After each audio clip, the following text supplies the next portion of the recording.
Nothing much. Getting ready for some Easter Sunday stuff. Got ham out to cook and all the fixins. It'll be a lot of fun tomorrow.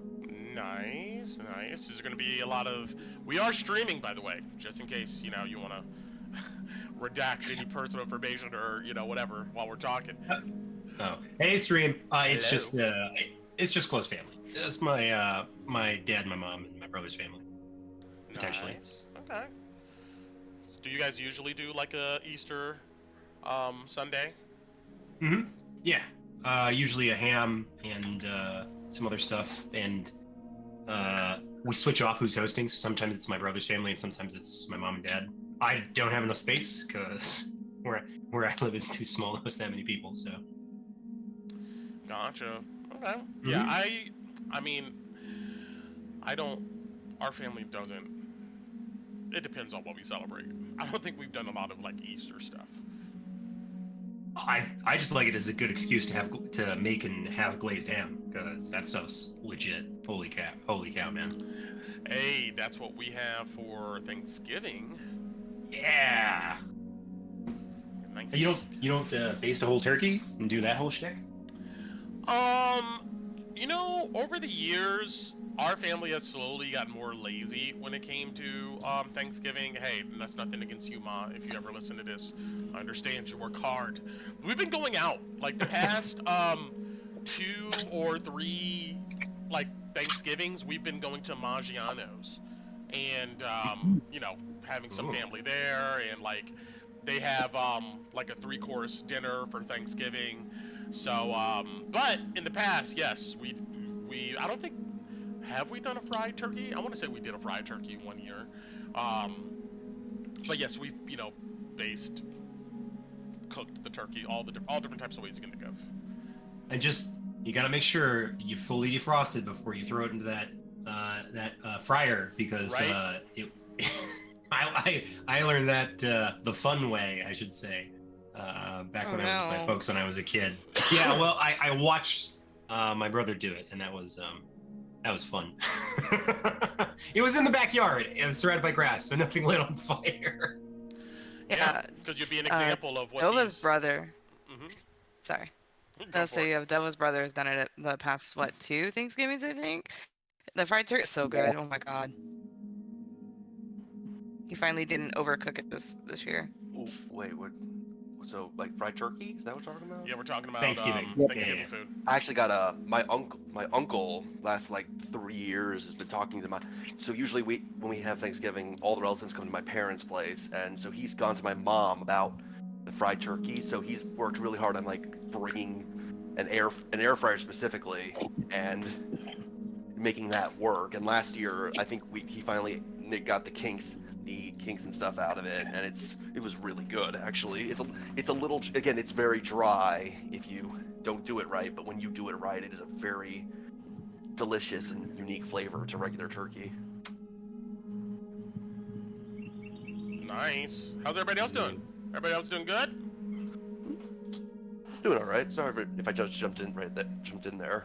No, you are all good. We're shooting the shit for a few I did minutes too. here. Let's see. I saw. Oh, we're waiting on Kaylee here. I saw something the other day that reminded me of her. I'm trying to figure out what exactly it was. Oh, it was something to do with rugby. I thought her dad was in town, so she's not coming. Oh, I think I remember that. Yeah. Cause they're working on her kitchen right now. Yeah, okay. Yeah, I think I recalled her saying that her family was gonna be in. Yeah, she said if her dad goes to bed early, she'll come. But if not, then she's not coming. Gotcha. I messaged her, but I haven't seen anything. She told me last week when I went to go see her. What a teenager. You gotta wait till your dad goes to bed to do all the bad Don't stuff. even. No. I'm joking. They're helping her put tile on the wall. I know. I'm joking. Jeez, golly. But I will. That one did not land well, Brent. I will allow me to actually jump in real quick as a technically by all metrics considered an adult. The best Christmas gift I got this year was when my folks came over to visit, and me and my dad built shelves together for my place. That's a really good gift, actually, just to have them around to help you out. Yes. True. Yeah. Yeah, I gotta do something similar here soon. Yeah. It'll be good for my birthday to have some shelves so I don't have as much stuff, so I can put some stuff that's not on the floor. It's like, yeah, we'll head down to Walmart, pick some up, and set them up together. It's like, this was a great birthday. Gotcha. All right. Well, to all you youngins, all the youngins out there. Yeah, this is what you have to look forward to when you get old. yeah, true. Building Because you shelves. don't exactly get big parties anymore. There's still No. good ways to celebrate your birthday. Tools, bookshelves, furniture makes you happy. And And socks. socks. Utensils. Yeah. Lots of socks. Lots of Yeah. socks. It will. Kitchen Oh appliances. God. Kitchen, time to become an kitchen adult is- appliances. Yes. The time you become an adult is when you realize that getting clothes for your birthday or Christmas is actually a really, really nice gift. Actually, skirt, hold up there. Nobody's buying me clothes because I like I'm to with look a you on that certain one, way. Brent. You know, I Truth. 100% heard agree with that. you, Brent. 100%. Don't buy me. You don't know me like that. Don't buy me clothes. Thank you. You don't know me like that. Like, you Well, know. I'm talking You're- specifically from relatives. Oh, Yeah, like same. grandma's sweater kind of situation. Yeah, like your Grandma's grandparents, sweater your is gonna- grandparents, like your Bro. grandparents see a nice little T-shirt with something cool on it. They send it to you for Christmas, and that they that's got gonna like, stay like in the Miami shelf. or Yeah. something. or your sister, or, It's or gonna your stay sister. in the drawer with all of others' Mhm. grandma's sweaters and, Yep. and pants and whatever Give me else. the gift card. All Give me the gift card, I'll buy the Yeah, clothes. there, exact. That's what I'm talking about. Just give the gift card, you get to go. But yeah, if I dressed like how my grandparents would have wanted me to dress, I'll be looking like I'm fucking like suiting around here from like the 1950s or some shit. I'll say this: I Suspenders on and all that. probably shit. wouldn't wear the shorts my grandfather wear, but he had some sweaters that were very comfy. Very comfy. Smell like that old Oh. man cologne, like Brute. Yep. Like you just came out of a gentleman's washroom from some club or something. Yeah. There are some people I know that would probably have an improvement if they smelled like that. If I'll be honest. Isn't that supposed to be what did you guys tell me last time? Distinguished? Well, I don't know, Koo. Do you like guys smelling like that strong aftershave smell? Is that a big thing? Well, I have don't asthma, know if it's- so Okay, I no don't like problem. any smell on anybody. It would It kill you. triggers my asthma. Yeah. I would start dying in front of you, literally. Well, that answers that question. You can thank COVID. All right. With that being said, let's hop into it here. Time's a ticking. We're gonna see how this goes. I mean, things are getting more veritable. You guys are gonna have to bear with me as I like think of what happens next. But who wants to do a recap? Who wants to do a recap? Earn some inspiration here. If not, I can go ahead and do it. I'll take inspiration. I'll inspire myself. Wait, hold on. I can do it if nobody else wants to. I mean, go ahead. Yeah, go ahead if you want to. Sure. Last time on Dungeons of Drakkenheim, the party begins with a prequel. I think a few weeks or maybe a month before the start of the campaign, we have a flashback to Kalina and Tinu in their home village in Elvenmire named Alicea. I think I got that name right. Arriving back at home after a long trip away during the middle of the night. In their family's cottage or house, they catch up with their father and are surprised by the missing brother and mother that was supposed to be there to greet them.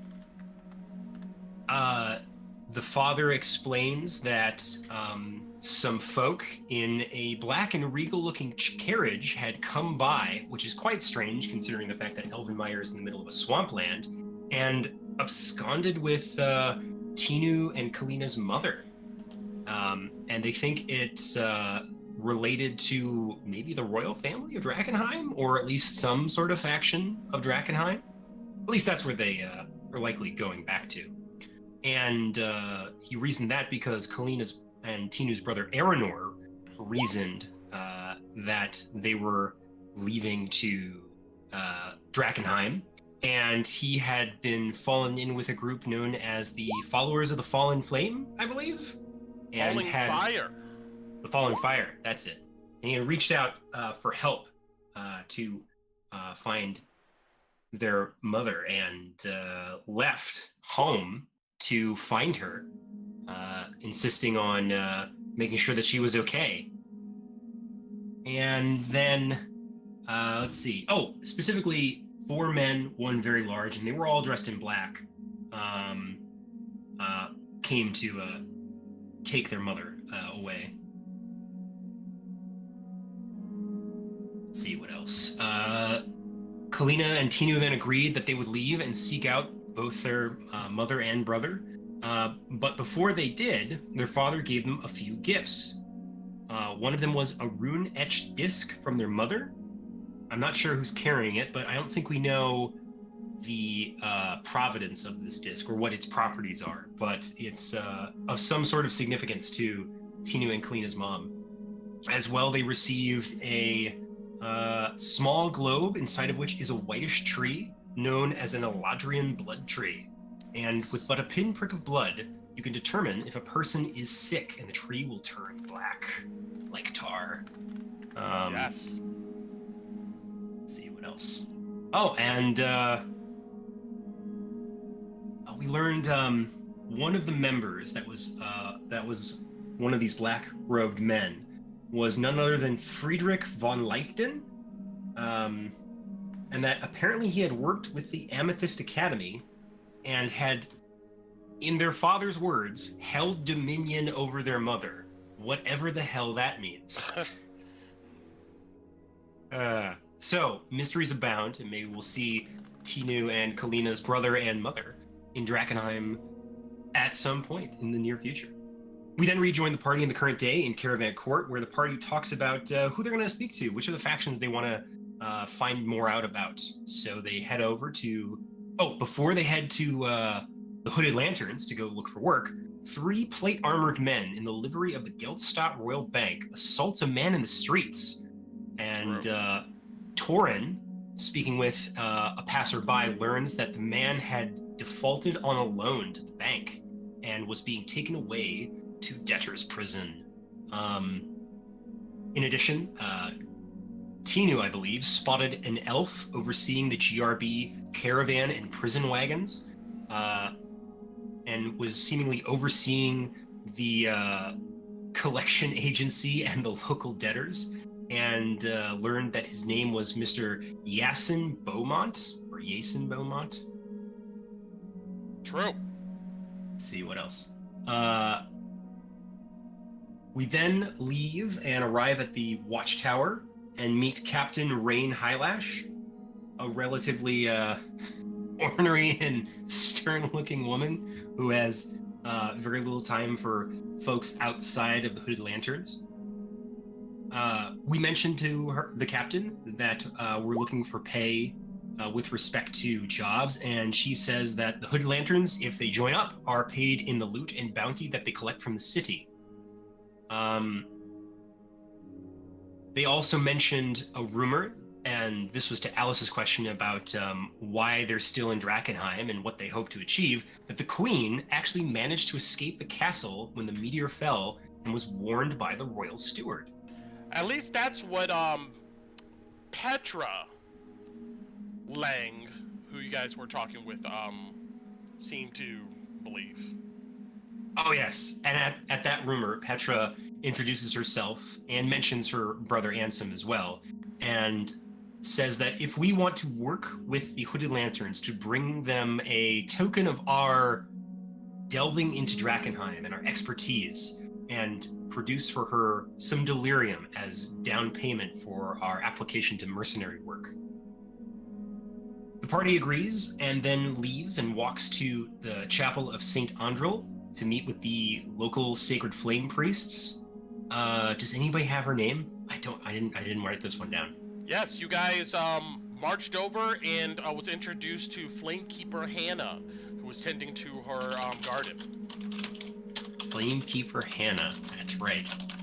The party went in amidst some talk about different religious traditions in the world of Drakkenheim. The party may or may not have come up during the chapel, but seemingly was okay. And we spoke Kalina and Tinu, along with Alice and Loey, while the others stayed outside, spoke with Flamekeeper Hannah about work in Drakkenheim.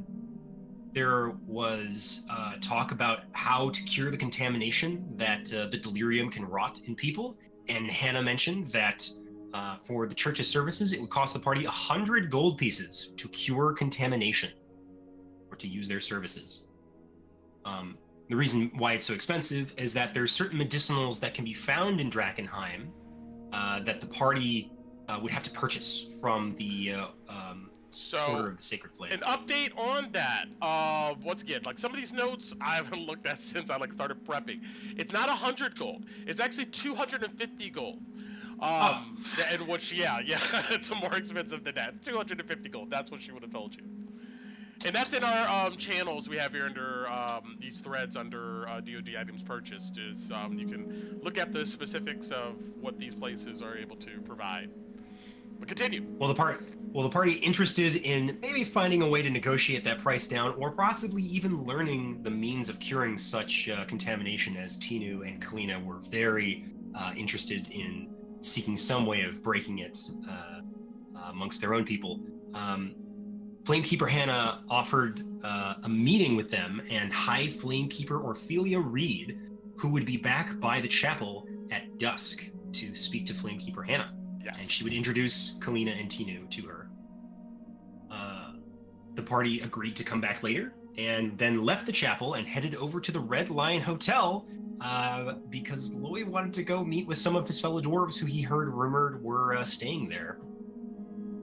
The Ironhelm dwarves' carts were in the front courtyard of the hotel, a massive, a very well fineried establishment, probably one of two buildings that's the nicest looking in town, that and the Gilded Lily.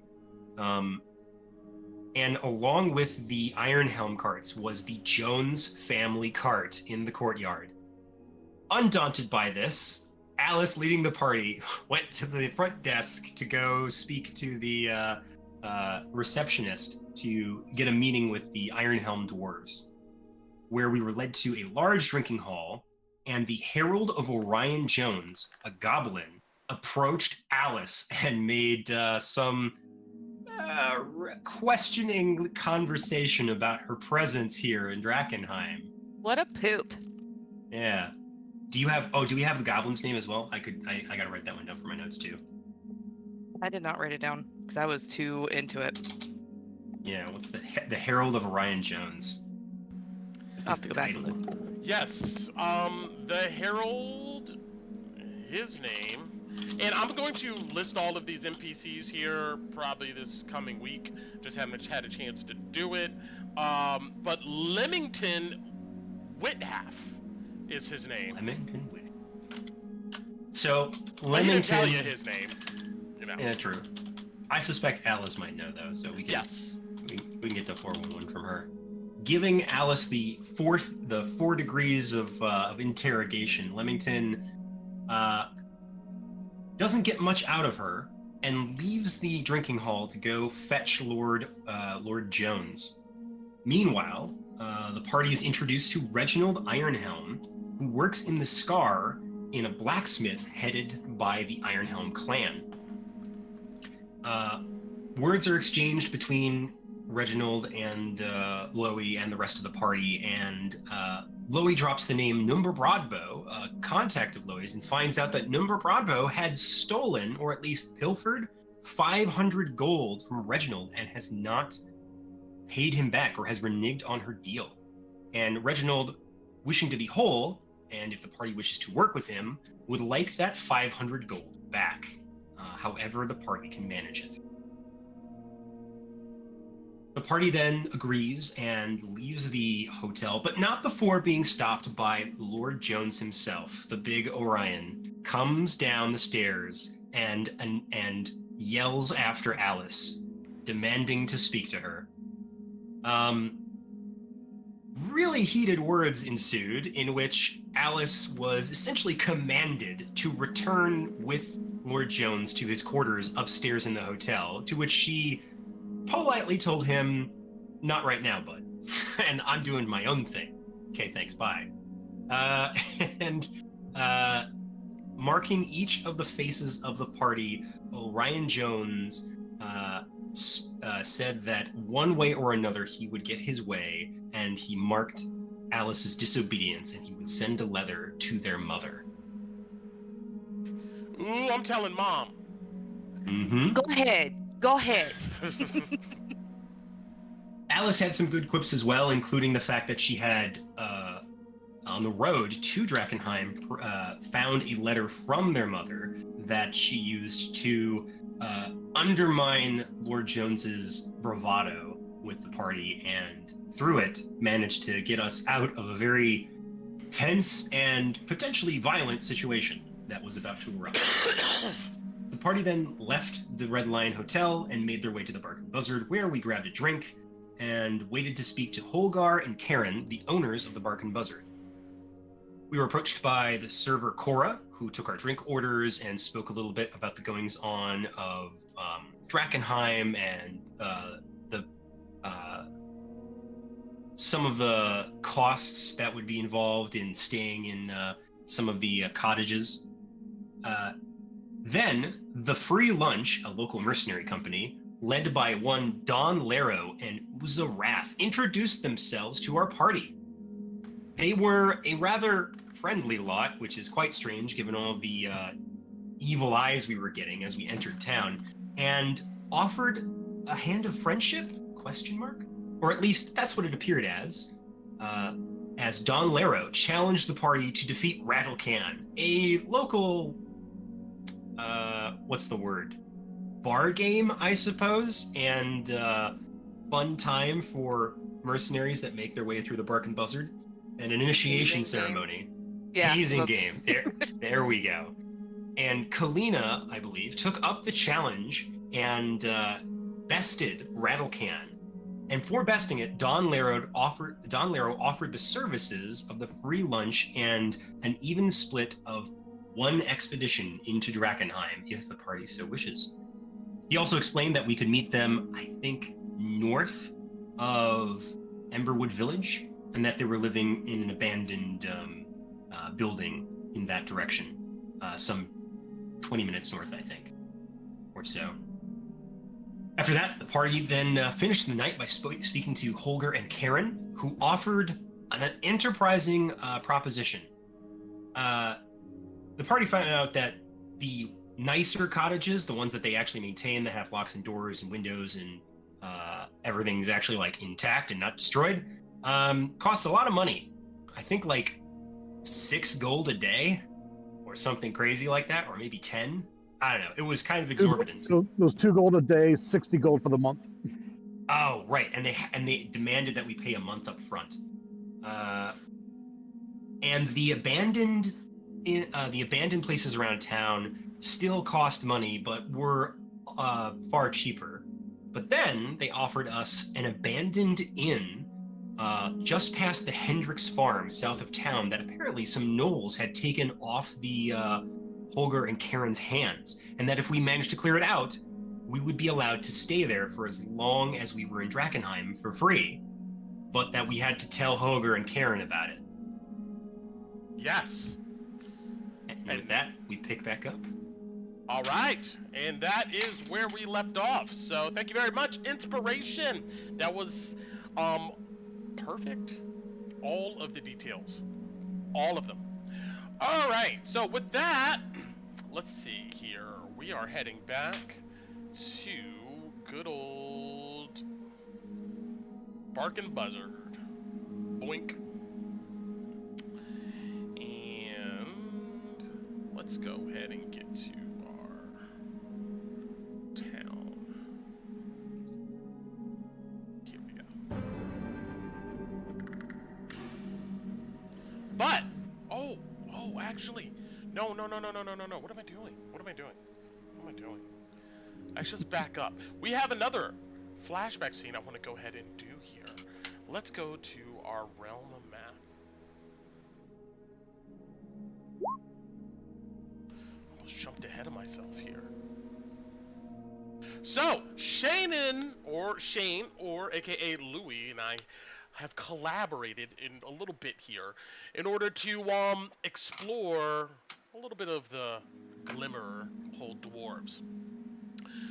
And that's what we're going to go ahead and do here at the moment. So I'm going to go to... let's do this one.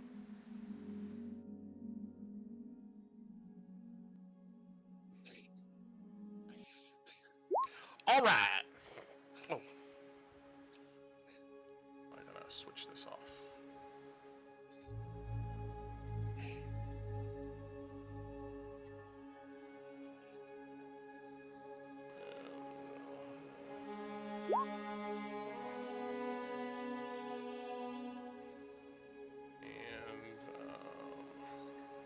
There we go.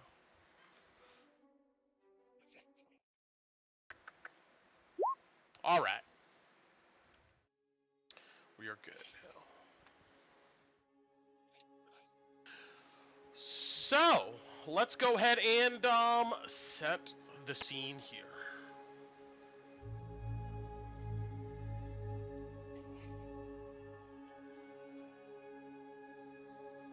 It is about 14 years prior to the current day, roughly 1112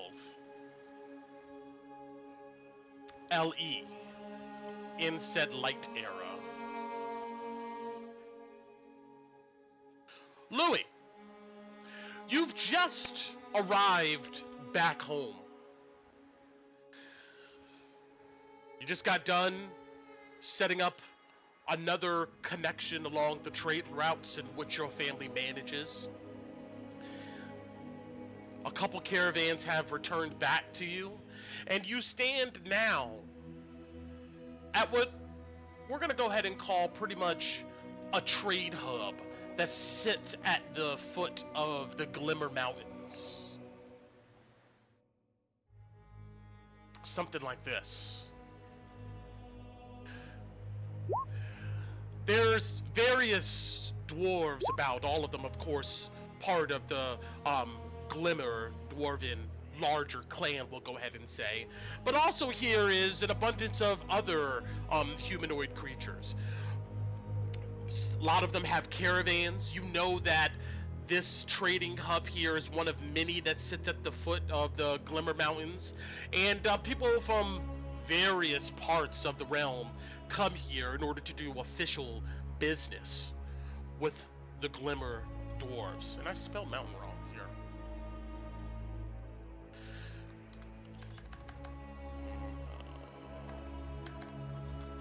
There we go.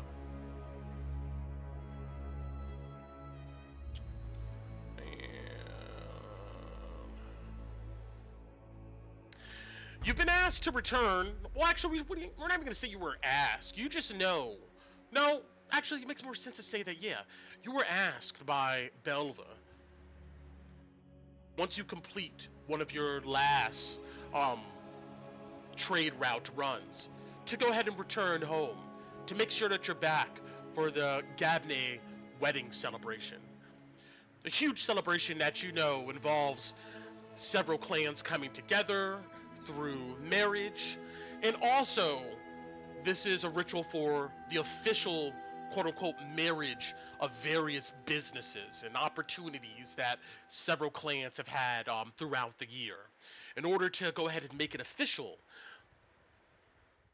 the Fane of the Glimmer Mountains must go ahead and approve of these business ventures. Like I said, you'll go ahead and arrive with your wagons and whatnot, and you park. And as we see in this image here, there's several large trade houses. You know that each of the families that are at least doing trade and doing well with it has a trade house. And these trade houses are used for people outside of Glimmer to go ahead and come and do business. You would expect that your mother should be at you guys' trade house. And when you arrive, you go ahead and see some pack mules and stuff there, a couple carts and whatnot, and some of your extended family hanging out outside of the trade house. It is the evening of the Gabne wedding celebration, and most people are dressed up um, for this ceremony and this ritual. We'll go ahead and say that these people are dressed in traditional kind of garb. None of it is actually authentic, but just reproductions of what the dwarves of Glimmer used to go ahead and herald and wear when they first came out of the mountains to this land. As you're standing outside of these trade houses here, you see some of your family look at you. You see a cousin of yours. Ah! The man himself, Louis! Next in line, I hear. He comes marching down the steps, and he comes to give you an embrace. A little sheepishly, Louis scratches the back of his head and says, cousin, of course, and embraces him back. We'll call this guy, Musk. I like that Musk. name. Musk Goldbaum. You note that he keeps a buzz cut, but he has a long beard. Longer than probably anybody in your family and stuff here. He's generally about your age. He looks at you in your eyes as he has a hand on your shoulder. He goes, "Are you ready? I know your father would be proud." Yorick would be. I think I am. I've been training with Belva, and I think... He gives a knowing kind of everything's groan. set. He leans close to you. He goes, "Don't worry about your mother. You've got this." Oh, you don't know my mother's aspirations. I better have a lot more than just this. Yeah, it's between you and me, though, Musk. It's something I don't know. I mean, you know the business with Clara and her going. I mean, I don't know. I think she was upset by it, but I don't tell her I said that. She'll tan my hide red. I don't need her slapping me. But yeah, I mean, you see, he looks kind of a bit worried. Since the meteor fell, a lot of our goods coming from Drakkenheim down south dried up. I actually would hope Belva would have a plan, and you could follow through on it. I think. I mean, I don't really know. I passed by the Bracken Wall near Carnsford, and you're right. It was dead, according to the innkeep there. Business from the north, as if everything just stopped. It's madness. But you know what I've seen? The Iron Helms. This far south? He kind of shakes his head. I guess where we've been missing out, they've been taking in.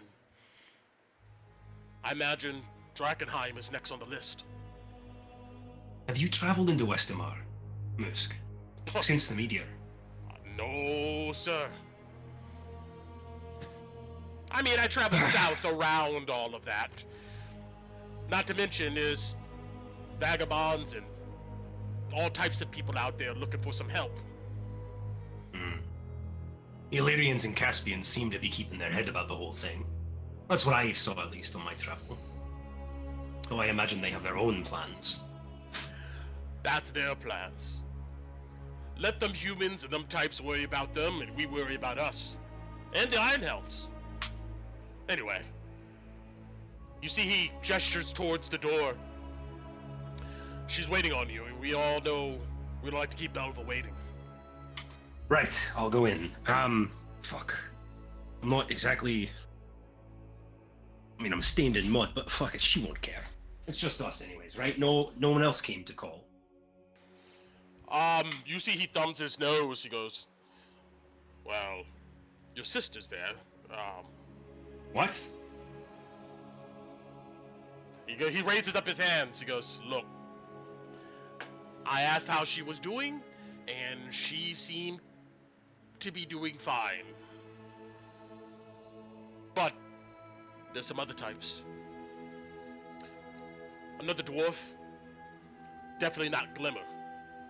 I've never seen her before. And then there's a human up in there too. Keep me let me know what's going on. Alright? Sure, you'll pass it to one of my uncles then, and they'll hear from it. I'll make an insight check on Musk to see Sure. how good he is at keeping secrets, how much of a blabbermouth he is.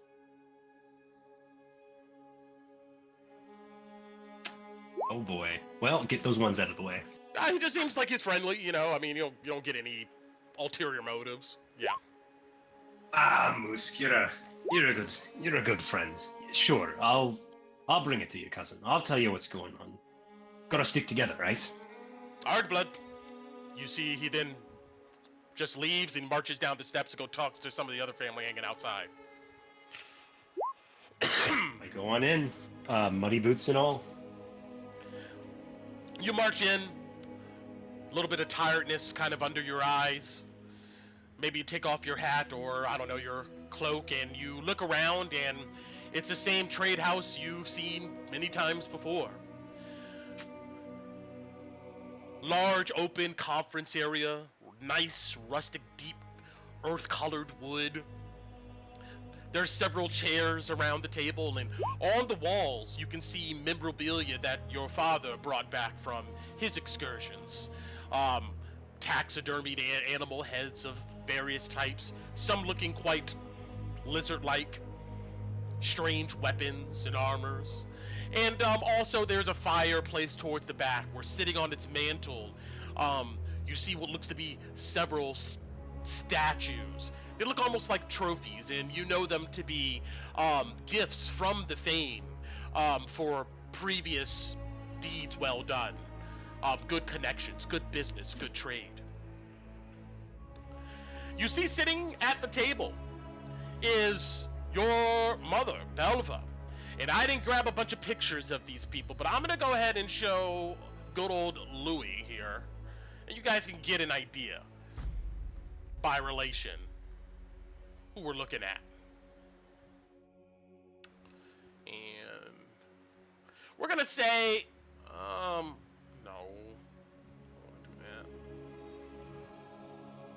There we go. We're gonna go ahead and say that, can I make this bigger? Yes, I can. There we go. We're gonna say Belva. She, dressed quite nice. Looks to be kind of silver and white, tunic. She's definitely dressed for the ceremony. As being head of the house and being a female dwarf here, she has her hair in a single long traditional braid. You see that Clara's dressed quite the same. She wears her hair in several shorter kind of braids and whatnot, indicating her station as her mother's daughter, of course. You also see, sitting at the table, a dwarf who looks quite traveled like yourself. Short hair. Smooth features. Maybe she looks to be in her 30s or so. Roll me an insight real quick. Sure. And 30, she is really young to be out of the hold. Holy cow. Well, whatever middle, early, or late young adult would be in dwarven years. That's how she looks. So she's like 50. Okay, yeah, There I we get go. you, I get you. Yeah. Oh, there we go. Okay. After this flashback, you recognize this lady. But right now, you don't. She looks like this.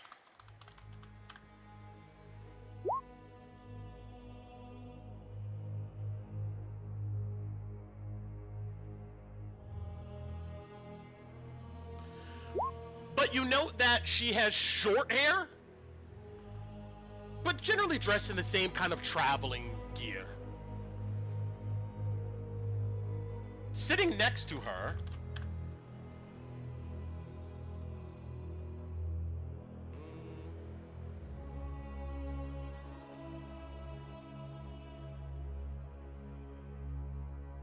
let's see. That's how you spell it.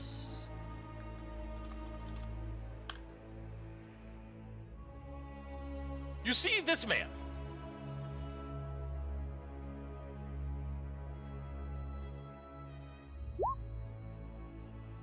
He's just pretty much like in this said picture. They both sit next to each other. Your mother sits at the head of the table, and on the opposite side from these two new people, you see your sister sits. Your sister looks at you and she goes, "Ah, about time."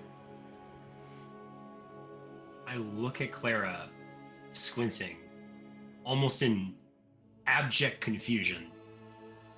And then I look at my mother, Belva, and I look like what the fuck? I just gesture to Clara. What the Sorry? Your mother goes, "Sit down." Yes, mom. And I look over at the trophies that my father brought, and I pull at something under my neck, whisper something under my breath, and then I go sit. You see, she looks towards the door that you came in, and a couple of your family members who are outside of it, they give a nod and they shut the door. With that,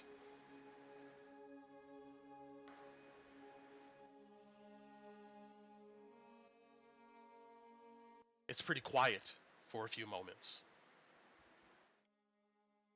You see, she looks at these two people sitting across from you, and she goes, "It is safe to speak here freely." You see this thin elf sits up a bit straight. In front of him looks to be a ledger. You see, he goes, "Well, in that case, it's good to finally meet you." You see this elf looks at you, Louis. Yeah. Who are you? Belva says, "This is a Getstadt Road Bank representative, Sir Jason Belmont." And next to him, you see she gestures, is an investor. You see this dwarf with short hair goes, "Matriarch Guild.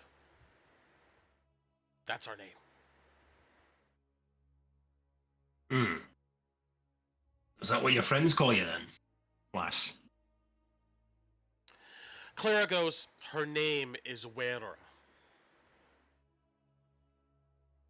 Thank you, Clara.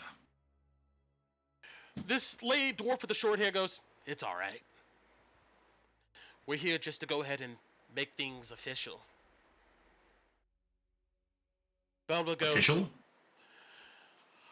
"The Fane already has all of the paperwork and has reviewed it and told us that, obviously before the ceremony, per se, all things should be good to go. But yes, Louis, the Matriarch Guild here looks to go ahead and invest in us." Really? Hold on. Brent, out of character. Is this a clan from Glimmerhold that I know about? Roll me an insight. Sure.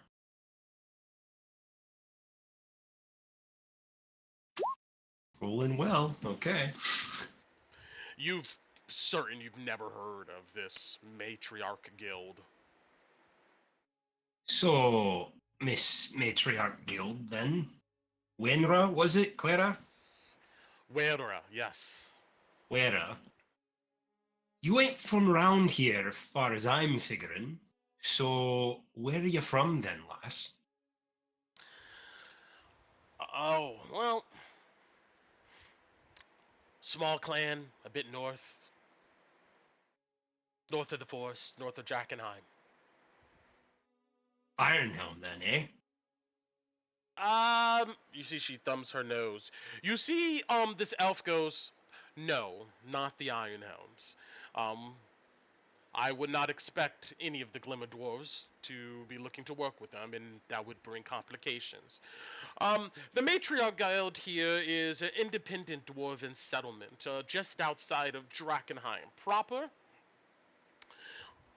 They are quite adept at moving goods, produce from the Drakkenheim area towards the south. Your mother here already knows the arrangement is for the Matriarch Guild, and of course, your clan to work in conjunction to go ahead and bring goods from Drakkenheim, or at least north of that location, to the south, particularly to House Jones, where your sister is currently stationed at. A look of confusion plays across Louis' face as he looks over at Clara. Really? She doesn't look at you. Huh.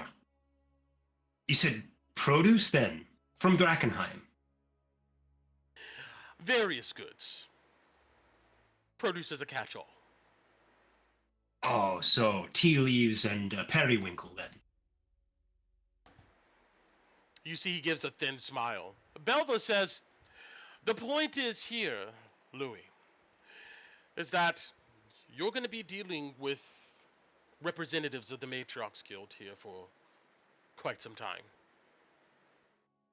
Hence why you're being brought into this right now. You've been quite busy on the roads and stuff here, so, yes, I apologize for not bringing it up earlier, but here we are now. Right. And your name, sir? You can call me Sir Beaumont. Of Drakkenheim? No. Against that. It's a different city. Not too far. Hmm. Don't know too much about northern cities. I represent the bank that will be providing some initial seed financing for this operation, helping shore up your clan's business. From what I understand, since the media falling, things haven't been going too well. And with this joint venture between the Matriarch Guild here and your clan, and with some much needed financing from the GRB, I believe that the future of your clan looks bright. And, I'm supposing, Mother, you'd want me to make sure these caravans get here safe. Am I to go to Drakkenheim then and guard this produce? No, not just yet. The Matriarch Guild is going to go ahead and handle the handoff from Drakkenheim, about halfway to the Glimmer Mountains here. And from there, you would go ahead and pick up those caravans and bring them south.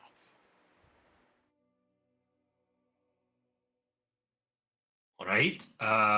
Sure. You have The dwarf here with the short hair goes, since we're free to speak, I imagine we want to talk about the other business? What other business? You see Belva looks at the dwarf and looks at you. You see Clara kind of looks around awkwardly.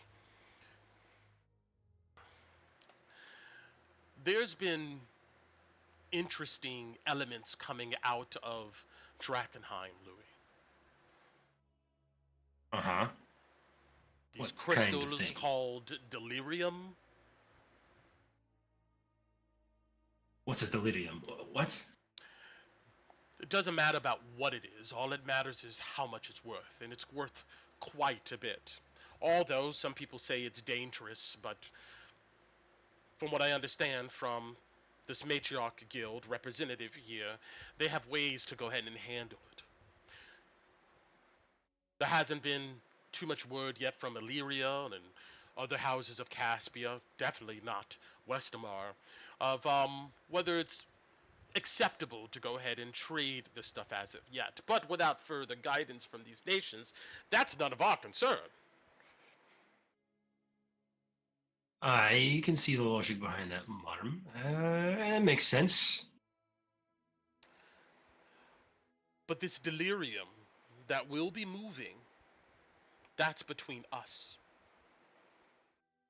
Everyone here in this room. You understand that? Aye. Who are we moving it to down here once it's past the Brackwald? You see that it goes, oh, you don't need to worry about that. After it goes ahead and hits Jonestown, we'll handle it from there. So we make a random handoff to somebody we don't know in the middle of Jonestown. Not With in coin the in middle hand, of I see. Jonestown. No. You see, she looks at Belva, goes, this is the guy leading your caravans? You see, Belva flushes a bit and looks at you, Louis, goes, like with any other job, son, once we make our delivery, that is it. We don't speculate on what happens next. They can bathe in it for all I care. Right. Sorry, Mum. I just want to know who I'm handing it off to. The dwarf goes, you'll know. Plus, Clara here. She'll know too. You see them two look at each other like they know each other. And she kind of gives a smile. Clara then looks at Belva and goes, Mother, I assume then that my duties is going to be no longer with the Joneses? I mean, Louis brings up a good point. This handoff, you want him running all the way to Jonestown and back? Belva goes, no. You'll stay doing what you're supposed to be doing. And Clara goes, and what exactly is that? Yeah, why the hell is Clara here? No offense. You see Belva look at Clara and goes, like we talked about before. In order for us to go ahead and have substantial allies, it's best for the clan to be looked at as family in Caspia, in the Jones house, not just business partners. And you dealing with their rugrats, that should be good enough. Rugrats? What the fuck is she talking about, Clara? Claire rubs her face. She goes, the children. I'm a nanny. That's what I do. I watch children and clean up piss and poop, goo goo gaga noises, all for the family. That's why Mom had you leave? Without fucking word, no hi? Didn't tell me. Ah! And Louis slams his hand on the table in frustration. Belva goes, there's a time and place for you to know things, Louis. And we needed to go ahead and make sure that Clara was actually in the family before it was worth something to talk about. Oh, you hadn't even said why you're wiping the noses of some noble family? Why? To be a governess or something?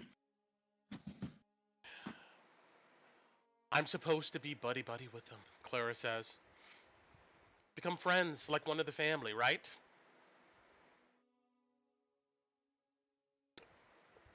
Belva just gives a nod. Right. Okay. Lou looks more confused, but doesn't push the Belva issue. looks frustrated at you. What don't you understand about this assignment? We already have. Look, I'm fine with moving goods. That's one thing, and we've been selling to the Joneses since we started this, since our family began. But what's all this business with nursemaiding children and befriending a noble family? I don't get this, Mum. I'm supposed to be listening, Clara says, like dripping sarcasm. You see Belva gets up. She walks over to Clara, and Clara looks up at her. And then she just slaps her across the face.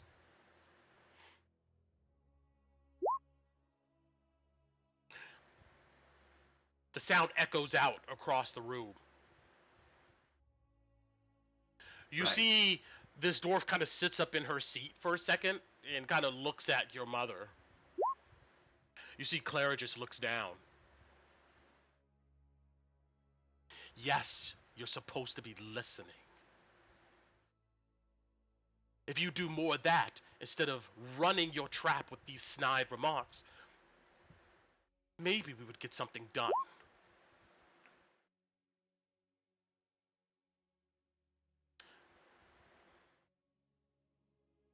Okay.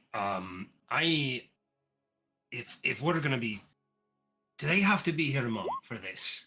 And he points to Yas and Numbra, or Wayrin. You see the elf goes, we can leave as soon as we have assurance here that your son is on board. You have my assurance, Belva says. The Thane has already accepted all the papers. You see the dwarf and the elf look at each other, and then they give a nod and say, very well. It's a pleasure doing business with you. You see they both get up. You see this one dwarf gives a long look at Clara. Roll me an insight or perception, actually. And then you see the dwarf look at Belva, and then they march out. Oh, 11. You don't detect anything. I sigh, and if there's like a pitcher of ale or something on the table, I would grab it and pour myself a drink. Sure. They're gone. Now, all we have to do is this stupid ceremony. What's that? What? Yeah. What are you talking about? There's way too many things going on. I'll shut up. I'll shut up.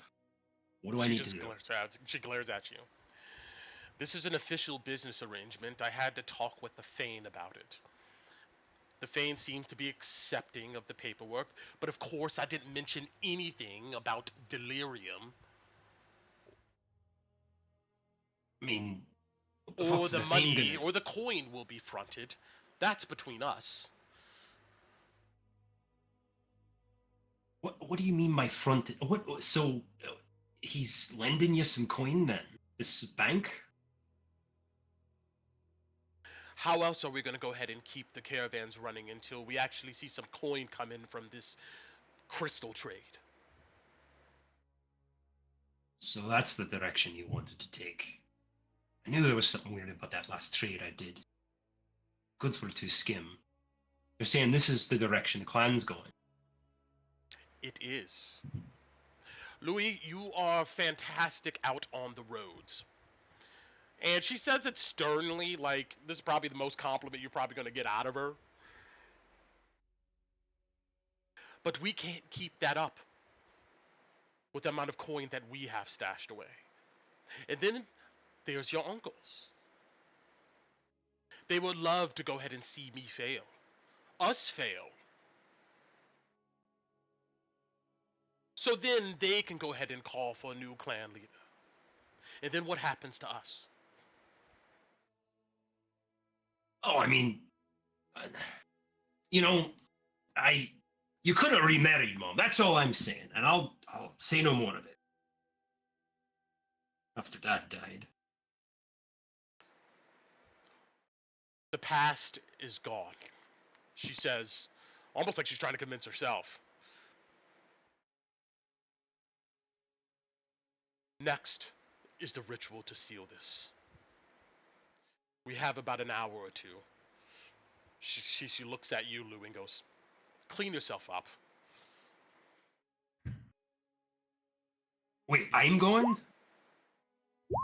She gets up and she walks like she's leaving. Yes, you're going. But Clara's back now. Why can't she do this damn work? I hate stupid fucking nobles. He grumbles to himself. Clara looks at you and goes, I don't understand why we listen to her at all. Clara, is that true what she said?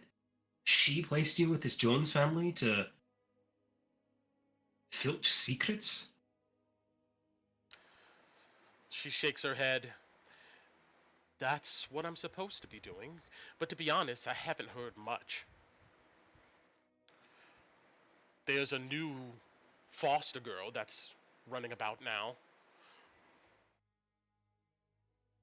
Oh? What, you fallen, or I should say, making a new friend? Humans grow fast. We'll see if she will become a new friend.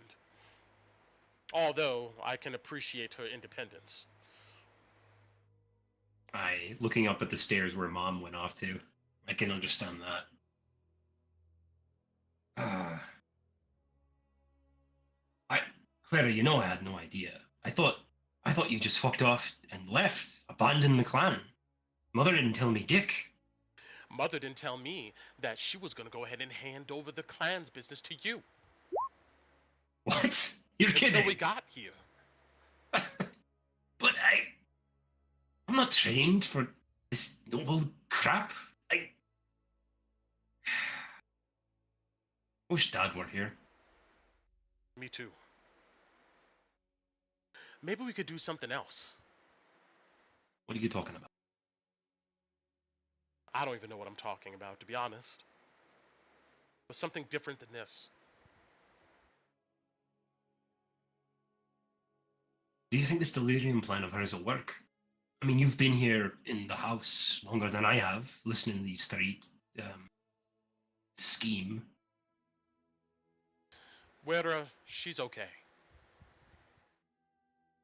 The other one, I don't know. And who's this bank? Are they important? I don't know anything about Westamar. I haven't been north of the mountains.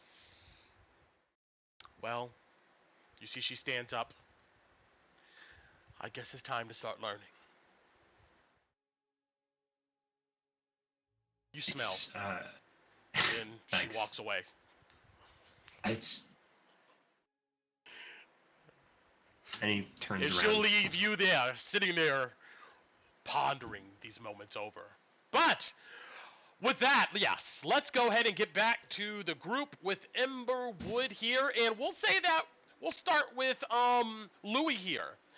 You kind of snap out of these thoughts. We're going to say that the dwarf, maybe they gave you, Reginald Ironhell, gave you the wanted flyer. Let's say that you're looking at it. And, you're suddenly realizing this is that same person.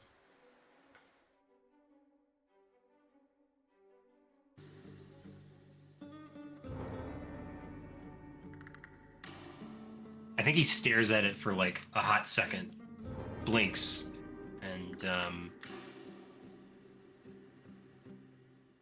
like, I'll get to it later. And he folds the piece of paper up and puts it back in his backpack. All right. So, all of you guys, you are hovering around the table with Holdgar and Karen Alsberg.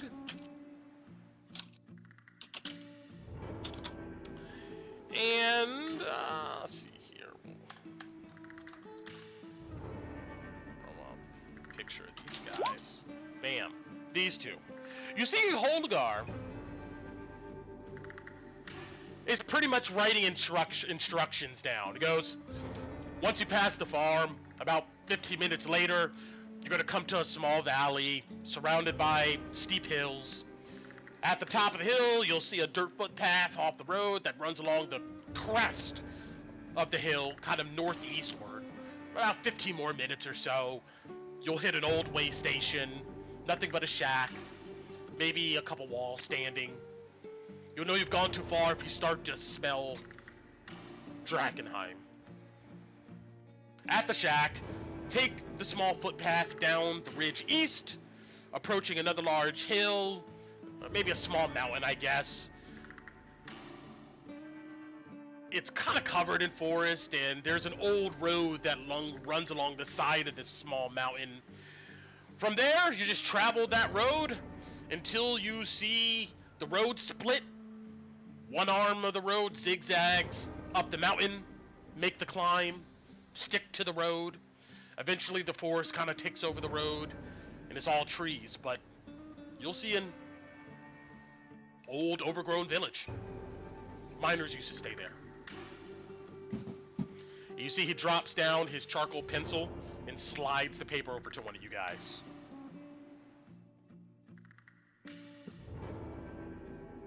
Oh, well, alrighty then. I guess Soren will take the paper. The map. Meanwhile, Kalina and Tinu, well, Kalina's not here, but you see this Don Lero coming over, twisting his mustache. He looks at you, Tina, and he throws his arm around your shoulder. She kind of shrugs, like, ew. Sorry. Thought we were getting closer to be acquaintances after that route. But I can understand a bit more time. Your sister, though. Strong one. Yeah, she is. How about you? What are you about? We're gonna be working together with each other, right? You see she looks around. I'm sorry, Don looks around at Alice over here or anybody else who's around this area. Yes. But I don't know you. And she kind of like tries to dip behind her sister. I'm Don Lero, sweetheart. Yes, I know your name. Academy Mage. I see. Free lunch. I heard. I see. You're one for close friends, but that's okay. We'll get closer once we're in Drakkenheim, that's for certain. Well, I would say drinks are on me. To new friends? You see, moves past you, Tinu, since you're not really talking to him, comes up to Ron here. Looks over the table at Kolabadi. New friends? New friends? Who, Yes, you I do guys, towards or- Alice. Yes, us guys. Free lunch, for sure. You guys should really come up with a name. Well, you just said free drinks, right? I like that. Free lunch, free drinks. No, we're not free drinks. You just offered free drinks, correct? True, that I did. You see the barmaid come up, Cora, hearing something about free drinks. You see Don nods and goes, around for each of them. On us, of course. Cora looks at you guys and gives a smile, and then goes to fetch that. So, Friends for now, then, I guess. I guess I'm overstaying my welcome here at the moment, it seems like. That's okay. That's fine. You know where to find us.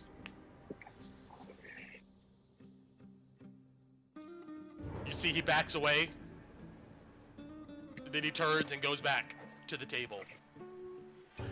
What do you guys do? Drink my drink. Alright. We'll drink his ale. You guys sit silently around the table drinking your ale. What do you guys do next? I think at this point, Torin and I would return back to the table with the contract that the innkeeps passed to us. Yeah. Yeah, so as I like it's called out in like Pete Park, I was like, so where are you sleeping tonight?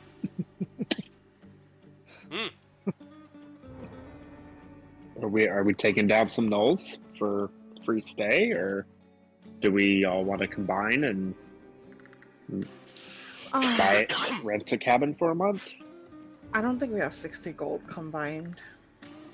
I'm definitely not paying that chucked up price. I say we kill some gnolls and take what's ours, eh? I'm down. We were supposed to meet the Flamekeeper, or should we do that tomorrow? Hell, we got time. We got all night to kill gnolls. As long as we get good sleep, even if we have a late morning. I don't think some of us can see at night. Problem for me, if I'm gonna be honest. We'll be okay. If we keep a light up and take some time, we should be able to get through this. And Ron will cast produce flame in his hand. But I've got light. that will make you an easy target, though. Let him try. Oh, same plan as before, right? So we have our distraction. Sure. I was just thinking that. Okay. What? Is that good, though, to use somebody as a distraction? Aye, it lets me and whoever wants to be quiet hide, so that way we can get in position, just like the giant Tinu. Oh, okay. And I won't burn down the house. We'll be fine. Oh, oh shit, I forgot. It's made of wood, not stone. We might lure him out too. But Yes, That's but you doable, want and a roof over your head. So, an addendum I will give to you guys is the Hendrix farm is about 20 minutes? I don't know why I keep no. It's actually Oh. it's about an hour out. An hour south. Is it in Yes. the same direction as the Knolls? Yes, yeah, we have to go by it. correct. Okay. All The right. time So- is currently about 5 p.m. That's not dusk, right? No, you guys got a couple hours till dusk. Oh, but there's no way we're gonna. Okay, out of character. There's no way we're gonna make it all the way to the Hendrix farm and then all the way back in time, right? You're probably Well, certain that- that, yeah. Yeah, because we still have a fight. Let me go to the Hendrix farm, come back, then head past the Hendrix farm again to get to our next destination. Aye. We should, head out to get to the farm. We should go get Dakota, too. It'll probably be in the Lily, like I said. I think. Probably. No, I thought he said to meet us at the. He would meet us at the farm, didn't he? Really? Oh, fuck. I can't remember. You know me, Addy. So, what about the Flamekeeper then? Should we wait? I think. Out of character, Ku's okay with waiting for Kala to be here because Tinu doesn't talk a lot. And that's going to be hard to RP when I don't talk. She'll probably be guess- here tomorrow. Yeah, it depends on how important that is to you. In this moment. I think. Out of character, I think purifying the contamination is very important, right? But Tina wouldn't say anything. She wouldn't combat. She wouldn't combat what everybody else wants to do. Like she would just go along with it. That's why Alice is directly asking her how important it is. Genuinely, Genuinely, not like in a snide way at Okay. all. I think it's important, but there's no. Well, we would have to wait around until dusk, and then we'd have to go in the dark to the Hendrix, and then to where we're staying. Well, there might be a we were originally playing with the idea of staying at the farm for the night anyways. I don't think Kolobati wanted to stay there. Yes, I personally prefer not to spend my first night this close to Drakkenheim amongst cultists. Maybe the second or third night. How about we kill some gnolls then and clear out the house? Even if it is in the dead of night. What? I guess we could wait till maybe tomorrow then, since this seems more pressing. I'm pretty sure Flamekeeper Olivia is gonna be there again tomorrow. I'm sure they make regular visits. Yeah, and as soon as as long as we don't go to Drakkenheim before we talk to her. We have another. Well, we'll have free. Yeah, no, that could work. Yeah. Well, she stays. Well, yeah, but honestly, if she comes at dusk, I imagine she stays there overnight. We could make sure to come back early to see if we can catch her before she leaves out. Okay. Or we can ask them that before we leave to see if she leaves out. Catch her in the morning. You want to go check in with her, Tino? See if. Yeah. Olivia, or whatever her name was, stays here. Yeah. And I just have one request before we leave out. I need to find a courier service to send a letter off. Cora! Lass! And shout for the maid, or for the barmaid. Yeah, she comes back with your drinks, sets them down. How can I help you? You know where we can send a message? Somebody who runs those kinds of services around here. She thinks, I think Aldor, the big tent in Caravan Court, I think he has some runners. He's still open? He's usually the last one there. Alright. We see the fat man, then we go to the church, and then we head south to meet up with Dakota. Sound good? I'll That take sounds that. good to me. Sounds like a good plan. Got it. Okay. You guys head over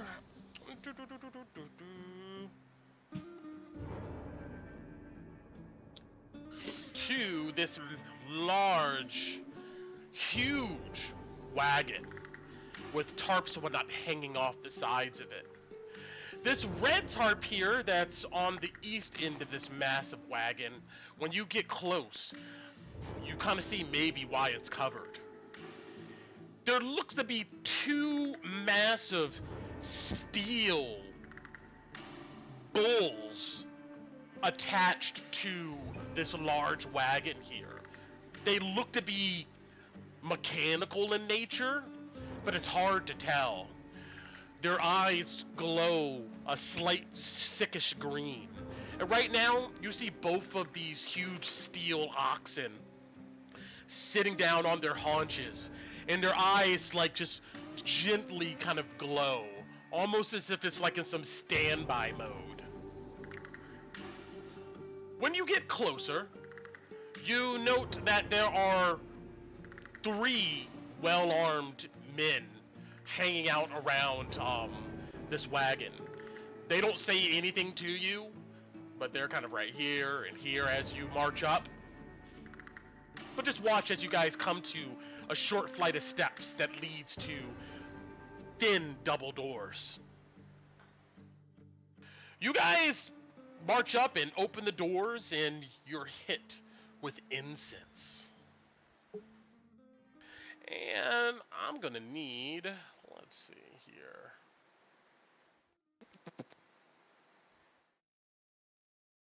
Constitution saving throws. No, I'm just kidding. I'm gonna need wisdom saving throws from everybody. Oh, I was just kidding. Oh, man. It was a joke. It was a joke, Brent. It's okay. You didn't have to, like, actually need something. Oh no. I'm supposed to be good at these.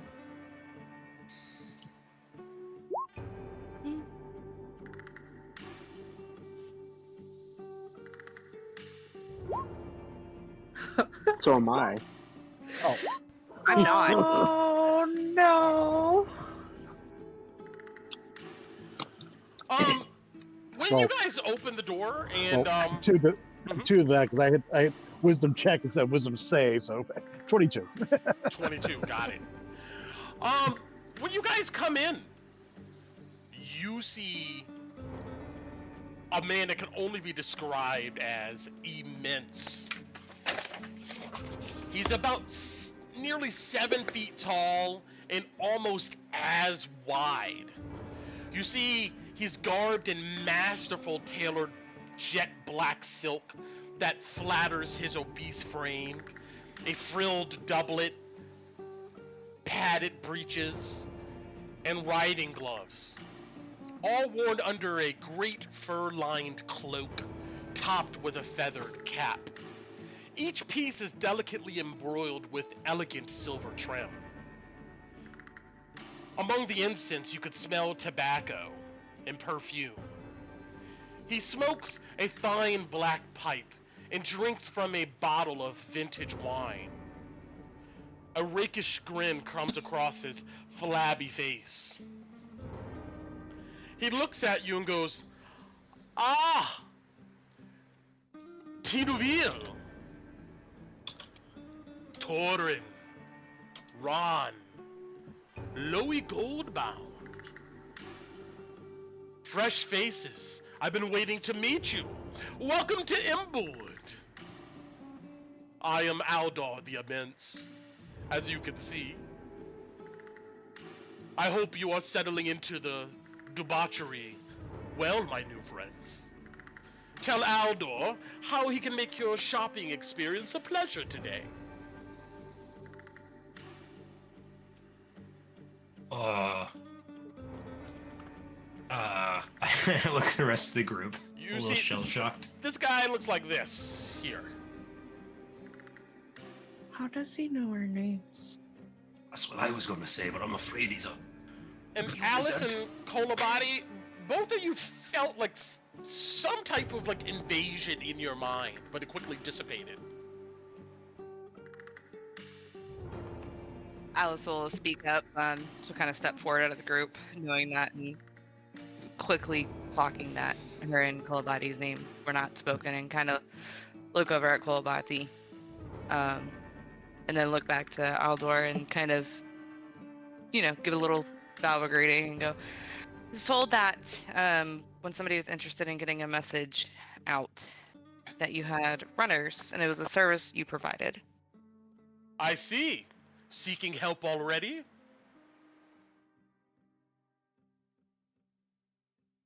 I mean, any service is a help, so I guess. Hold on. Had to cough. His smoking's getting to you too. You see that he bites on his pipe and he looks at you very long, Alice. Anybody who has a passive perception higher than a 15, you notice that this man never blinks. It's just like an unending stare. It's kind of uneery. Does meet it beat it? Yes, meet or beat it. Okay. Yes, sir. You see he takes his pipe out of his mouth. I do employ a coupled carriers for those who desperately need the attention of those outside of these dark realms. All right. What message would you like to send? Is it only through verbal, or am I allowed to hand over paper for somebody to run? You can write it down if you'd like. How are these delivered? You see he drags in on his pipe and exhales. He goes, I have a few runners. All right. What's the charge? Well, it sounds like you desperately need some help. A single message there and back will run you about 20 gold. How do you know my there? I don't. Yet.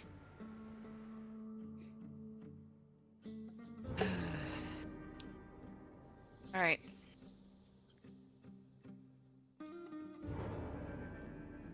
I'm glad we can do business. I feel like this is going to be the first of many interesting conversations that we have. Indeed. Alice, you need help. After a Sorry, moment, Patty. the door opens up behind you, and you see one of these dudes standing outside is there now. Looks kind of like this. But he says nothing. Vanderbeek, please be on standby for a message that you will need to get to one of our couriers. It shouldn't take too long. Patty, you need help. This guy just stands there and just looks at you all. Alice will just shake her head at you. Louis. Lottie is browsing the wares. Yeah, you look and you see that there's not much in sight that is interesting here. Most of it looks like almost like set pieces sit around this huge wagon. Aldor looks at you and goes, "Ah, I can tell an arcane user or abuser when I see one. Spell Alrighty. scrolls I offer.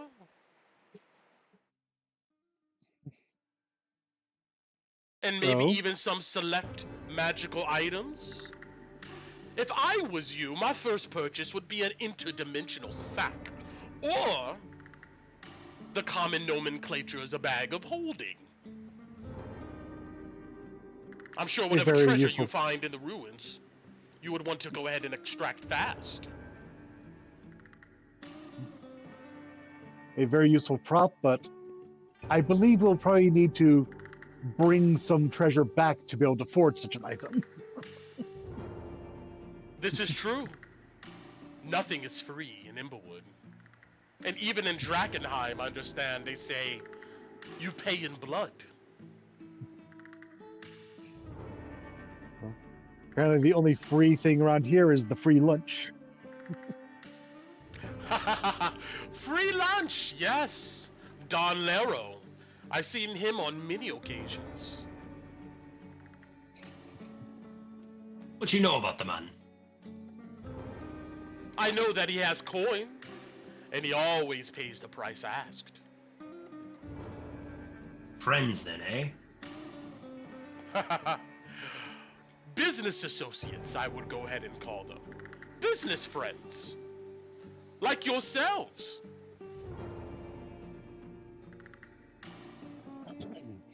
Yeah, Alice has kind of pulled out a piece of paper and started scribbling down the message she wants to send. Only one page, my dear. I have It's- to make sure that my carriers can quickly devour any messages in case they are waylaid on the roads. One sheet is easier to eat than two. Funnily enough, that's even not a foolproof method, as I came across something that my eyes were not supposed to see when Courier had found themselves in that situation, tried to swallow it, and his chest was picked clean by the vultures, leaving the canister there for anybody such as myself to grab. You might want to think of another option. She'll kind of give him a smile. He smiles wide at you. The advice is taken. Wonderful. And it's she'll kind of fold it up, and You see this guy, Vanderbeek, he puts his hand on the paper as soon as you're done folding it, and he grabs it. fantastic. And I don't remember where Gutrin is at. I mean, as a character, and Alice would remember, but yeah. I don't. Gotcha. That's fine. Yeah, you would tell them as much. And Aldor goes, "Ah. I would suspect you should hear back in a couple weeks, at the most. Check back I in." don't. Wonderful. I'll be glad if there is a response. And she'll hand over the 20 gold. You go ahead and drop the 20 gold on the table. You see he looks at it, then looks at you. "Pleasure doing business with you." Looking forward to more. Of Hey, Tor, course. were you interested in anything here? I remember you talking about this place. Taking a Torin's also been taking a look around, similar to Kolobati. Certainly a lot here that it would certainly be interesting in the future, but it seems that would have to have some kind of semi-stable or reliable form of income before I can consider myself a regular, if I'm understanding correctly. Everything has a price, Torin. So, what are we paying? Just coin, or do you also like things being paid in blood? I don't need your blood. I prefer coin. You also trade in delirium? She looks at you. No, just coin.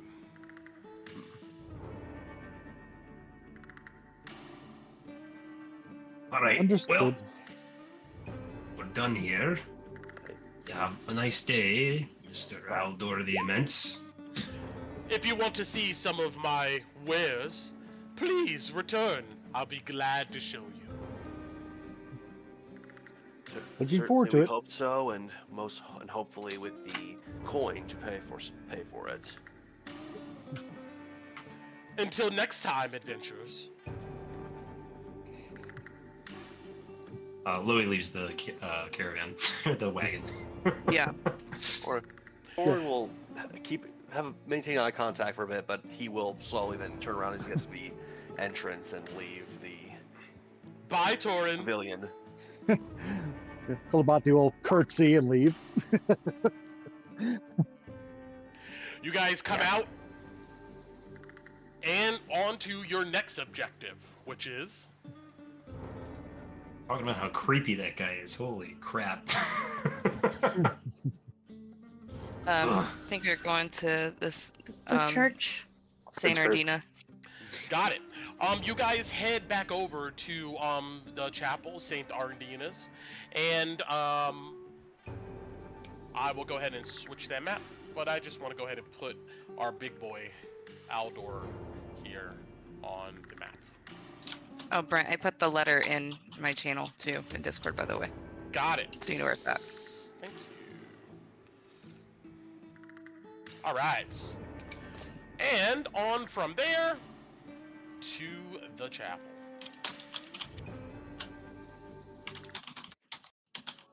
Going to the chapel. Hopefully this is fast. Yes, you arrive. You note that Flamekeeper Hannah is no longer outside.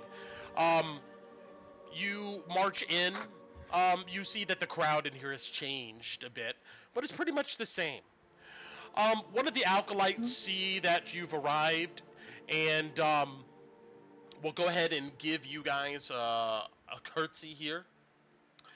And may the flame be with you. Hi, do you know? Oh wait, she asked the acolyte, so she doesn't have to talk to Hannah. Do you know when, if Flamekeeper Olivia stays overnight here, if I'll be able to catch her in the morning? No. Hi, Flamekeeper Ophelia. Miss Reed. She just comes to check in with business with Hannah, but then she returns to Camp Dawn. Does she come every day? Typically, yes. Okay. Thank you. She gives you a smile. Of course. Anytime, sister. What was it? Flame be with you, I think? May the flame be with you too, sister. And then Tinu kind of like awkwardly turns and leaves the chapel and lets everybody know we can come back. Oh, she says she's not she'll be back at dusk tomorrow. She doesn't stay overnight. Well, lass, we could also go to that camp that she was talking about. Dawn, was it? Camp Dawn is what you heard, Tinu. Oh, yeah. Oh, I forgot to ask about that. Okay. You see, she kind of like twiddles her fingers in anxiety and goes back in to ask about the camp. Oh my god. Good on you, Alice will lass. go in with her. Alice will follow behind her. Yeah, you look kind of sheepish, but you see she's like, it's no problem, sister. I'm always here to go ahead and try to help someone of the faith. I'm so sorry. How far is the camp from here? Camp Dawn? Yes. And do you know if she would be willing to see me and my sister at the camp? Because we were we were supposed to come back at dusk, but we need to find a place to stay tonight, so we're not gonna be able to make it back. Well, she'll be here next dusk.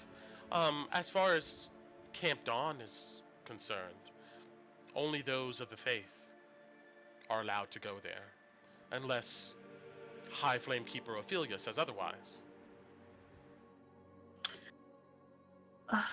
We were wanting to talk to her before we went to Drakkenheim. My sister and I are acolytes. Would they let us in the camp? Are? No, my sister and I, we are acolytes. Would they let us in the camp if we go? If we just showed up? Unfortunately, if you just showed up being an acolyte, I don't think that they would let you in. Okay. Thank you. But maybe if one has done some works for the church while they're here, things could change. That's what we wanted to talk to her about. I can tell Ophelia that you've came by.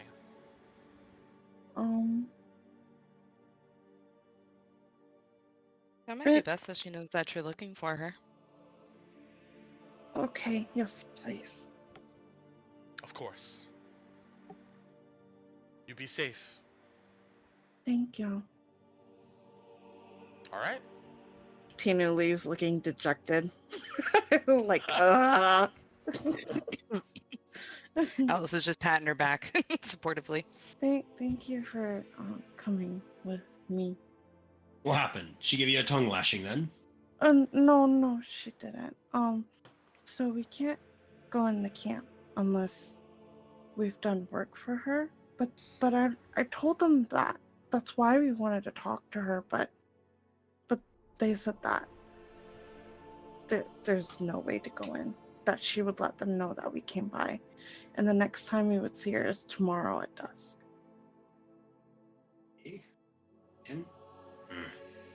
I think it should be okay as long as we don't get contaminated in Drakkenheim. That's just what I'm worried about.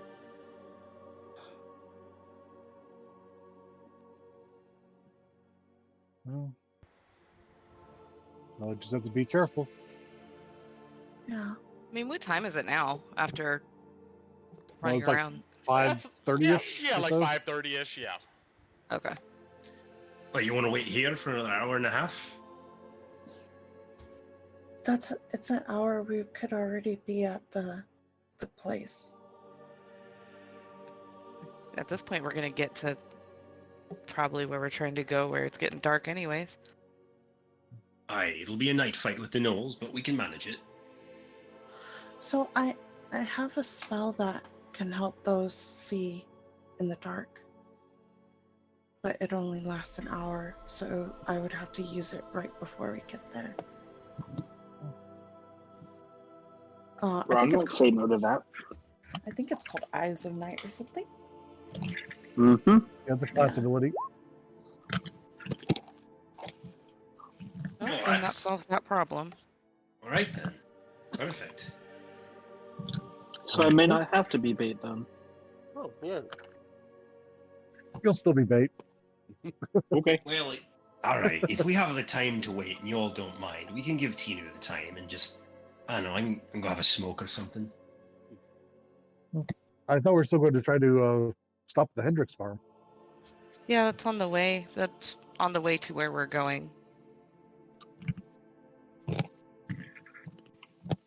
We'll probably get there around 8 o'clock, and then from there, probably about 9 or 10 by the time we hit the knolls. For that, it's gonna be probably a blitz through and securing the area, and then probably bunkering down until the next morning. Mm-hmm. Late morning, too, if the fight goes bad. Probably be there till 10. All Just right, fine so with the timeline of meeting the other people so because you they guys said are they weren't gonna even anywhere. you guys are gonna head over to you're gonna stop at Hendrick's farm and then head over to the Knolls and then come back, or you guys are gonna wait it out here and then try to go to the farm and the Knolls. I think we can wait, Tina, if you want. It's fine. I'm Uh, fine waiting. I don't want to cause problems. Is this important to you, Tinu? Oh. Yes, but Is it important to your sister? yeah, I think it is. Okay, I think it's then important to the whole group, Ron.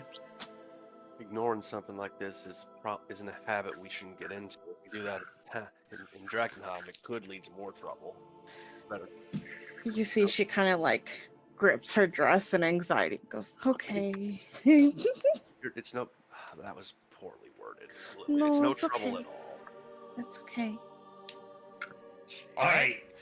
We're waiting here then. We So pick you our feet. guys hang around, like the chapel is right near Caravan Court. So you guys watch the traffic go by. The sun steadily sets and less people are kind of around the Caravan Court. You see that some of the caravans begin to pack up and it looks like they're heading north towards the Red Lion Hotel, at least some of them. The dust kind of settles from the activity of the midday. And after a while, you see a wagon pull up. Oh Yeah. no, I'm not ready for this. Oh, Tino, I'll listen. Adio will go with you. You'll be fine. Oh no. Let's see here. Kalina's the talker, not me. Well, now you are. No, I hate it. Because Tina's hard to be like I'm not like all spoken or anything. Oh, okay. Adi's got your back, Tino. Don't worry. Okay. A white and gold wagon that's kind of pulled by armored war horses approaches and then stops. Accompanying the wagon, you see kind of hopping out, are knights dressed in silver plate with gold filigree, wearing white tabards decorated with chalices that have flames billowing from their tops, the symbol of the sacred flame. Then, after a moment, everybody on the street, including you, look up as you hear what sounds like a large bird cry out across the sky. You see the silhouette of this bird fly, circle around the chapel, and then after making a few arcs, descend and land down, kicking up plumes of dust. You see what looks like a griffin. Whoa. And on the back of the griffin, you see another armored individual, a female human. You see hop out of the other side of the wagon is another armored man. And Wow, I want a griffin.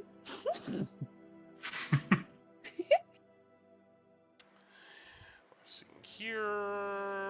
You gotta have a certain reputation level with them, Koo, before you can unlock it. I know. True. You don't get Per transaction, You okay? don't- You can donate. You don't get the faction mount until you have a certain level of reputation with the faction. You gotta turn in enough Drakkenheim emblems or something. Yes, you read the rule book. Like that's inside of the case of the game. You see both of them seem to have some type of ranking emblem on their chest. When I say both of them, I mean the lady that's hopped off the griffin and this other guy here. Two more individuals dressed in armor also kind of hop off of the wagon. And the one guy you see looks like this. And the lady...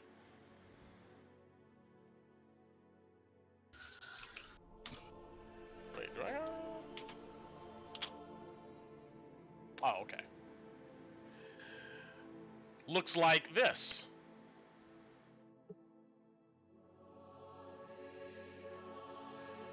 You see, they look at you guys as you're just sitting there outside of the chapel, and these two look at each other, but they don't say anything. You see, they just kind of step away from the wagon with the door open, and then you see a lady emerge. Oh no. Oh no. Koo's anxiety is at an all high. Oh no. She looks like this here. Da, da, da, da.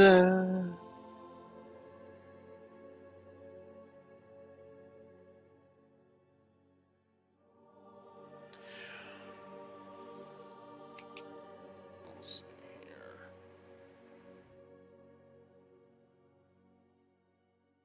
Whoa, is that a flaming ball?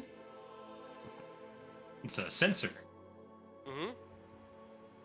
It's got like incense and stuff. Oh. Let's see. Here we go. So yes, you're technically right. It is a ball of fire. You see that she's like a stout black woman in her late 40s. You see she hops out, she kind of like adjusts her clothes and she looks around. She gives a warm smile to the two knights that is with her and the other two individuals who look maybe less ranking per se. She has round features, her hair is braided. She wears a flowing yellow and white robes of a cleric of the sacred flame. She carries a silvered staff and of course a censer. And inside of it you see that there's flames kind of just bubbling and erupting out. She goes, shouldn't be too long. You see she begins walking up to the chapel. She looks at all of you. She gives a nod as if she wants to go through. May the flame be with you, adventurers. Hi, Flame. Oh, I'm really sorry if I'm interrupting. Flamekeeper Hannah told me that I could talk to you about providing for rituals if we are going to Drakkenheim. You look like you've seen a ghost. I assure you I'm not one, honey. Come on inside. All of you. Okay. All right then. Thank you very much. You see she comes up to one of the acolytes and they give each other an embraced hug. You see that she like seems to question like how she's been, has everything been all right? And you see the acolyte kind of give like a nod. After a moment, you see Flamekeeper Hannah comes out from one of the back rooms. Looks like she's wearing gloves that are stained with blood, and you see that she takes them off. She goes, "Hi, Flamekeepers. Good to see you again this evening." "Oh, Hannah, so formal." "It's all good. How are they doing?" She says as she looks at the bloody gloves and looks towards this back room. "We'll think he'll be able to go ahead and pull through. But, of course, all of it costs resources. See if I can get you some more stuff from Camp Dawn. You know, anytime you want, you can always join us." You see, Hannah goes, "You already know my answer." "I see. And have you met these?" And you see she gestures with her staff back towards you. "Yes, they're adventurers who came through here earlier. They were looking to speak with you, I imagine, about things going on here in Drakkenheim." Ophelia nods. Come on, all of you, to the back room. Let's get some privacy." Oh man, I'm not ready for this. I understand. That was me last session. You see she sits down with a... You got this. You see she sits up straight and she kind of cracks her back a bit. Then she cracks her knuckles. Whew. They need to make bigger cards. Anyway. So you had questions about Drakkenheim and the Silver Order? Yes, so my sister Kalina was we were so we're going to Drakkenheim and we were asking about because purifying contamination, and Flamekeeper and Hannah told us that it would cost it that you need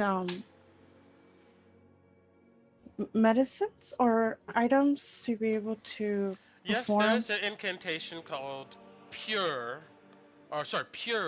purge contamination. Yes, that is a thing. And Flamekeeper Hannah offers her services here for those who need it. The adventurers who unfortunately decide to risk their lives down in Drakkenheim. So we were wondering if we wanted to help the church, help people, what we would need to do to get the things from there. To help the church, to help people. You want to stay here with Flamekeeper Hannah? No, I have to. Oh, she kind of like her face crinkles and then she like takes a deep breath. Oh, You're doing okay, Tino. You're doing okay. One thing at a time, lass. So since we're going there, Hun. You see, she reaches out and she puts her hand on your hand. Her hands are warm. It's okay. I know that this place can be intimidating. Not just the chapel, but Drakkenheim itself. Relax.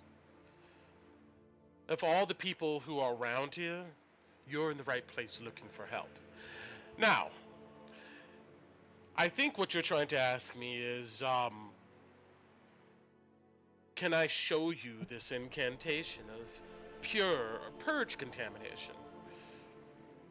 Now, that takes time, and also, all of you look admissible enough, but this is just not information we share with anybody.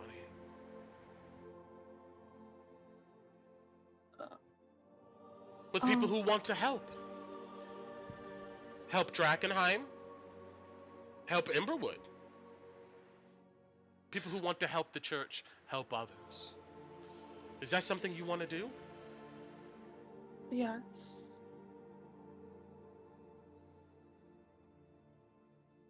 She leans back. She goes, I Okay. also, it's important that I can help my friends and my sister.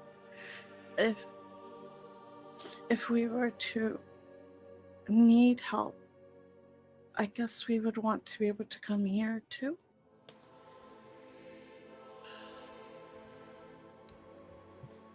Yes. If you suffer from any type of contamination, the first place you should come is to see Flamekeeper Hannah.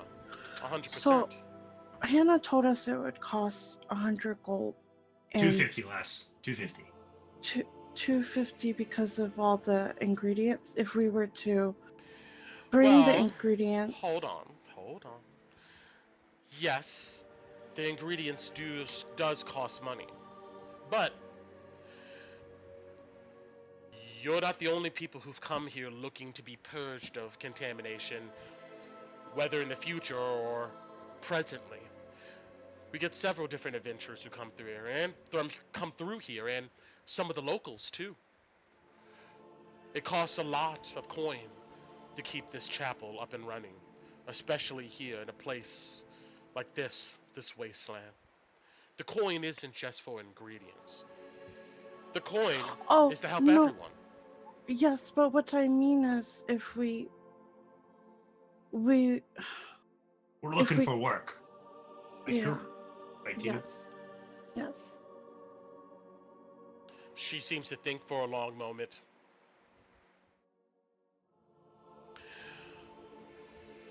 What type of work are you looking for? So if we go to Drakkenheim, and can we bring those ingredients back? She gives you an amused smile. She goes, I guess you could. If you would even know what goes into an incantation like this.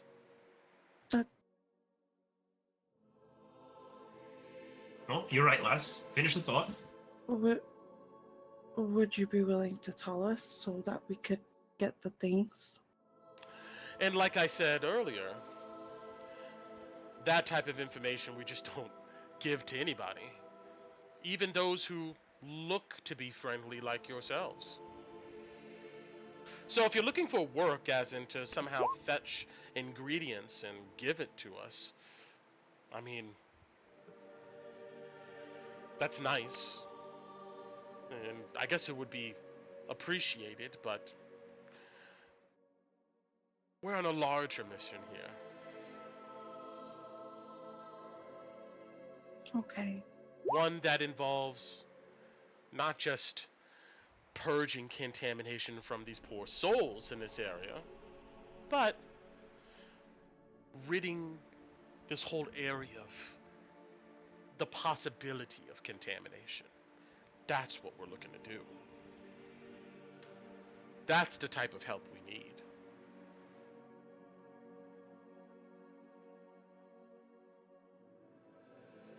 What do you mean by that? Well, if we can cleanse Drakkenheim of this delirium scourge, then what's the point of purge contamination? We need people who are willing to work towards that. Can you even do that? Is that a thing? She smiles and she goes, we're working towards it. But we have faith. And how do, I guess, other adventuring parties, as you've mentioned, what kind of work are you giving them in order to achieve your goals? I see. You think of this as more of just transactional. You do a few things and you get what you want. But that's not what it's We about. believe that going into Drakkenheim without some kind of help or backing would be even more suicidal than it normally is. Plus, Aaron charges 5 times the going rate for rations, so I have to eat. No offense, Bottom. I understand that. But like I was saying, this is more than just you or all of you looking to meet your own personal needs. To work with the church, I need to know a bit more about you. Oh my god. She looks at you when you say that, and she goes, that's fine. Most adventurers feel that way. They don't have time for the larger goals and objectives. They're here to make coin and money and whatever else they're doing. But I'm more interested in what you guys think of Drakkenheim. What's going on there? Help me help you. And when I say that, what I mean is, we're looking to go ahead and get rid of this delirium, this scourge. Is that something you care about? Well, it is poisonous from what I've seen, so... Because I right don't now, know. you've shown me all you care about is maybe getting some incantation from me to help yourselves. I will, if I am to be honest and frank with you, milady, we have yet to make our first excursion, so if you ask us of the state of Drakkenheim and what we think of it, we've not got there, but we have seen a bit already, and I won't speak for my compatriots, but from what I've seen and what I know, I hold certainly no love of this place or its continued stain upon the land. She nods. She goes, and then she smiles. She goes, I can tell you guys haven't been to Drakkenheim yet. If you have, you probably wouldn't have been asking me any of these questions. But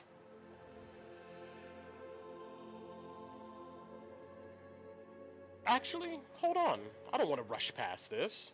What do the rest of you feel about Drakkenheim? About Gina, there you being want- delirium, these crystals there, leaving a stain of contamination over everything. That can affect you, what your guys are obviously worried about. What do you feel about that? I mean, there's that man that was selling mining equipment in the market. So you Keep it wish in to a box. exploit it. You wish to sell it, like everybody I else mean, here. it's poisonous, just like, certain metals can be poisonous. And dangerous. I don't know, to be honest, much about the nature of delirium. I didn't ask you about the nature of delirium. I asked you what you felt about Drakkenheim. What you felt about the delirium scourge in general. It seems like your opinion of it, Dwarf, is as long as it makes money, nothing else really really thought about matters. Well, I think you should think about it. We, on the way here, we saw somebody contaminated turn. It was horrible.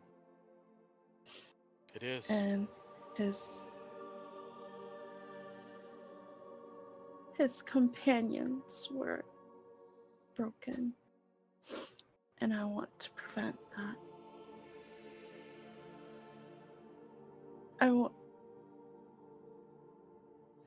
If Kala turned into that, I wouldn't be able to help her how I am now. That's why I'm here asking you.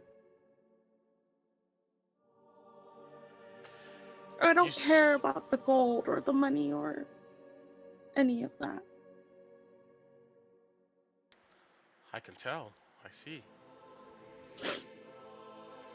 I don't want that to happen to your sister or anybody you know either.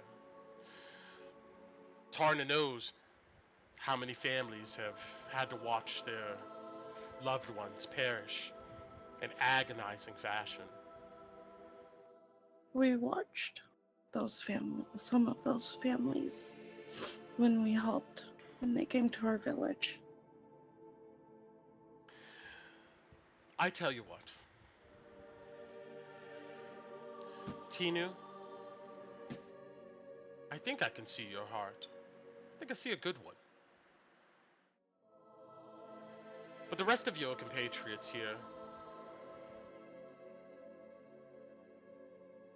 I'm not so sure. We have the dwarf here that the only thing he seems to have heard or knows about, or at least can remember, is about the coin. Yeah, fair. And the other ones, I get a sense they're here just waiting to see what they can get too. The Knights of the Silver Order is willing to help those who can help themselves, and also those who can look far enough into the future, who can see the horizon and see the bigger picture of what we need to do. And what we need to do is eliminate this scourge, this delirium, this contamination, so what you saw on the road happens to no one again.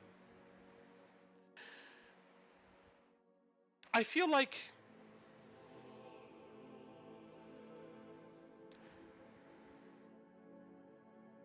in order to understand the urgency of our mission,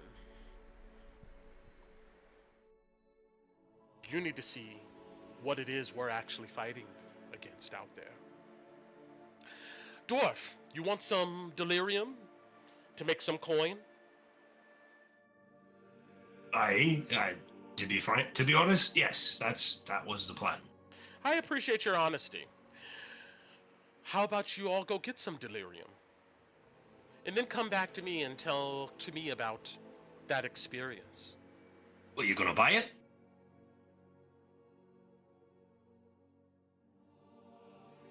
We'll take it off your hands. At competitive market rate? Those who support the efforts of the Sacred Flame will have much bounty beyond just a coin for delirium.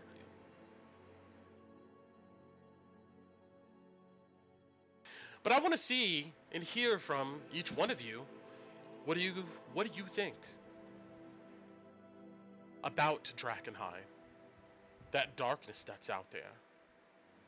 Once you've actually experienced it. Hey, Abby, Now- don't we have a map? Mm-hmm. Maybe she knows a good spot to find delirium. Mm-hmm. Then maybe as our goals align, we can talk about sharing rituals and incantations. Well, could you point us to a good spot on map for us to go look? I could, but by the time you get there, other adventurers less concerned with the lands of Westamar probably could have taken it by then. But all of you look quite able and smart. I'm pretty sure you can go ahead and find something.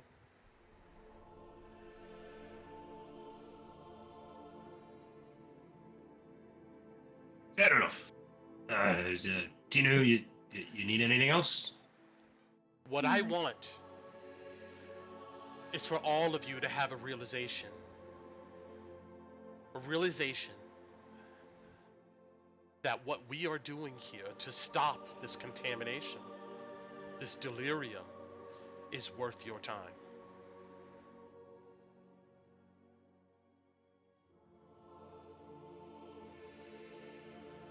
Thank you. High Of course. Flamekeeper. Anytime. Have you talked to some of the other groups around here?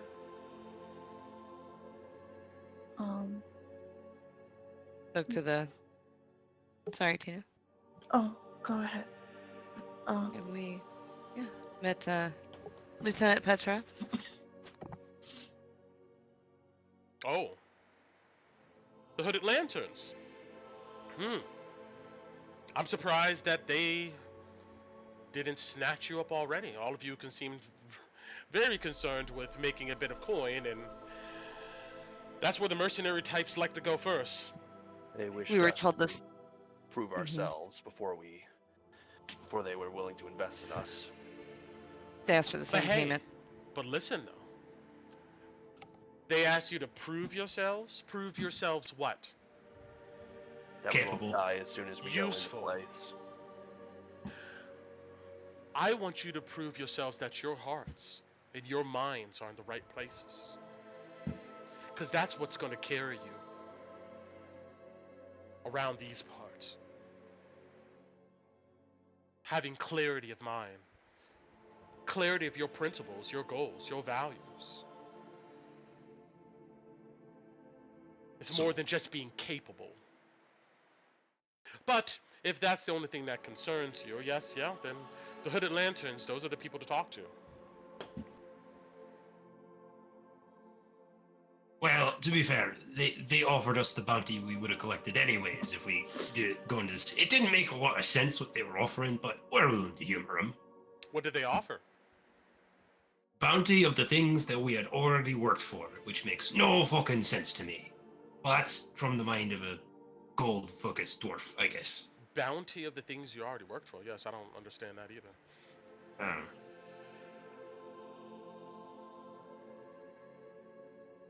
Have you seen any of the unfortunate souls wrapped up in the cult?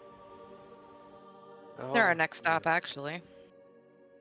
You'll most likely see them soon. We want to make sure that Coda doesn't get eaten by cannibals. He's a friend of ours. Well, if your friend has joined them, it's too late. He's sorry, miss. He's a writer. He makes stories, I guess. We've heard that they eat and drink the water, the food here. She gives you a grim look and a nod. They seem to have given in to this darkness completely, under the false pretense of some hope coming in the future, improving their livestock. It hasn't happened since the meteor fell, and it's not going to happen. Wait, what's not going to happen? The lot in their life improving by following this falling fire.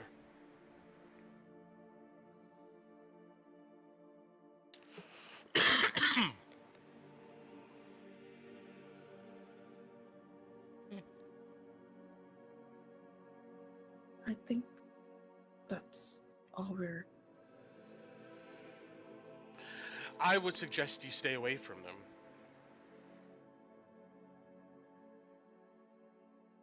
Well, I mean, we want to make sure our friend doesn't poison Unless himself. you want to see a bunch of sad souls bamboozled and into getting themselves killed in Drakkenheim. Because that's what's happening over there. Men, women, children, all congregating, believing in this false hope, some false prophecy, and marching into that city to never be returned. She leans forward on the table. That is something we're trying to stop too. So then, if you want us to face, like, the darkness of the city, wouldn't it be good to go see the sad, lonely folk what are marching themselves to their suicides or whatever? Why? Why would it be? Well, that way we know how terrible it is. They're not going to tell you it's terrible. They're drunk on conspiracy and prophecy.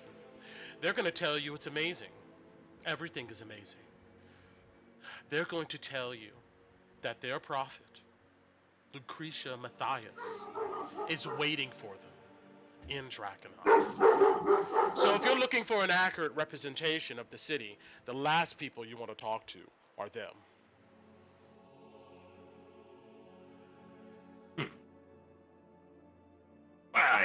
I just mean, pretty good at spotting a lie. So if they're fibbing, I think I'd know. Do you think I'm lying to you? I don't know yet. That's why you need to go to Drakkenheim and experience it. Because once you see for yourself, you know that there's no lies to be told. There's nothing but evil there. And those who wish to exploit that evil and use it for themselves.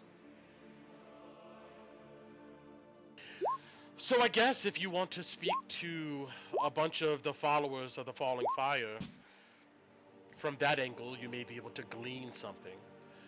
But I'm warning you already, here and now. They're going to tell you it's probably the best experience of their life. Can I do a general insight over her comments about the falling fire? Okay.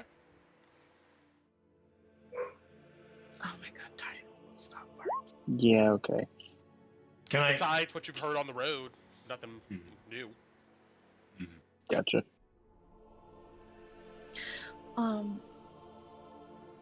Can I do a roll to see if Kala would have been able to change her mind instead of me? I'm just kidding. I don't think she would have been able to. Know how this lady is. Yeah, you get a sense she's not just going to give you rituals that Yeah. you need because you asked for it. Yeah. If that's what you're... No, I also didn't. Yeah, it's okay. I'll discuss it with Kaylee. Maybe she can fix it. Okay. All right. Sorry. We should probably stop taking up your time then, miss. Can I expect to see you again? Oh, Tinu, definitely, right, Tinu? Yes. Yes. If we end up surviving the evils of the city, then it's probably likely. Good. Well, be careful out there. And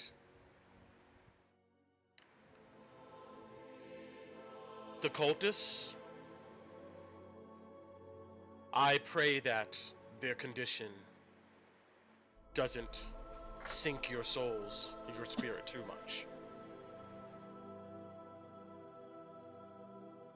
Thank you for your time, High Flamekeeper. Of course. She gives all of you a smile. I guess I will see you in the future. If you need to get in touch with me, I usually get here at dusk. If we build a relationship together, then maybe there'll be other moments for us to talk. Yes, ma'am. She gets up, lets you guys all out. She goes to talk with Flamekeeper Hannah, and you guys leave the chapel. Oh, I botched that. I knew I was going to. I don't think you did at all. No, we got our price, Tino. It's okay. It was going to take something. I don't think she was, just from reading her personality, I don't think she would have changed no matter what Kala said. But I think Kala would have did a lot better than me. I think Sorry, you did guys, great. for all the stuttering and pausing and That's anxiety. It takes forever to get through RP. I'm like, Tinu, just fucking say what you want to say, girl. No, it's fine. Just, yeah, It's great. yeah, that's what we're here for the RP. Yeah. But I will say this much: all of you are getting at this point a sense that you know, some of these groups have different motivations. Yeah, that's probably important. Yeah. All right. We don't have much time left in the day. Let's move on to what we need to do before the evening settles too much. Let's go see if Dakota turned into a squid man, eh? Oh, thanks everybody for coming with me and for supporting me. Of course. No problem. That was the least proselytizing I've heard from a flamekeeper. Tinu All right. gives you a smile.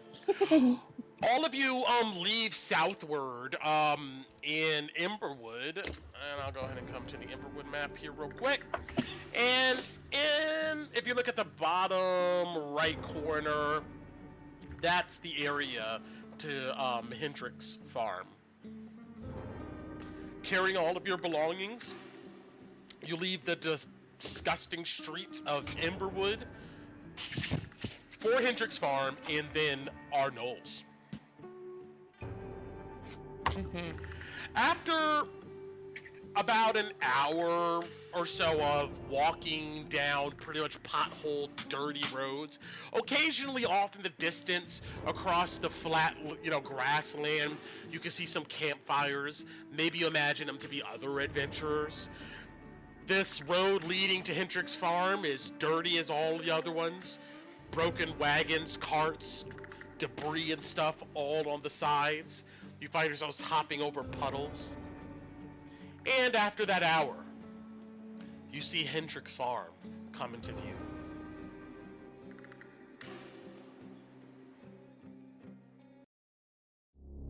Oh man, the music stopped. Oh no.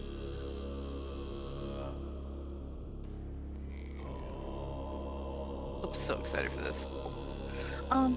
Brett, I would like to say that Tinu has her eyes and ears open for Anar because her dad said that this is where he came.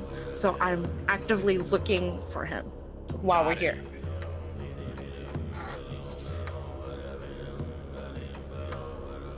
By the time you get here, the sun is well into setting.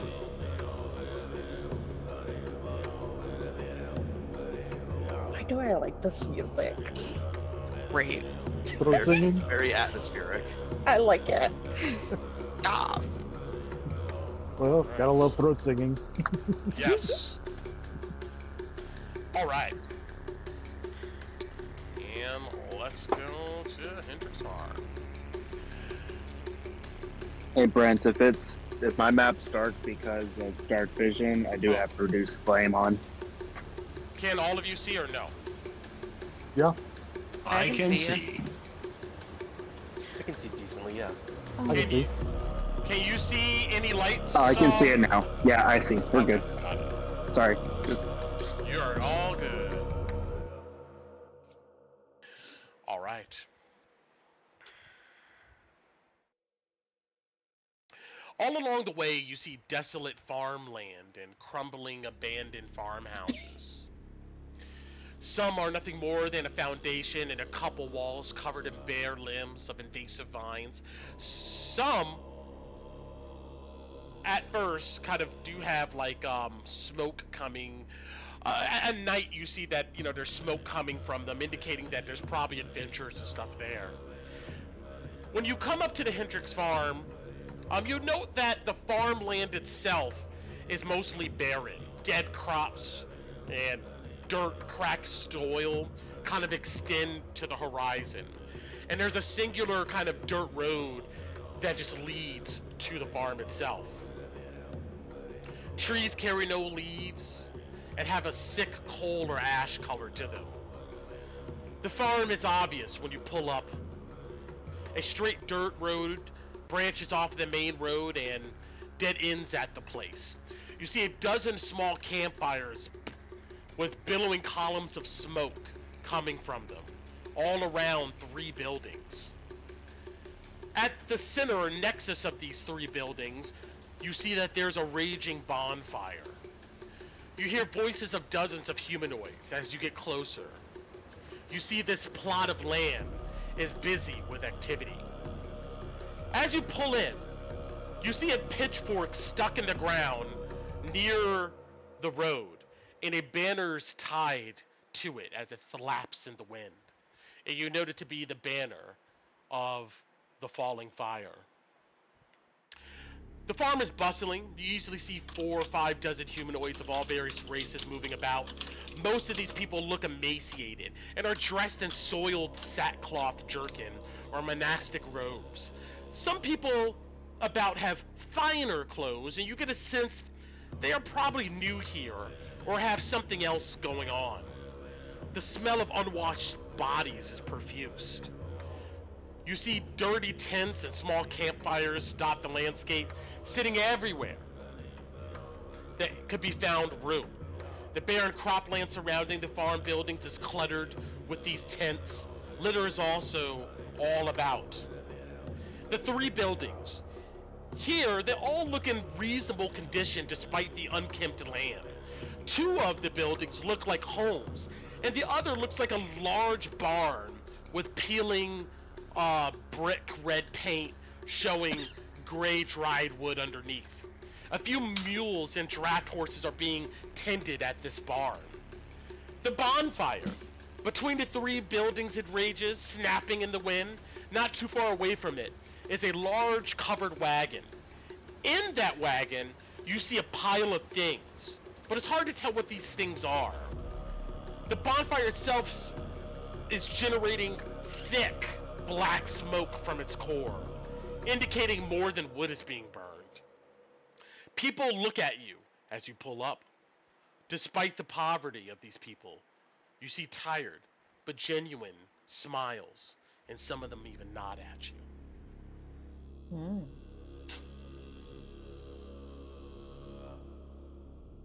And as far as an image concern, it looks kind of like this here.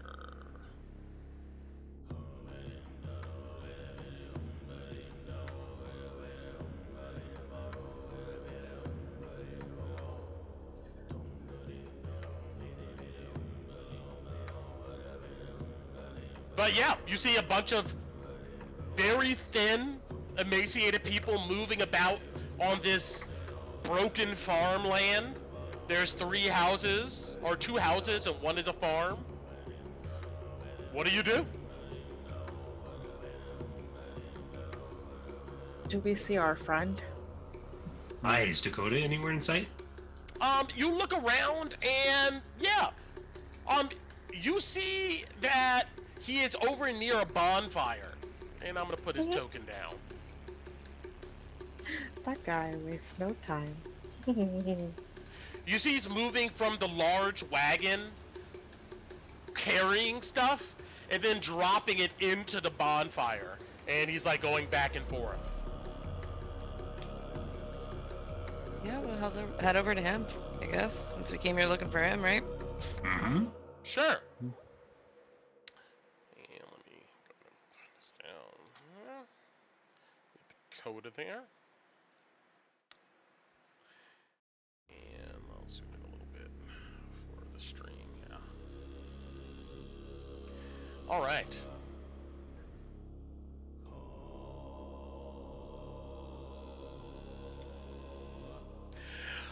You see Dakota, as you come up, he looks at you guys and he waves. You see he drops a bunch of stuff he has in his hands into the bonfire. And he moves past another individual and comes up to you guys on the road. You made it. I didn't expect to see you guys here this soon. Getting the lay of the land. I have some work too, past the farm. Good. I'm getting myself nice and acclimated, he says. Oh, you see he points to this guy here, who's like, has a shovel and he's like poking at the bonfire. Apparently that's the guy. The Daniel Flint, he calls himself. The guy. What does that mean? The guy who's in charge of this place. I think. You already expressed your interest in joining. Yeah. What were you told you had to do? I had a choice to be a follower or a champion. And right now, I'm a follower. Soon Just to like be. that. Well, Yeah, Soon to be. What does that entail? look, I didn't ask this guy to tell me a billion different things about what's going on here. That's kind of rude. But apparently that they're going to have some meeting here later on tonight. They gather around the bonfire and talk about the falling fire. As far as being a follower is concerned, I didn't ask what a champion meant, but it means somebody who's going to go ahead and dedicate themselves. Somebody who's going to go ahead and learn. Stick around the farm. Learn their ways. Can I insight this guy? Like, is he like genuinely wanting to be a follower? Yeah, how dilated are his eyes? Sure. You don't need to insight this guy. It looks like you get a sense from him.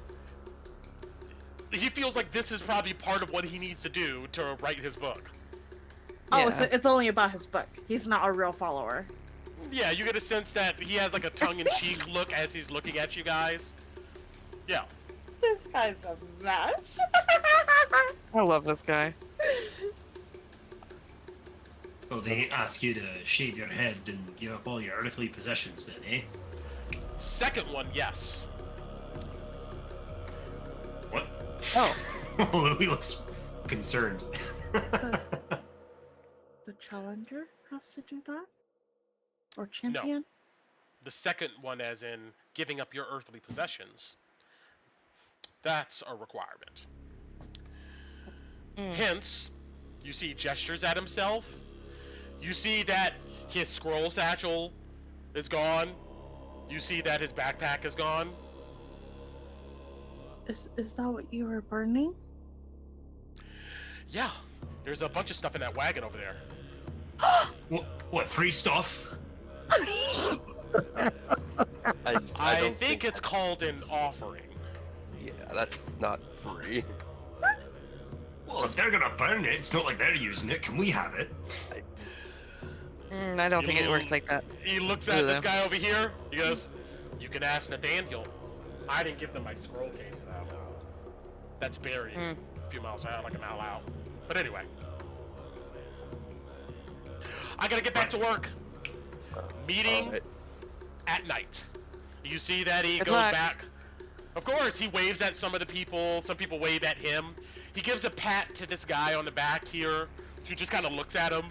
As he then goes back and he grabs more items from the back of his wagon, and he begins to bring them to the bonfire. Oh my god. I hope he's okay. He'll be alright. As he comes back with a group of stuff, he goes, Mr. Flint, you have some other... I met these guys. They were interested.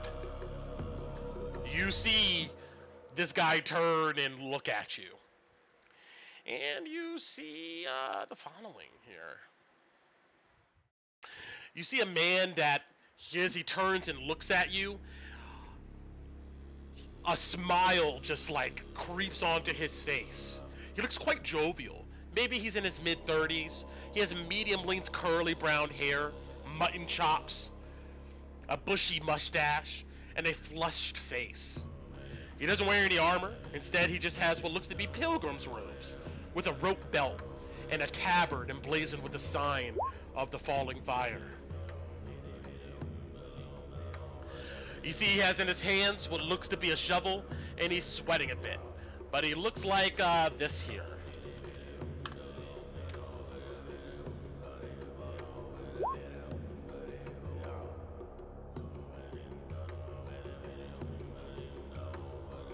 You see he puts down the shovel in the earth, kind of slamming it into the ground so it stands up straight.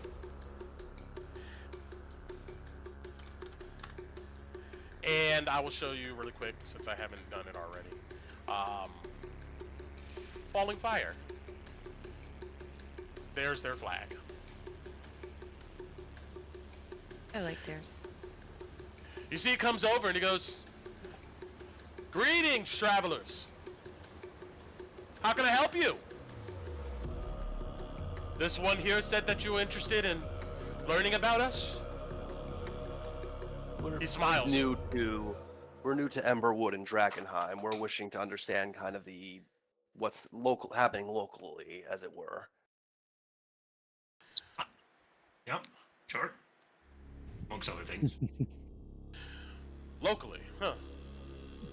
Well, I can tell you that many people from very far away have come here, seeking safety and shelter, looking to go ahead and learn more about the falling fire, of course. We all share our food. We all protect each other as much as we can. So you do offer food then? Of course. We have food that we cook here, yes.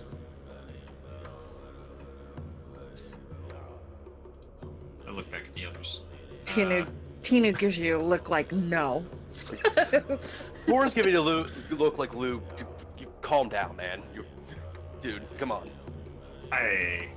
Okay. Where does your food come from, out of curiosity? Other people? Thank you, Supersonic. But he goes, well, the land is not too good for growing things, but it could be worked a little bit. We've been able to go ahead and get a few potatoes and whatnot to rise. The rest of our food we scavenge, or we ask for benefactors, people like yourselves to help us. Those who come, if they have food, it becomes all of ours, and we share.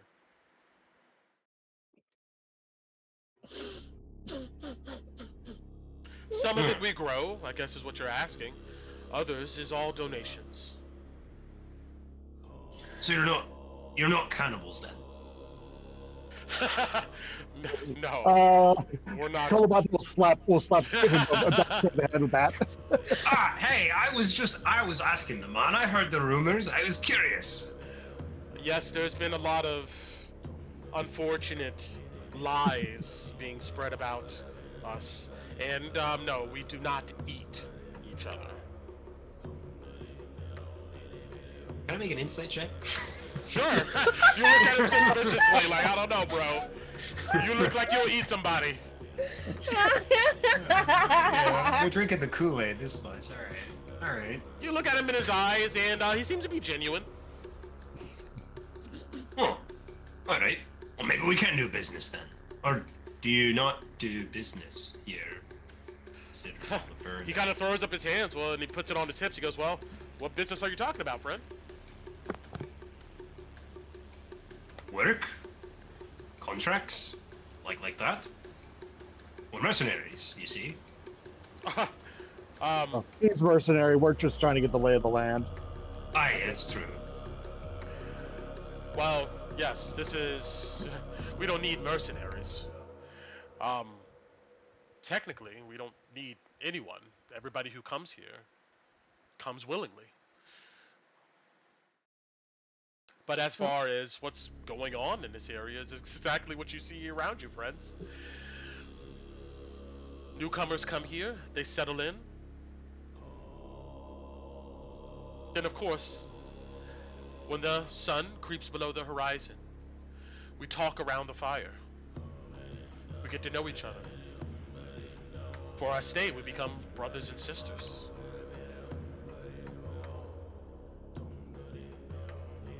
So you're all named Flint then? No. You have your name, I have mine. Mine is Nathaniel Flint.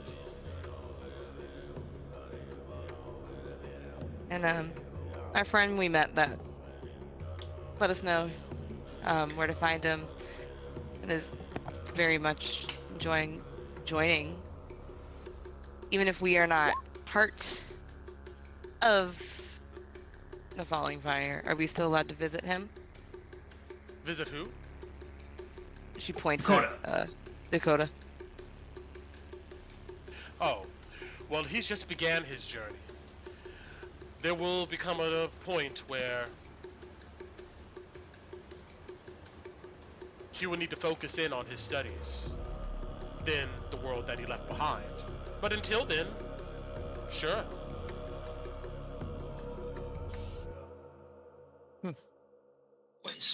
Wait, he's gonna like lock himself in a room and read books for a long time.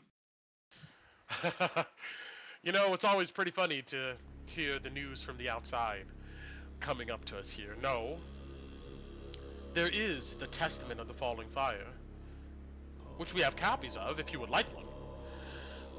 That is part Yes. of our studies, but there's no locked doors or none of that.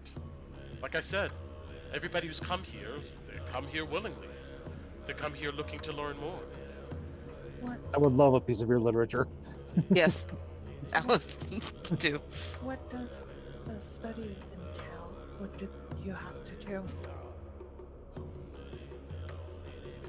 Well, one has to decide first whether they're going to be a follower or a champion of the falling fire. And then after that, the scriptures will guide you. What's the difference? The difference is, one, if you're a follower, we partner you with someone who's already on their journey, and you begin your studies here on the farm. Of course, part of it has to be you have to give up your past. That's not really relevant for what's coming in the future. So you give your stings to the fire, the hearth, symbolically, as you are dedicating yourself to being a follower. Uh-huh. Then after that, you settle in with the others. Your partner will guide you through the scriptures and also talk about anything else that may be troubling you. Champions, they prefer to help with the divine work through actions rather than study. We do get some adventurers who choose to pursue this. And we would hope these adventurers are inspired by the divine light, and they use that light to guide themselves in going out into the world and completing tasks on behalf of the falling fire, until it's deemed that they are ready for the next steps. What's that? Well,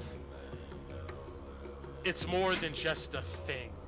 It's almost an experience. It's something you have to understand.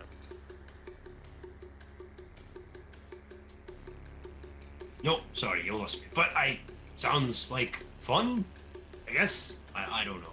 Sorry, friend. It's okay. I mean, we get adventurers who come here quite frequently. Some look to be just interested in finding out more about the falling fire. Some look to come and exploit us, or use us. Of course, we can't let that happen where it's found. Wait, oh, you're talking about bandits then? Or maybe something else that we might be here for.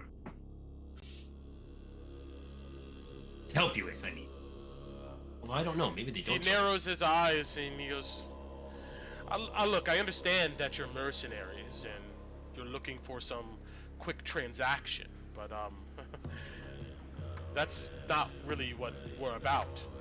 We do have people here who are champions and who protect us from those who would look to exploit us or use us.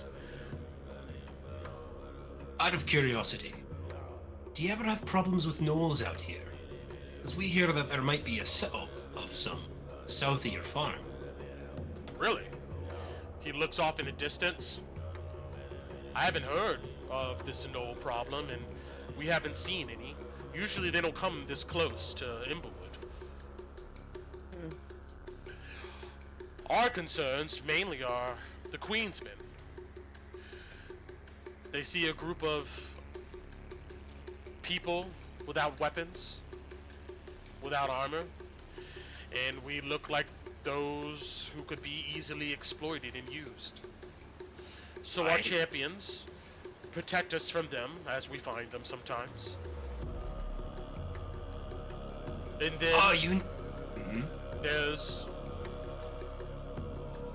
the Sacred Flame. How about how bad the church is after your ass? You see he sighs heavily. Well, we come attempting to reveal things about the church. Ron pipes in, like what? Like how for generations they have been following an emperor. Not the words of Tarna herself. I could have told you that. That may be apparent to you, but there's a lot of folks in Illyria, Caspia, even across Westermar, who takes the faith at their word.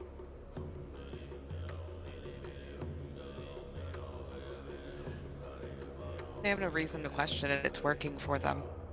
But it is a theocracy, though, isn't it? Until a flaming meteor falls and hits Drakkenheim. What? You lost me. Oh no, we see eye to eye on this one, friend. He nods. But yes, they believe that we are spreading heresy, blasphemy, all different types of stuff against the church. And we don't agree with them, not anymore, but we also don't try to stop them from doing whatever they're doing. But they seem to have very much an interest in doing that to us. Some have came and tried to kidnap some of us.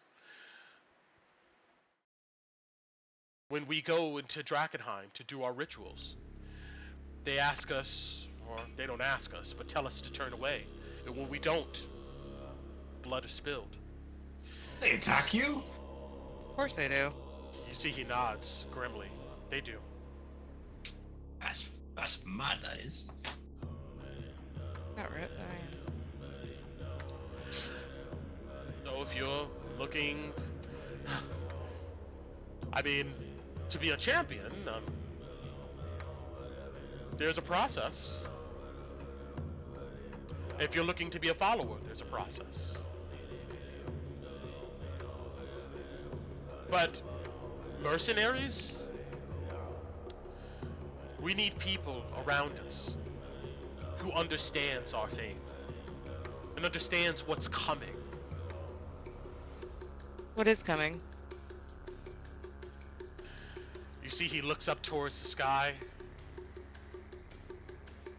A new age of heroes. Huh? a new age of heroes. No, I heard you. Expand on what you mean by that.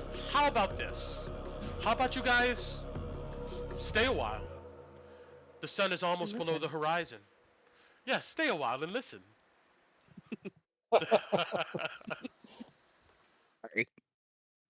Like I said, a lot of this stuff requires understanding and patience and time. If you're really interested. If you're not that interested and you're just looking to try to use us in some way like all the others, then you probably won't find any of this interesting or comprehensible. What I find most interesting is, not sure, esteemed leader was able to break away from the church and is apparently still at large, has gained a following, and seems to be doing rather well in growing her numbers. He smiles, he goes, people sense the truth. And when you're trapped in a world of lies, that truth becomes so much more sweeter. You almost feel parched. But we're here to quench that thirst.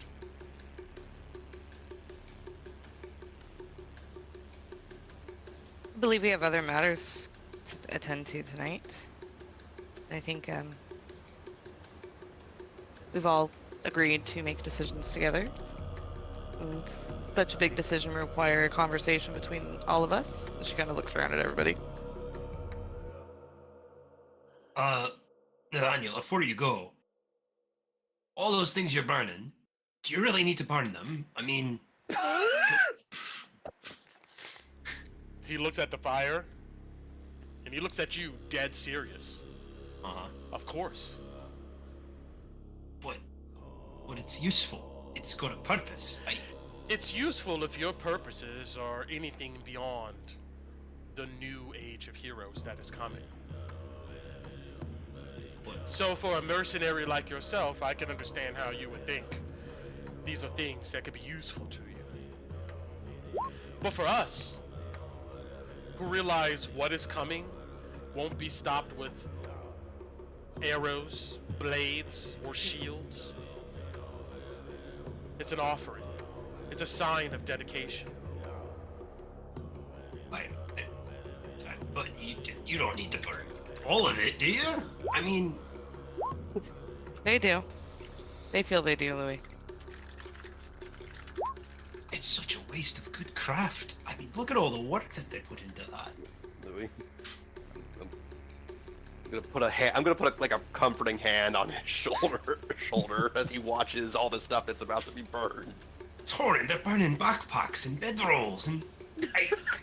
Louis, you can't argue with the religious camp. Louis, I get it, but Well, argue. I just want to know if the man will just give it to us, you know? Because he doesn't need it. Because he's free or whatever. I don't know. they do need it, Louis. They need to burn it. They need to burn it. Has Nathaniel walked away while we're doing this? While we're talking about burning this stuff? Mm-hmm. Has he walked away, Brent? No, he's still standing there. He's just standing there? Okay. He's just looking at you guys. You see, he seems a bit amused. Like, he finds it amusing you guys don't understand. But he's willing to listen. I mean, so, wait, hold on. Nathaniel, if we got a place that we're going to be staying that might be close by here, you know, we'll be neighbors. Maybe as a neighborly gesture, you could see your way to giving us to some of those goods. Because we don't have nice things like chairs. They're burning a nice chair. Alice, you do see a guy come around the campfire. Tall, about 6 foot, muscular, in plate mail. Oh, the Terry Crews? Skin the color of earth, bald head. And he kind of looks in your direction. That's who I think it is, right? And yes, it's this guy. Oh. Oh, who's that? Holy shit. He's You see looking he at has me. Yeah, he has a sword. I mean, it's sheathed. But he goes, Alice? Uh-huh. You see he moves around to Daniel. He puts a gentle hand on his shoulder. And he walks, like, expecting you guys to move out of his way. Like, he just kind of barrels his way through people. And he Oh. comes and he stands over you, looking at you. He recognized me even though I had my hood up and my mask over my face. Damn. I didn't know you had your hood up or your mask over your face. Well, I You- guess I didn't. You guys I just guess came I from didn't. talking, with Chapel. Yeah, Nobody fair. was in it. Yeah, so. Yeah. I gotta just look at. I don't think I ever got your name. You see he bends a knee. Then he stands up. I was called Sir Hopper. I remember you from when you were younger. I remember But I'm you just- too. George Hopper now. Why only George Hopper now? You see he seems to think long and hard, and he looks back towards the burning fire, and he goes, I don't serve a house anymore. I serve something more important. Huh. What house was it you served before? That's right, you may have been a bit too young. I was stationed in guard duty in House Jones for a long time. Until... You see, it's almost like something he doesn't want to talk about until I was made to leave. Oh. I would Kindred spirit in that watch- aspect. Are you here for the following too? Unsure, but yet. He gives a nod. How's the family? Probably hunting me at this point. Why would they hunt you? I didn't leave.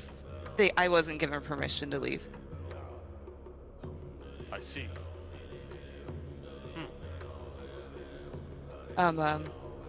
Orion's back in Emberwood. At the fancy hotel. You see he looks at you, goes, is he now? Yeah. You see he's kind of gritting his teeth.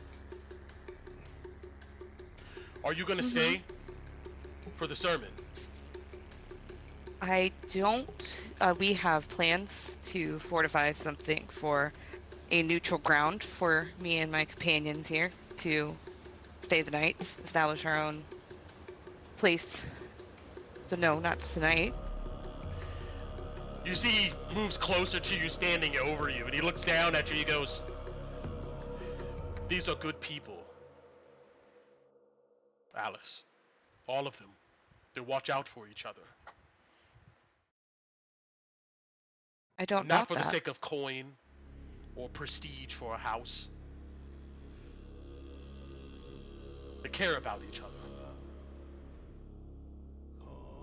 You could stay here.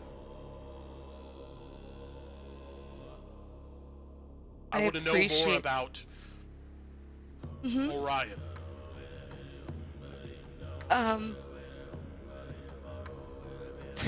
I also kind of look over at everybody else.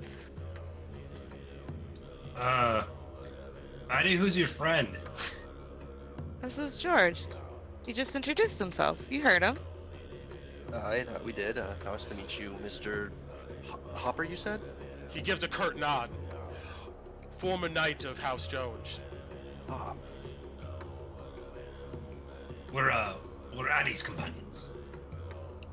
So I see. Do you plan on staying? We don't know yet. They're hesitant. It's understandable. It's You're- been a... Yeah, we go ahead. currently have a previous occupant. previous agreement to go through. Aye, we gave our word on that, didn't we? Oh shit, we signed the contract too. Yes. And if there's one thing I've learned being here so far is that we probably want to honor those. Alice, you see, he puts a big hand on your shoulder. Don't let any of these other groups around here fool you. It leads you to do something stupid or dangerous. I mean, yeah,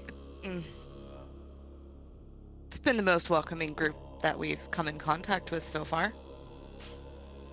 It's because we don't need something from you. Everybody needs something. And that doesn't necessarily always mean it's bad. To hold a friendship, you need to have care and respect. That doesn't mean it's bad. So everybody needs something from somebody in order to have a relationship. I understand. What is it that you need from the Falling Fire, and what does the Falling Fire need from you?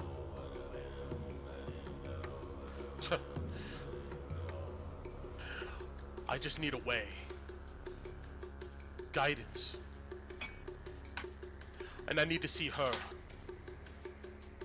Matthias. You haven't seen her yet. You see Nathaniel Flint goes, our champion, George Hopper here. He has some other duties. Some things he still needs to complete before he takes his final pilgrimage. Well, you need help then, friend. Nathaniel looks at you and goes, like I said,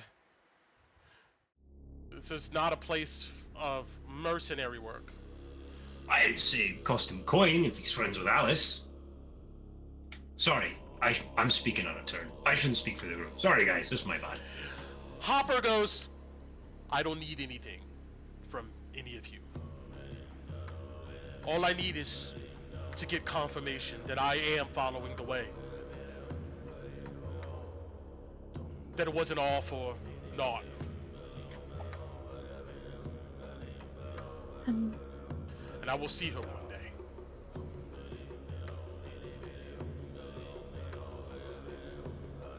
Been interested in meeting her as well. Take care of yourself, Alice. You see, he then walks away.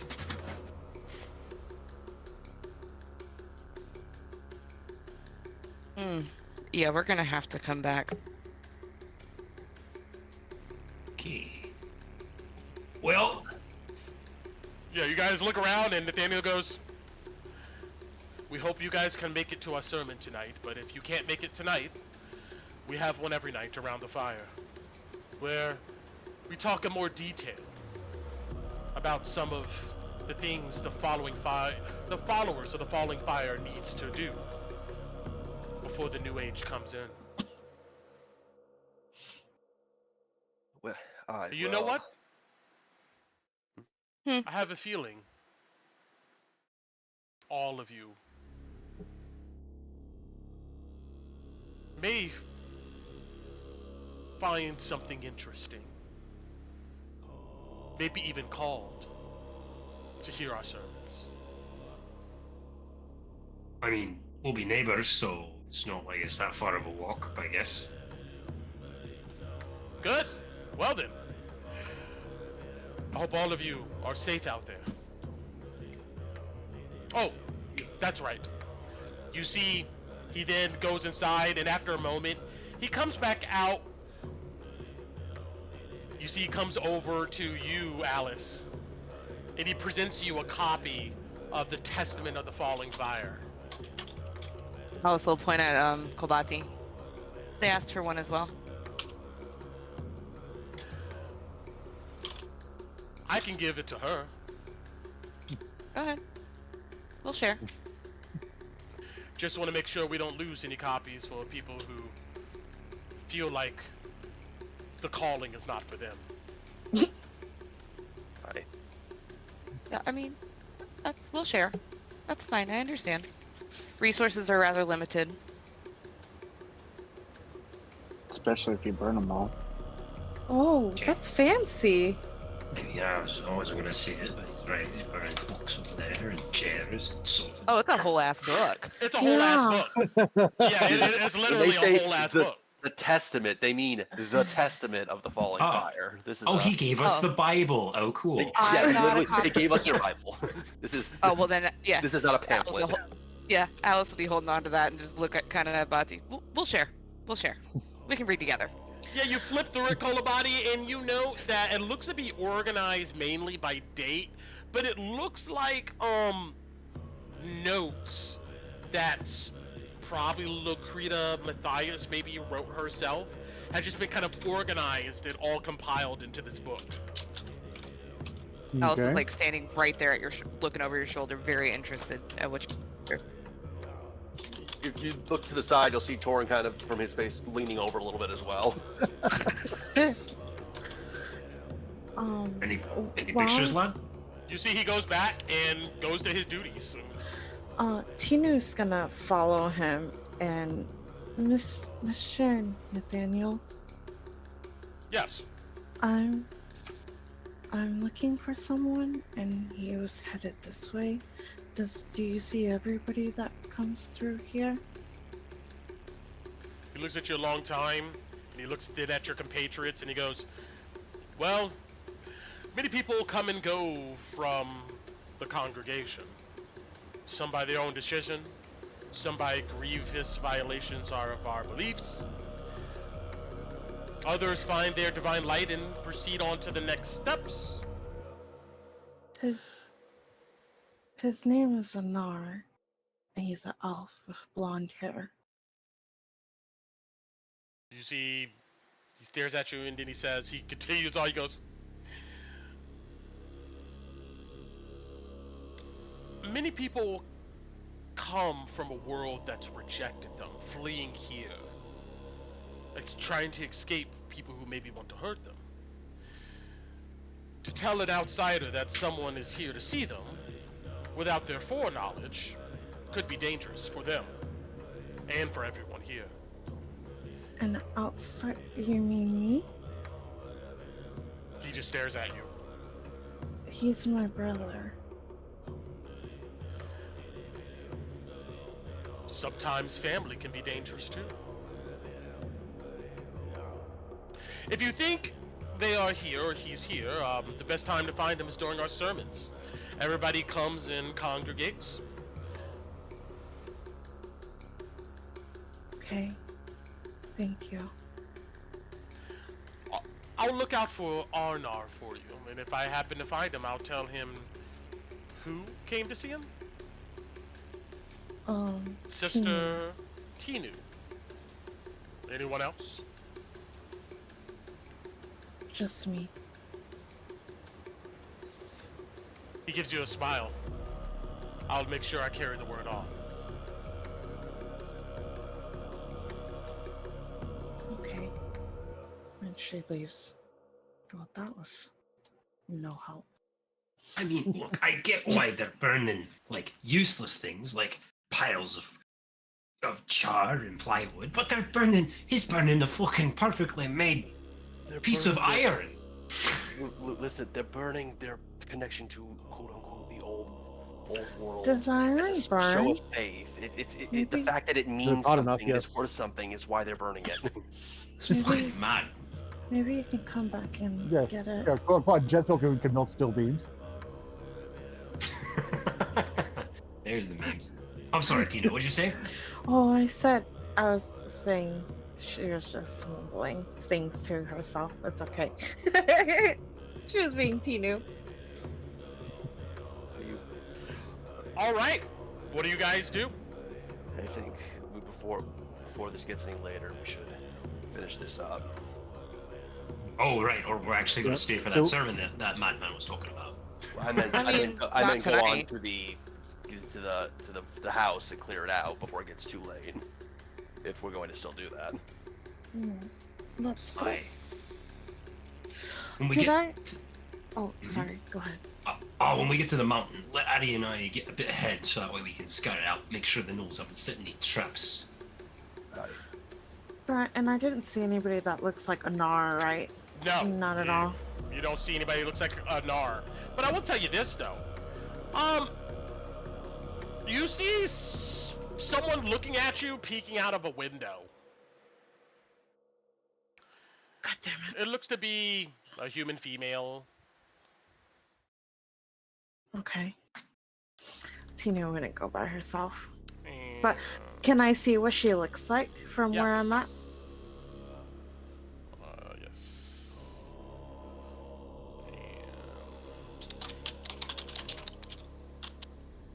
And there we go.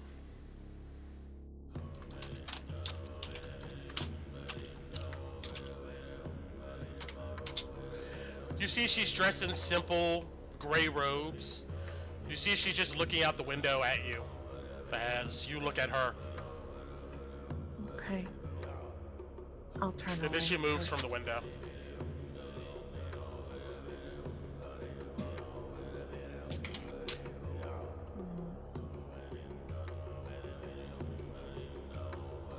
Alright. So, yeah, you guys look around and see, yeah, these people at the farm are going about their evening. You hear some laughter. You also hear some people congregating around the bonfire and starting to do these guttural kind of chants towards the fire. As you guys leave out now into the darkness towards your destination. Brent, I would like to note go that. ahead. Oh, sorry. When we're within range, I want to use the eyes of the night on Torin and Ron. Got it. All right. Who Thank you. else can't see at night? Oh, Is it- Alice. Oh, and Alice can use Alice. them.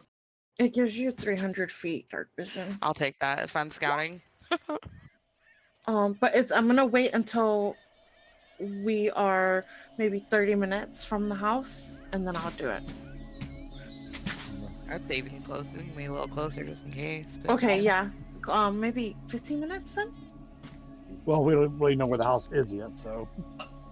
Well, once we get to that switchback, might be a good spot. Okay. All right. Let's take 5 minutes really quick. I have to use the little boys' room, and I'll be right back. Me too. All right.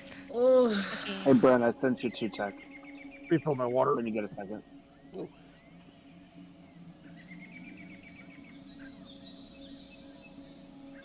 Oh my god. Yes, you misunderstood that part. Yeah, it's old.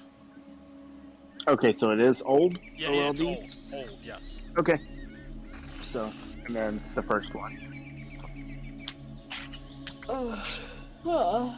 I don't need an answer now, just... Yeah, let me think about that. Okay, Got thank you. it. All right, I'll be right back. Copy. I'll be back. I'm gonna go get something to eat. It's exhausting.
All right, I'm back.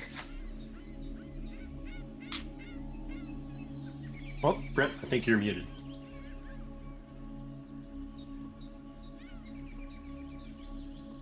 There we go. Yeah.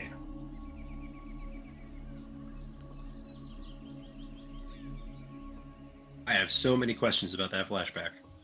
Now I really need to see Numbra.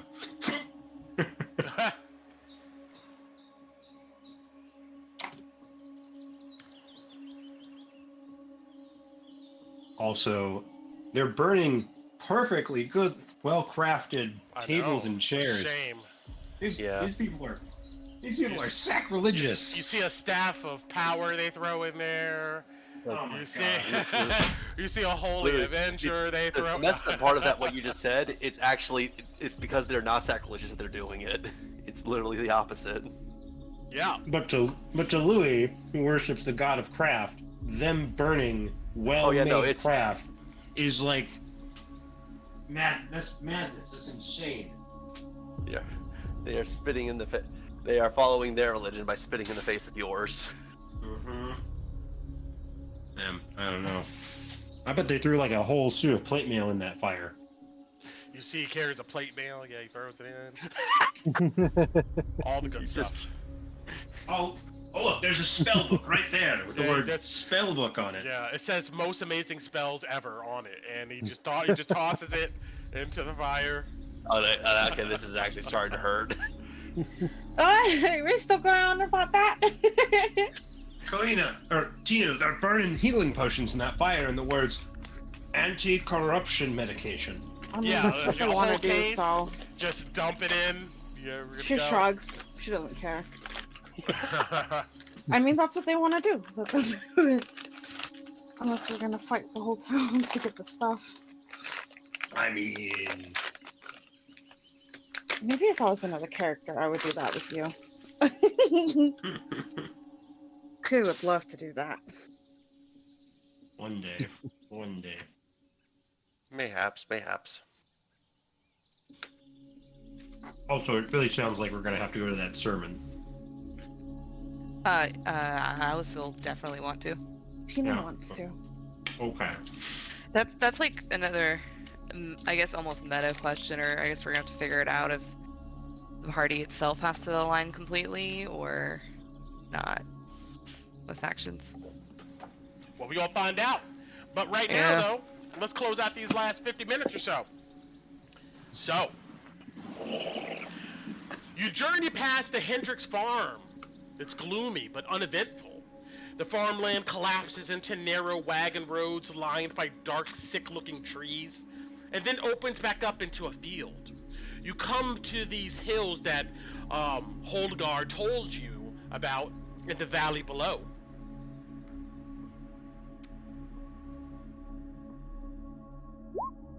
Show you guys this here. And let's put this up for the stream. There we go. The ridge leads to a shack that leans against the wind. The footpath leads down the hill to an old road, and eventually to a split, where one arm of the road climbs into the steep, dark forest. Looking kind of something like this here.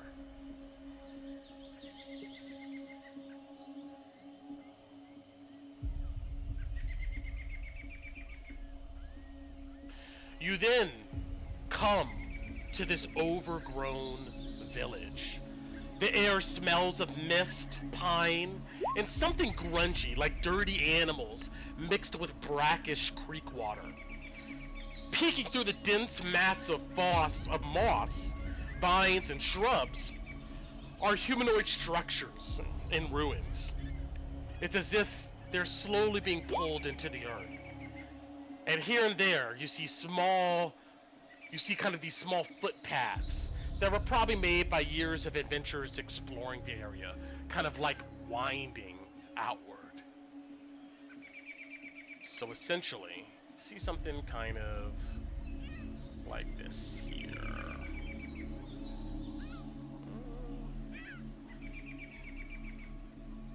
There we go. Did I show this already? Yeah. Overgrown village. Something like that. All right. Let's go ahead and get it to our map. Bada boom, and let's put all of you here. Oh, at this point, I think Tina would have used her your dark vision ability, right, Tina? Yeah, I use Eyes of Night. Yes. And I'm gonna put you guys down in a second here. 300 feet dark vision for Torin, Alice, and Ron. Clean it down here. Ron. Pull the body. Yes. Louis. Ron. You can see. Tina. She gave you the night as a night. Torin. Easy. Thank you. And how far is it? 300 feet? Uh huh. Okay. We're hollow for eating again. And who else you gave it to? Bob. Ron, Who else? Torin, and Alice, Got it. and I have Ellie out too, cause there's nobody out here to see her. Alright. And...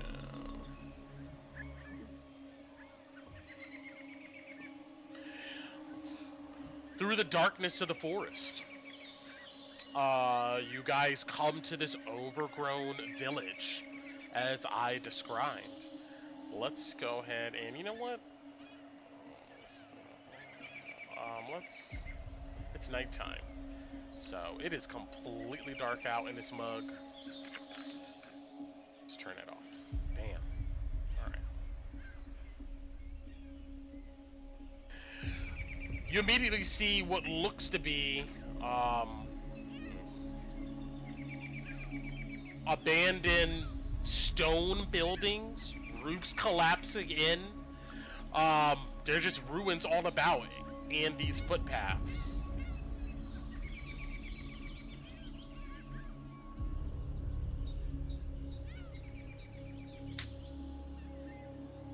Looking to our scouts. All right, come on, Eddie. Let's go see if we can get eyes on the enemy. Okay. She puts Ellie on your shoulder. At this time, she lets you know, if I'm in a trance, I can see and hear everything that she can see here. So if something happens, just tell me and I'll come back and tell these guys. And I'll sit next to Torin and go into trance. Or whatever it's called. Alright. I think it's right. Okay. You guys continue moving up. I mean, you see several broken, ruined buildings, soggy, covered in mold and lichen. It is dark in this forest. Your night vision adjusts, but you still see it's mostly like shades of gray. You think you can hear all types of various nocturnal animals about. And then there's that grunchy smell. What do you do? Do any, at least there's a building right next to us, right? As far as... Yeah, you look to We're your at. left as you guys climb up this footpath. Yeah, you see there's a building to your left, and there's several other buildings about. How's the roof look on this building? You look up, it looks... I mean, it's covered in fallen debris, branches, limbs, leaves, and stuff, but it looks like it's holding up. Not patchy at all. From the ground, it doesn't look patchy. Checking this one first, I guess. Yeah, we should start here and make sure they're safe. All right. Hang on. How, Alice is gonna climb up. Try to get on the roof. Sure, I'm not going to put you on there, but you climb up onto the edge of this roof. You brush a limb out the way. It looks like it's mostly, like matted hay and dried grass sitting on top of some type of mortar. But you see that there's like an impression towards the center of it.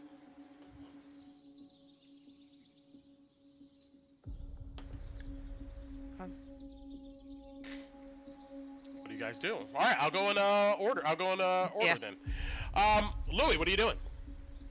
I look up at Alice, and if she gives me the sign that it's all clear, I'm gonna nod down the path and start stealthing my way towards the buildings up ahead, darting between trees. Want me to roll a stealth check? Sure. Yeah, I'll also be running behind him.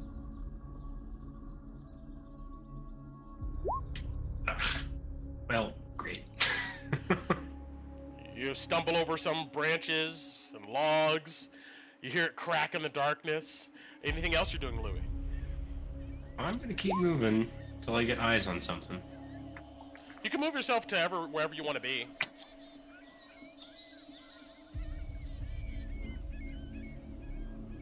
You see a large building that has like a circular tower attached to it. It looks like the upper floors have collapsed in a long time ago. How tall is it now? It looks to be about 15 feet tall. Okay. Does it look like the inn? No.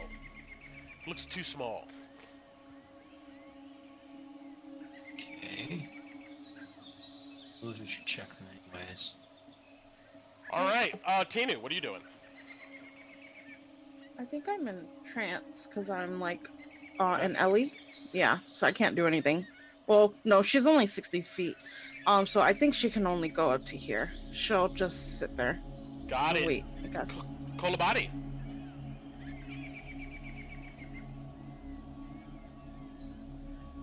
Well, they said that this one was clear, so I guess did they open the door or Nobody opened the door. No, we were gonna go scout everything else first.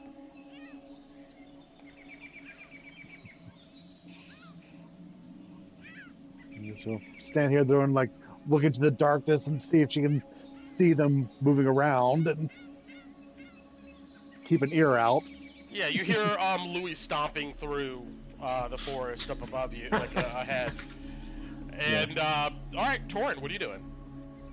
I would say similar to Kolabati, I'm trying to keep an eye out for Louis and Alice, but I'm also making sure between himself and Tinu, who is currently eyes closed and basically blind and deaf to the world, the immediate vicinity.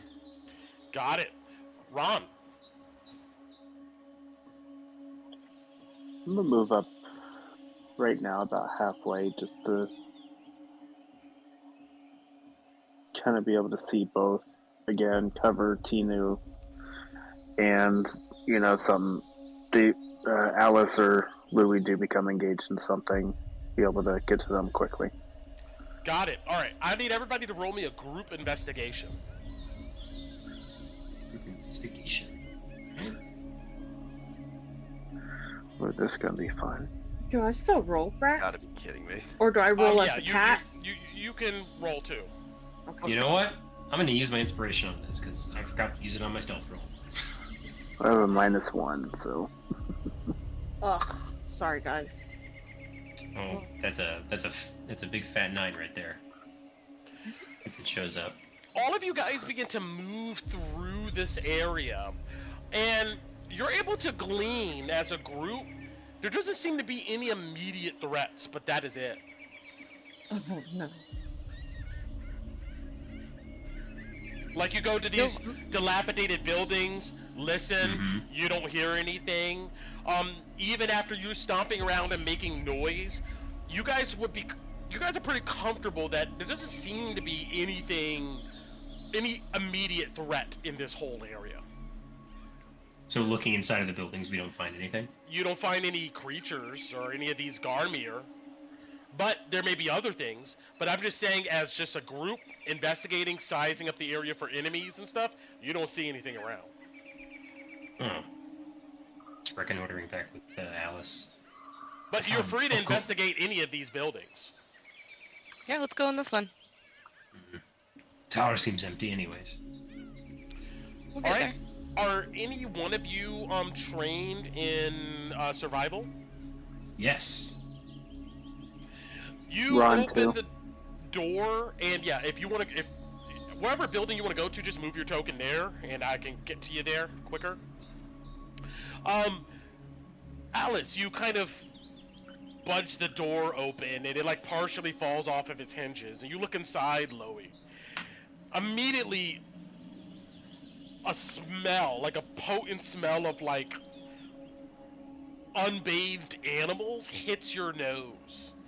You see all across the ruined floor, amongst the furniture and stuff that's about, there looks to be droppings. It looks to be like large logs of poop and stuff here and there on the ground. You get a sense that like some creature has been here, probably recently. Is this Noel's spar? Roll me in survival or nature. Sure. If this is a monstrosity, I have advantage on this. Does that apply, as that is one of my favorite enemies?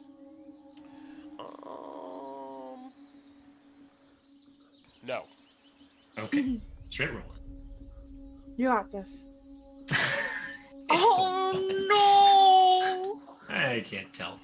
I mean, yeah, you see what looks to be clawed, kind of large footprints and stuff through the mud, but you're unable to discern how long it's been since they were there. But it looks like something has been here recently, but they're not here now. Oh, Alice. Huh? What idiots. You know what What? this is. What? When do you think they hunt? I was just thinking that. So when are they gonna come back? Probably when they have a kill and they have enough to eat. We should set a trap. I was just thinking that too. Let's go get the others. Yeah, go ahead. I'm gonna keep poking through stuff. All right. Got it. All right. As you guys say that, Tinu will get up out of trance because she heard that and tell Torin and Kolobati they're not here. They're out hunting. The whatchamacallits that we're fighting. Garmir? Yeah. Well, yeah. And she'll bring Ellie back to her. Hey, so, good news. There's fuck all here. Do you Ellie. check all the buildings, or We checked the inn, and I found evidence of, Noel, or what they call him, Garmir, here. That building looked nothing like an inn, by the way. Oh, it didn't? No. It just looked No. like an old, dilapidated house. That's fine. I'm gonna search through everything Gotcha. while they're talking. I guess you're right. No, I haven't looked at all the buildings. But I'm fairly confident there's nothing here. So we can have a once-over and take a look. And stay together. this one? Yeah, Oh. yeah. Tinu already went in. Once again, you get this grungy smell. And you see, it looks like an old pallet is sitting here. It's soiled, covered in burgundy kind of colored stains. And you know that on the ground looks to be the rib cage of some humanoid. Can I do a check to see how long ago, or how aged it looks, or anything like that? Are you Like- trained in survival? No, I'm not. You can roll, but roll a disadvantage. I can't roll like a. No, never mind. It's okay. Survival disadvantage. Hey, So we 17. found enough ones. You should be fine. Yeah. It looks like this has been eaten maybe 3 or 4 days. You look at it, you can see bite marks on the ribcage bones. There's not a bit of tissue, muscle, organs, or anything left on it. Okay. This one here.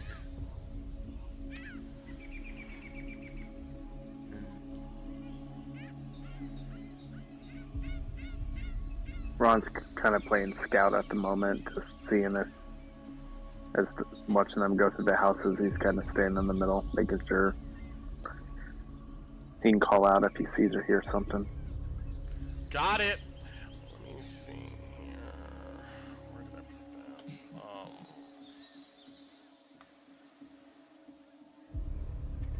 checking houses of an indoors. Gotcha. I'm gonna have you guys Yeah. roll something here in a second. Just give me 1 second. Here we go. All right. As a group, as if you guys are going through looking at these places and opening doors, it's the same scene. You see tuffets of fur. Once again, large logs of defecation on the ground. You find body parts of what looks to be mysterious humanoids. If they're not cleaned to the bone, they're almost cleaned to the bone. You find also animals, like, carcasses. You come across a bear carcass in this building here that looks quite cleaned up. But as you go through and rummage through the trash and stuff in all of these buildings, let's see here. It's possible to identify what kind of humanoid it is. Roll me a nature with advantage.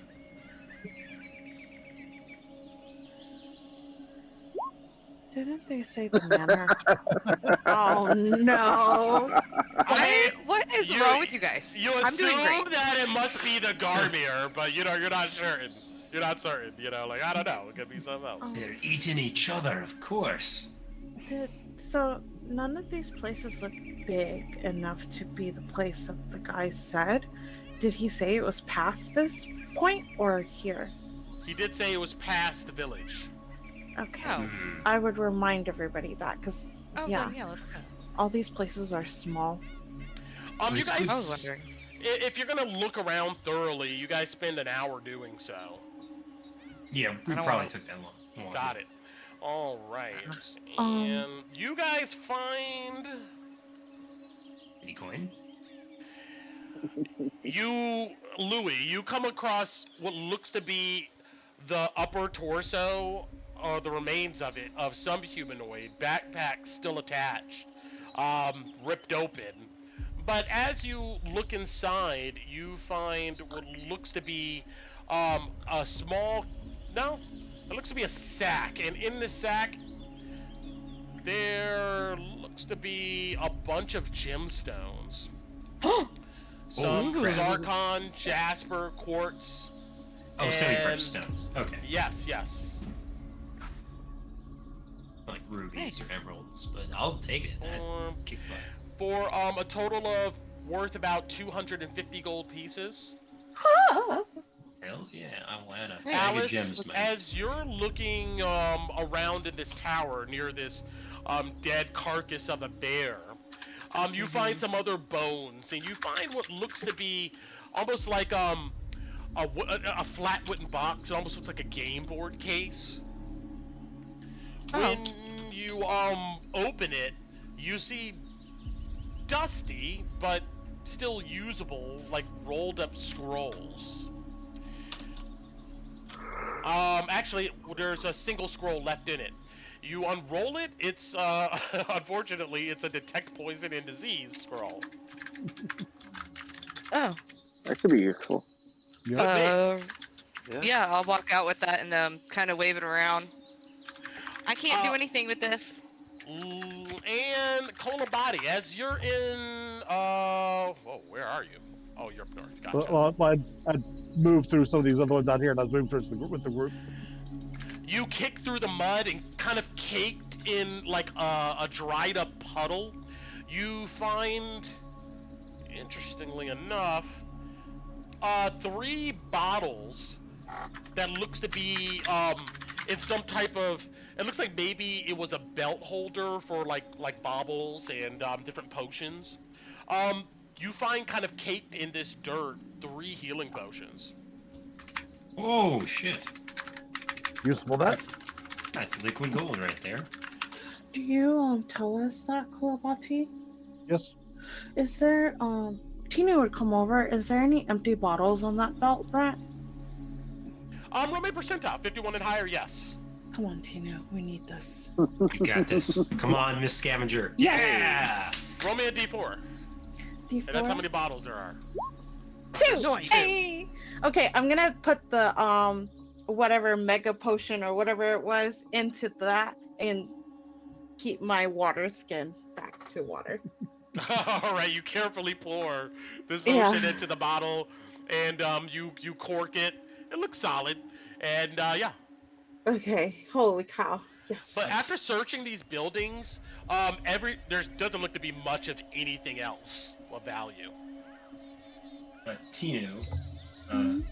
as you brought up the idea before, Loey does come to you with a torn backpack and says, Tinu, Mhm. I think I remember you saying something about you fixing doors. Can you fix this? Yeah. I can use mending on it, right, Brett? The backpack? Yeah, sure. Yeah, I'll mend it for you. Perfect. You touch it, and you see the threads like kind of weave in and on themselves. And go ahead and patch the bag. This is probably worth like 20 gold. Holy crap. Thank you, Tinu. She just looks at you and shakes her head. Oh, also, I found this. And Loey proffers a bag of gems. And you guys hear shaking. Nice. Wow. All right. That could be very helpful. The trail itself goes northward. Can I cast light multiple times, Brett? Or is it only once? wait, what- Is Mm, You 'Cause can it's- cast as many times as you want, but when you recast it, your Yeah, it previous one disappears. will Yeah, go. sure. Yeah. okay. So Sorry, Brent. who wants? I can do produce flame, and that'll give us 20 feet for the ones that can't see. I can also cast light. Oh, you got 2 instances of it then. We have 3 if we count produce flame, actually. Ah, that's true. Okay. Well, if somebody needs it, just let me know. I'll cast it since we don't have Eyes of the Night anymore. I'll go ahead and use produce flame. got it. It's 20 and 20, right? I think it's 10 and 10. Cantrip. Yeah, Alice This will one- wave the scroll around. Who wants mean- this? I'll take it if somebody else doesn't. No, go ahead. You can have it. Yeah. I I don't. don't scrolls. I don't think I Can't do can nothing use with that. them. Yeah, 10 and 10, Brett. Got it. Torin, are you doing anything for light? Right. I mean, all I have right now is lighting up a torch. I can. Tinu? Yeah, I can cast light for you. It Actually, can do I touch something? I'm sorry, I only know Baldur's Gate light. Do I touch something, or does it come orb, or Yeah, you I mean, I touch have like a rock and it glows like a Oh. fluorescent white light. Yeah. I can touch yours. Do you have a sword? Your hammer? I'll touch your. No, you can't shield that. Fine, I'll give you a rock. Yeah. 'Cause that way you no, can give me hide it. Give me a small rock. Yeah. I got a hooded lantern if you need it. I have an idea. I think the rock might be a little better in this scenario. I'll take. Yeah, you can put it in your the pocket. pebble. Yeah. Or you can take the rock, put cast light out, and put that in the lantern. You need it. All right, so you 20 and 20. I think this is the feet Yep. for this light. Got it. All right, we're good to go. With but being able to see pretty well was handy in this area, as you were able to go ahead and note certain buildings where you saw animal dander and debris and items. This building to the north here. This building of the tower here. Brett's being oddly specific, guys. This building here. I'm just saying, like, for you guys to get that dark vision, I'll give you something for expending that resource there. Down here, there was a building that there was a lots of animal type stuff. In this corner, I'm just gonna point them out on the map. That's all I'm gonna do. But I couldn't get. in here. We couldn't get a count for how many gnolls we think might be in this area. Could we, Brent, from the tracks and everything? I was about to say, Alice, before we would have left, Alice would have gone up to Ron and asked him if he had ever experienced, obviously being from further out and dealing with possibly beasts like this, if he recognized any of this, knew any of the patterns, anything to expect. Yeah, To Ron, Ron. you can roll me a survival with advantage.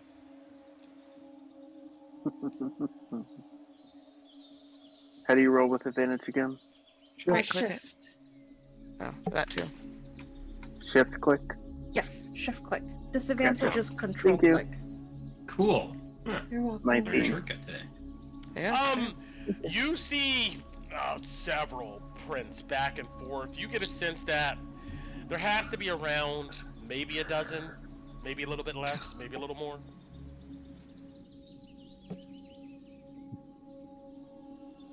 I share the info. So there are a dozen that nest in this village. How many nest in the actual house? And are we going to be able to? You wanted to set a trap. Do you have an idea? Well, if they're actually gone, if this isn't the end, we're gonna have to get eyes on that too, and figure out what kind of account we're looking at. We know that this could be an issue to clear out later and keep an eye on too, once we settle in. True, Well, but they're like I said, listen, there's a dozen or so maybe that nest here. Is there like multiple packs? There's another group that nests in the house. Do they Could actually be. nest here? Did you find where they sleep? Looking at Ron. Ron, you get a sense that these areas where that animal smell is most potent is probably where they're hanging out at, sleeping. Yeah, it's safe to assume that they're just sleeping on the floors in these houses. Are these animals smart enough to keep separate groups or to stay together? Like, If they're anything like orcs or goblins and they hunt in packs, then aye, probably. they wouldn't fight each other over the food? Ron, Not if they what had do you- enough of it. If they have even a basic level of intelligence, they have enough to be able to identify as tribes and packs, which means enough to Yeah. work together, even if rudimentary.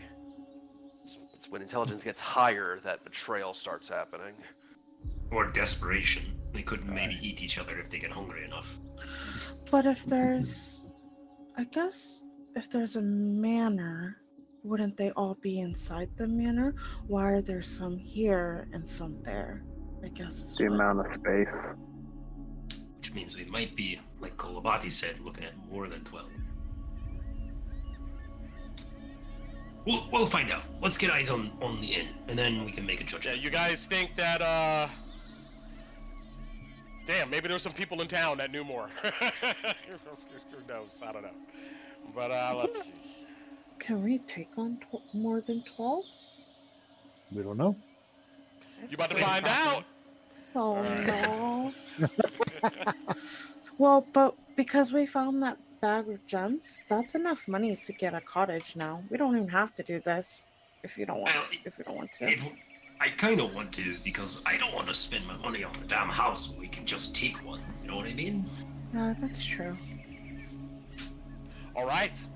You guys travel north, up the footpath beyond this overgrown village. And after a while, you begin to see what you think is this inn or overgrown estate off in the distance. Oh no. Through the darkness, standing at the nexus of several overgrown roads, is a solitary two-story building slowly being erased by nature. Let's put you on the map. Oh.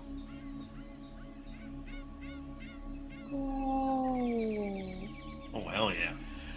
Broken fences line the road to the structure, and more sections wrap around it. Debris from an era gone by dots the scrubbed landscape. Darkness hangs over the building, and it groans against the wind that rustles through the trees. Can I see that because it's like 300 feet? Is that what this is? Because I can kind of see it. Inside. You can see what your token lets you see, and I think, let me see, what do I got set at? Yeah, mine's back at 0 again. Yeah, I can see like. Oh yeah, because I didn't. Okay. Yeah, I Okay. mean, you have your normal dark vision. Is your normal dark vision 300 feet? I No. think it is. As a Twilight Yeah. Cleric, yeah. Okay. Oh. Hers is Got it. 300. She can then give it to others for Okay. an hour. And I think Ellie's is 120.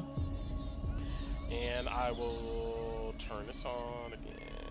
Okay, yeah, then that means I wasn't cheating. Woo! There we You go. see something, Tino? And Torin. I do see something, but I'm not sure. As you're holding the light rock, Torin. Yep. But yeah. Do I see this, Brett? I see it through the window. See what? I don't know what you're talking about. Okay, so I don't see it then. I'll tell you that. I don't see anything. But I see the I'll house. tell you this much. As you guys approach, you begin to hear noises coming from this building. And I don't even see a building. It's All the way to the north. it's all the way to the north, but yeah, it's beyond most of you guys' dark vision area. But you can see like the silhouette of it. But Tinu, through the darkness, you can see it, more clearly with your dark vision. Yeah. But yeah, you hear like in the distance what sounds like yelps and woofs and like groans, and you think, I mean, yeah, you could hear stuff echoing out through the forest directly in front of you, 100%. Oh shit. Maybe I tell them maybe let me send Ellie first this time, because Sure. she can go out there and fly back. The building looks kind of like this, Tinu, Oh, and everybody will see it too. Oh, that's gonna be let's home. see how far this is. That is the most fixer-upper of fixer-uppers I've ever seen. Yeah. You. Tino's gonna try to sneak up to this tree, I guess. Is that a stealth? Oh no. Sure. Hey! 17. Nice. And then I'm gonna send Ellie to. I see those windows. Mhm. I'm gonna send Ellie up there to see. So it looks like I said, this building is 2-story, and the second story has a balcony. That's what these orange lines are, is indicating a broken down balcony on the second story. That's what these orange lines are. So, I'm also going into trance behind this tree. I'm gonna sit on the ground Mhm. and lay against I the would have tree. followed. Yeah, Alice would have followed, stalked up behind you. Do you need a stealth for me too? yes. Brett? I'll stealth as well. We're gonna send Ellie to scope. She's gonna go to the window first. There's holes in this building. Oh, The there's holes. windows are shattered. You can kind of see through Elendil figures moving in and around Can inside of this building. Can I? Okay, so if there's holes in there, Ellie's not gonna go too close. She's gonna stay back. But am I able to see enough to count how many are like in the immediate vicinity, like right where the holes are, like flying back and forth? Could you see how many?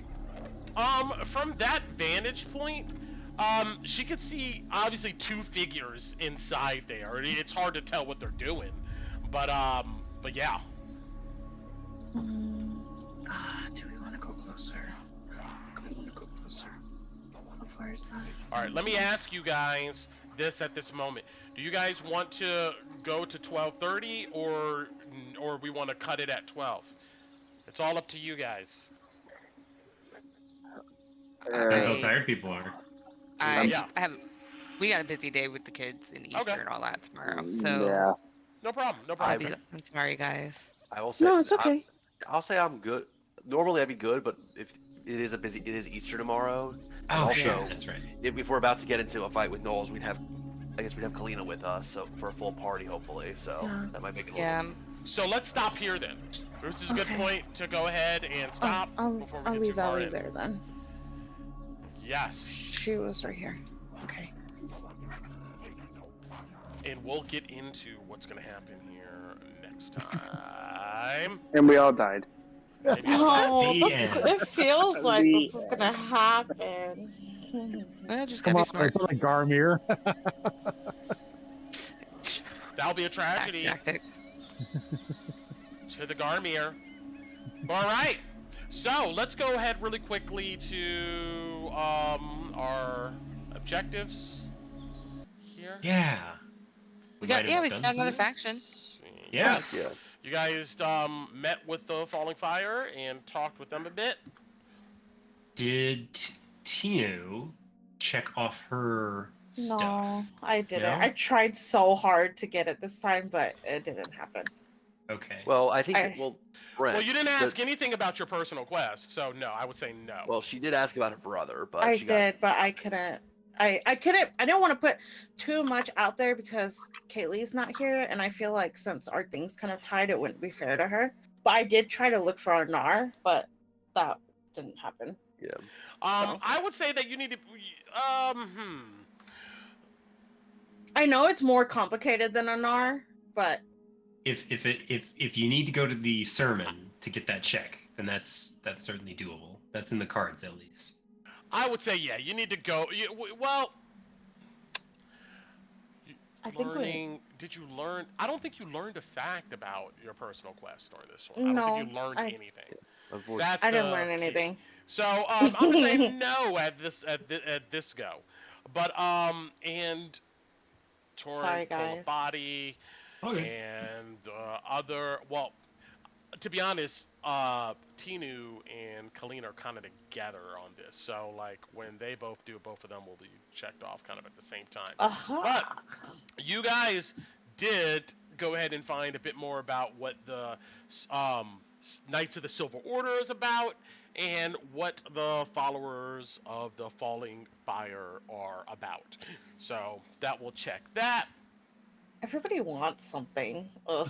That's Oh. the whole point of this game. See, I so know. This is a Wait, different D&D no, that's a good adventure. point. Yeah. Did we get a custom goal from Flamekeeper Ophelia to Oh, learn yeah. about the horrors of Drakkenheim? Yeah, and bring I wouldn't back. consider that a custom goal, no. Okay. Ah. That's okay. you getting involved with that faction. That's a faction involvement. Yeah. item. Yes. But yeah, I don't think we've. I mean, unless you guys can think of some custom goals, I don't think we've. achieved Except for like I mean- unless Loi's flashback pointed towards anything. No. No. Yeah. It's the same one. I gotta go talk to Numbra, and that's The problem is a lot of this session was just faction stuff, which leads to faction goals, but not really a whole lot of personal stuff outside of that. We mostly just. I tried so hard to find something. No, you. I mean, it was it's all right, you did. okay. Yeah. It's We gonna got- take we- time. Yeah. It's going to We take got tomorrow time. This night is a anyway. different type of campaign. It's not driven by, like, oh, here's the next big thing that's happening. Go do it. It's more driven by like what you guys decide Yeah. you want to This do. was just- You know. Yeah, this was just a very slow session. There's nothing wrong with that. Yeah. You guys are We, getting yeah, into we it. got a lot of information to have some great conversations once we get settled, for sure. Mm-hmm. Brent, could I make Old Zoya one of the custom goals for Ron? The custom goal has to be something all of you have to like participate in. I would say Oh, that the okay. 500 gold, I think all of you probably would have to participate in order to execute it. But I would say that you just speaking with said person, yeah, that's probably not a custom goal. That's more in line That'd be a with your personal. Okay. That's quest. personal. Yeah, that's your personal. You get that quest, check mark exactly. then. If you go talk to her. 100%. So I was thinking more on my lines than my personal quest. I would be doing that next time we meet up with the free luncher peoples. So I could work on Alright. that one. So what do you guys think of this session? I'm excited to fight like 20 gnolls next 20 session. gnolls? I enjoyed a lot of some of the more religious-based political intrigue. Realizing there might be more gnolls than we thought is probably going to be a bit of a surprise. Well, we'll see how that goes. It's a good Yeah. shot to wait for Kalina. Yeah. I want a front I line. saw in the so I saw in the chat earlier. Alex was like when you guys were talking with Ophelia. Like, just tell us what you want. Tell us what Yeah. you want, damn it. But hey, you gotta realize, these people are just like you. You're not open and front up about what you want, you know? What are you talking Like, about? I've told every single person I want money. True. You want the coin. We got That's that. you. Yeah, every time we show up, Louis like, so what do you need us to do to get some coins? True. Yeah. True. I've been upfront with everyone. Yeah, and I think the only faction that's going to be upfront and truthful with that particular thing are going to be the Queen's men. True. True. Probably true. man. True. Yes. So, but I wanted to point that out because this campaign is going to be a lot of that. It's going to be a lot of you guys having to think about how do you approach these people and get what you want or work towards or what you want. So I just want to point it out that like, yeah, if you're expecting these people to just tell you what to do, they're not going to do it. They're not going to like, yeah, go do that. They're going to tell you what maybe they want you to do. Yeah, But that's different. Well, and that's kind of what I was actually pushing with the comment. And it wasn't on Tinu, it was on, the lady herself. She's dancing around the question. Yeah, but Tina also couldn't spit out what she wanted to say, so. Well, I don't- and that's fine. It was just more of, in that moment, Ron, as the character, is more like, okay, just you're dancing around your question. Just tell us what you want that will not necessarily make you happy, but give us some direction. You're just saying you want us to be, But that's the thing, though. You guys came to her. You can't came to her. I'm also like, what gonna does say, she maybe want? this Like, is what do me, you but want? I feel like she was Money. fairly. I feel want like money. I'm gonna say this. I feel like she was somewhat straightforward with what she wanted, but we're trying to but okay, so does that mean we can do this? Like, okay, no, this. It's like, Yeah. look, maybe we can do But okay, this. yeah, that's great. Yeah, you want to save, you want to rid Drakkenheim, but what about the gold? What about the money? Yeah, What- it's very esoteric. And, I feel like there's. I think part of it is too. Yeah, the parties like we all have goals, big long-term goals. But right now we need somewhere to sleep and survive so we can get to I those feel- big-term True. I goals. feel like the end thing is that because maybe it's that at least I understood it. She has a very specific thing she's asking, which I feel like at this point is a lot to ask of us, and if we're not ready, Yeah. and we're kind of like, oh, you need to give us this, but I don't think I know you enough to give you this. Well, like That's who's what I'm ready at. to give up all of their earthly possessions and join But the isn't fallen that fire how right now? religions are? They ask I you mean, to come into I the mean, again, faith. I do have, You gotta have as someone faith. with someone with a somewhat religious background, I think that's kind of why I clued on to that. But it's very in theme. But when you're trying to, when you're coming into a desolate city to try to solve your goals and maybe make some money at the time, it's not exactly the best kind of True. person to butt heads Exactly. with. I'm Yeah, so it's glad we like- don't play at a yeah. table. I rolled so much during that encounter. Oh my god. Oh my god. I know. That's why I I even was had like, Alice scoff out I was loud. like, shut up, lady. I just wanted a dumb contract. I didn't care that she was so hiding. nice. She came. She She held was. your hand, Koo. She held your hand. she She told yeah, you everything but, was okay. but she didn't feel authentic. Flamekeeper Hannah feels more authentic to me. This lady feels like she has a hidden agenda, which makes sense because What? you don't become No a way. big I wig agree. No I unless agree. you have a hidden agenda. She did. Because Hannah was like, she was more like, oh, well, this is what we do here. This is what you need to do. Brett, and then when we were talking, she didn't I don't know, she just didn't feel slimy. So the high flamekeeper doesn't feel like 100% slimy, but she feels a little bit slimy to me. Brett, I You blame our flashback putting the minds of all this nefarious shit going on in the minds of everyone at the beginning of the session. Probably was the point. Yeah. Mhm. Yes. But Well, and- but if you need to go. But hey, look, don't feel pressured, Shane. If you got a few minutes, I have one more thing I want to do with. Oh, I got time, man. If you need to I got go, time. I get it. Like, I'm not trying to keep No, you no, here. we're good. But We're if you, good. or you can listen in until whatever you need to drop off. Whatever you want to do. I'm just saying that. But it'll be on the stream if you do need to go and Yeah. get sleep. And for those who need to go, thank you as always. Blah blah blah, all that good stuff. So. Good night. Good night. See you guys Saturday. All right. Good See night. you next week, gang. Night. To TPK to some knolls. Woohoo! All right. So, for anybody who's Oh, going to boy. stand around, and those of you who won't, you'll catch it in the stream.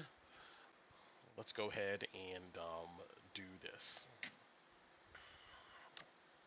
So, let's see here.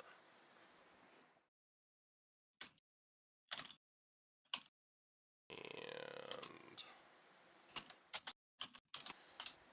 let's go to yes.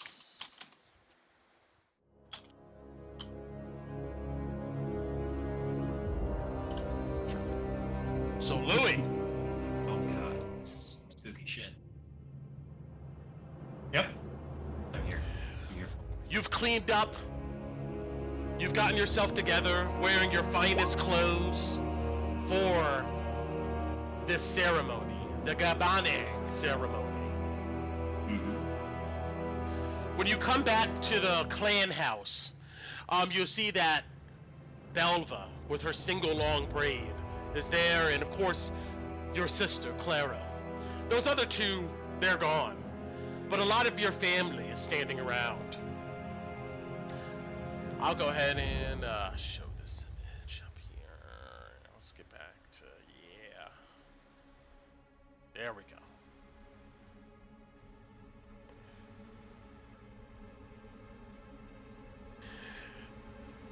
Belva comes up to you, Loey. And she looks at you and Clara. And she puts her hands on both of your shoulders and goes, "You trust your mother, right?" It's my life, Mom. You see Clara doesn't say anything for a second. And until Belva whips her head in her direction, she goes, "Of course, Mom." Good. We go to the Hall of the Infinite March. There, this is all ceremony. All the other stuff has been done. Just follow my lead. When we get there, we need to make the case to the Fane, verbally, for our business venture. You understand? Behind you. 100%. She turns, as if for you to go ahead and follow her, and you and Clara follow behind her. You weave your way through this trade hub that sits at the bottom of this mountain until you get closer to one of these large jagged mountains. And like in this image here, you can see that there's some lights at the top, and you know these to generally be outlook post areas for the Glimmer Mountains and whatnot in general. You weave in between large jagged peaks, and there's kind of like a valley floor, kind of narrow, and etched into the walls, or I'm sorry, into the stone, we'll go ahead and say, of these peaks that surround you. You see are huge heads of dwarves of legend. Louis, you can point them out and name each one of them, as these are some of the first leaders, first Fanes of Glimmer, when they first emerged from the mountains.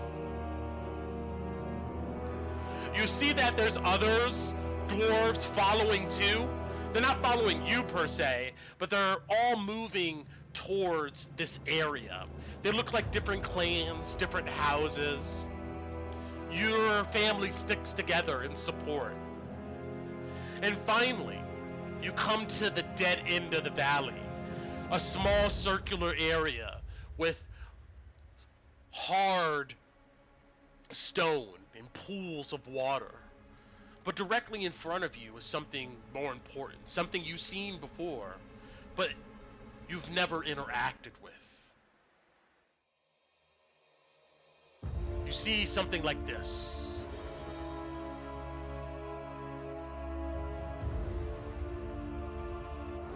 Etched into One of these mountains is the face of a decorative building.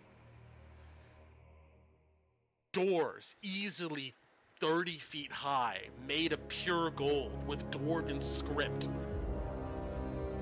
Keeps what's inside shut. You see also, sitting around, or at the base of these doors, are dwarves and ceremonial armor, it looks like. Stuff that looks pretty ancient, not really used today. You guys wait for 20, 30 minutes or so. Belva doesn't say anything to you. The family mutters amongst themselves. And eventually the door cracks open. It's deafening. It echoes out through this ravine. You can feel heat pouring from it.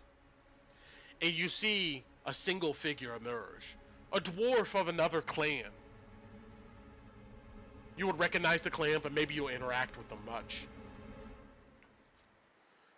You see the dwarf comes down the steps and greets their kinfolk. You see they then remove themselves from the door. And Belva looks at you, Louis, and looks at Clara and goes, "It's our time. Like I said, just follow my lead." Okay. Right behind you. He, grips his hands tight before walking through those doors. You guys march up to these massive golden doors. The dwarven guards outside of them come quickly up to you guys. But they come up to Belva.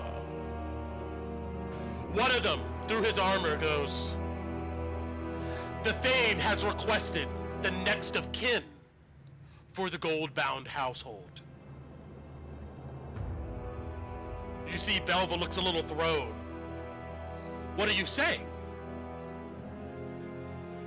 "You are not allowed in.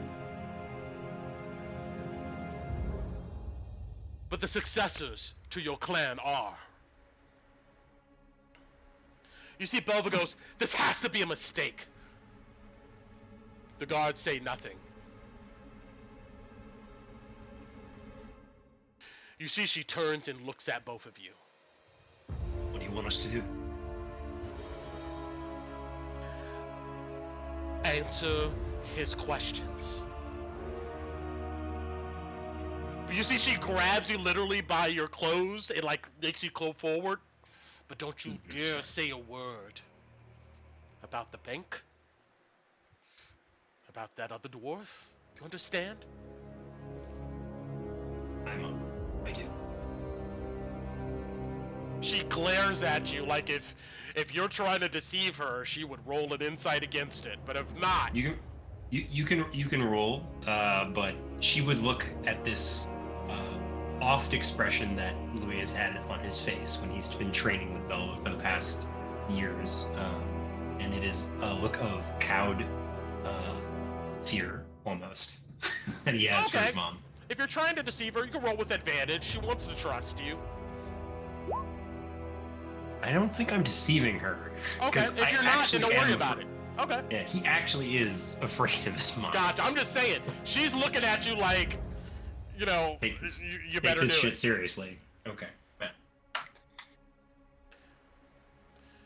You see she looks at Clara and goes, "Nothing about the Jones." You see Clara nods. And she stares at her a long time. But then steps aside. Obviously she's whispered this to you guys, so these other people can't hear this.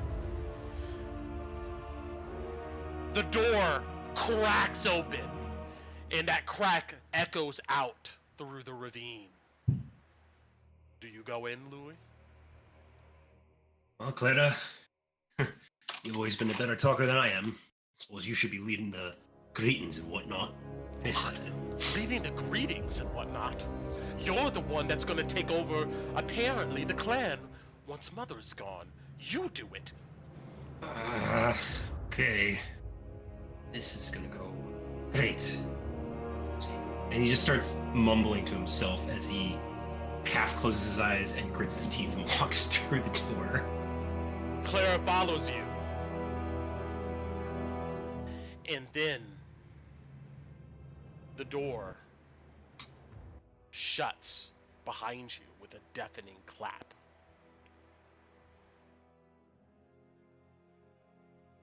Give to be back in the woods of Brackfall to the foothills of Glimmer to this place. Telling me about it, Clara says. Once the door shut behind you, you see that the doors are massive, but the area is kind of small. It looks like it's been hollowed out into like a dome, and you see a flight of steps go upward to what looks to be maybe another passage. The heat is immense here. And actually, no, we don't want that. I liked what I like what we had better before. What we had, yeah. Let's go. Let's go to the dramatic sound. There we go. The heat in here is sweltering. And Louis, you know that there are several magma chambers in these mountains that Glimmer uses for power, industry, forging, all types of stuff. One must be close to this area. You see something that looks like this before you. Statues holding torches lead up these steps.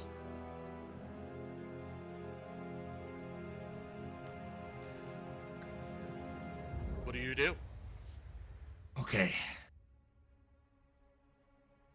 Clara, I know I have to say the greetings and whatever, do the formalities. What are the names I have to remember again? Thane. It's been forever since I've even seen the man. You remember? Just call him the Great Thane. Thane. Okay. Anything else? Hey. You see she looks back towards the doors you came in, then looks up the steps and she looks at you. She's starting to sweat. What if we tell him otherwise?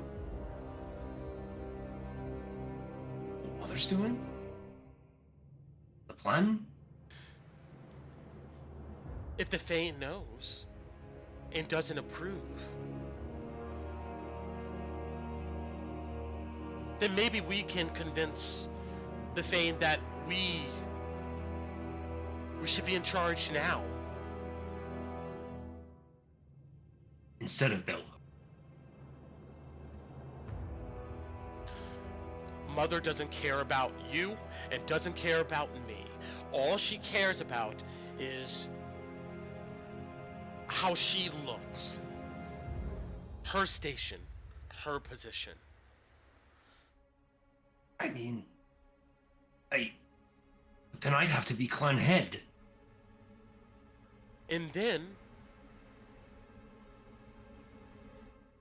all of this ends, right? We could do what we want. I don't know. I don't know if that's a good idea, Belva. What if he throws us in irons? What if he holds us accountable? If all this is wrong, I mean, it sounded We'll be like none doing of this him is a wrong. favor. You know what Mom wants to do next? What? With enough coin made from this operation, she thinks that maybe one day she could be the Thane. You're kidding. Why? Maybe 50 years? 100 years from now? It doesn't matter. At some point, she wants to be up there. And she points up the steps. Can I make an insight check on Clara Sure. in this moment? Because I know she has a lot of animosity towards Mom. And I'm wondering if that's coming out.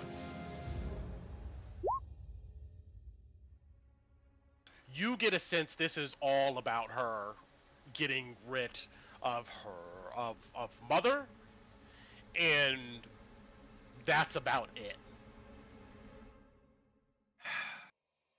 You can still see her cheek is red from the slap. Look at me.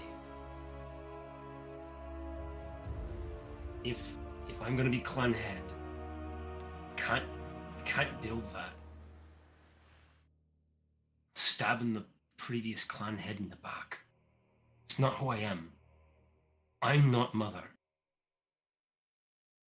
No matter how many cruelties she might try to teach us both. She'll pass, and things will get better. And what if they don't? Clara, faith. Faith. I know you don't pray to God. I know you don't pay honor to our Father. Or at least She looks not in away your when you prayers. say that. But at least have faith in your brother. I know I'm your younger. And if it were up to me, I'd prefer you to be the clan head, because you have the figurines for all this politicking. I'll make sure, when I am clan head, this stuff doesn't happen to you. Maybe we can find a way to put it behind us. You see she looks disappointed. Fine. But I can't betray my own mother for the sake of myself. It'd ruin the clan. One day, Louis, you're gonna have to make a choice. For yourself, instead of for her. Let's go. You see that she begins to march up the steps. He breathes a sigh of relief after getting through that tough conversation and follows Clara, lagging a little bit, thinking to himself. You see these figures lining these steps. As you look at them closely, they're not people at all. You see they look to be adamantine statues of dwarves, warm to the touch. And you would know from growing up that the Hall of the Infinite March is dedicated to all clan leaders.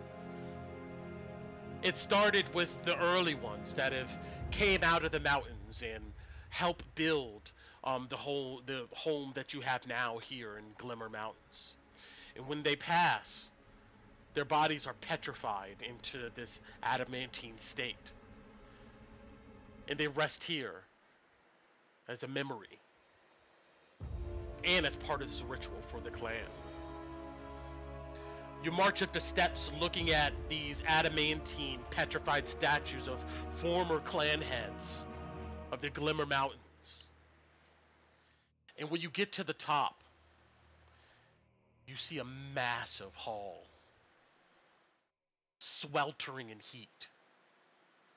And this hall is filled with statues of former clan leaders. They're uncountable. It's almost like the terracotta statues, you know, the ancient ones in China, like these, just as a concept, right? They all stand, but with their backs to you, looking down this long hall. And you know from tales you've heard as a kid, this hall, you go long enough past all of these statues, hundreds of them, eventually there is a gate or a door that leads back down into the Glimmer Ruins, the place your clan or your people have left behind. You come up, and also you note that this place is dark, besides what looks to be fire glow against pillars holding up this massive hall.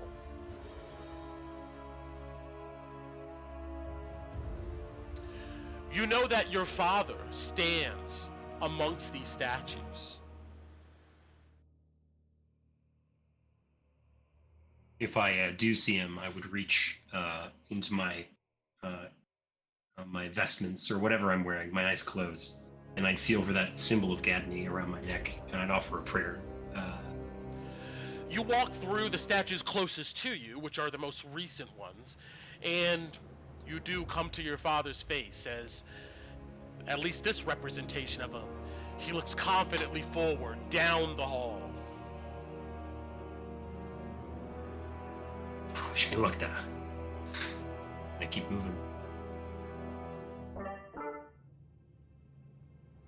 State your names! You hear echo out around you.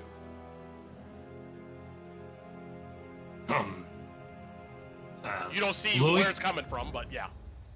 Looking around, kind of a little frantically, Louis would say, Louis Goldbound and Clara Goldbound, heirs to the Goldbound clan. There's a moment of silence. Then you hear...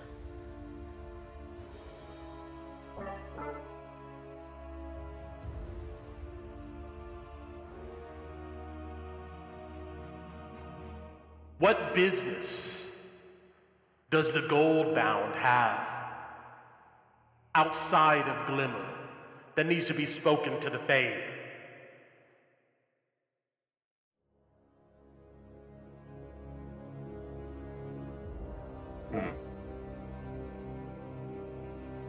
Clara elbows you. Oh shit, sorry. There is an offer from, well, I suppose now, the ruins north of here. West Who of- makes this offer? The sound seems to be coming from all directions. Brent, really quick, Yes. out of character. Just to make sure, Belva warned me not to talk about the delirium Yes. or the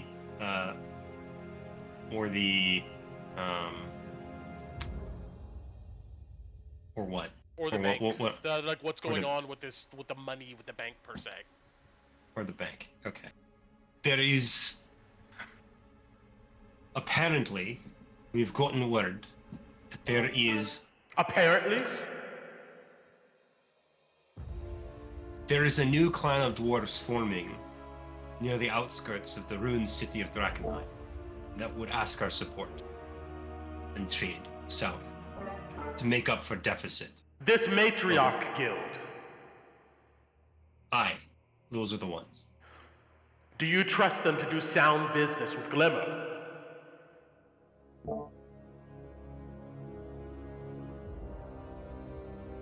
Louis thinks for a long time. Clara then nudges you again. Sorry, I always go like that. So long as their work and their craft is good, they will do right by Glimmer and by Gapney. That is all we can ask of kin. And how should this venture help your kinfolk here in the Glimmer Mountains?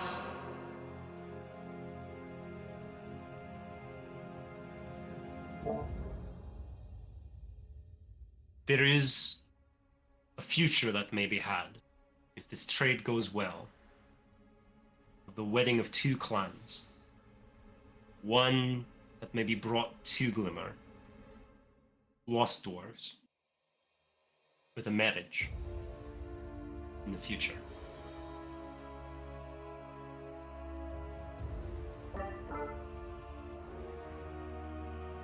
And we are so few in number. This might be a chance to bring in more folk, more kin.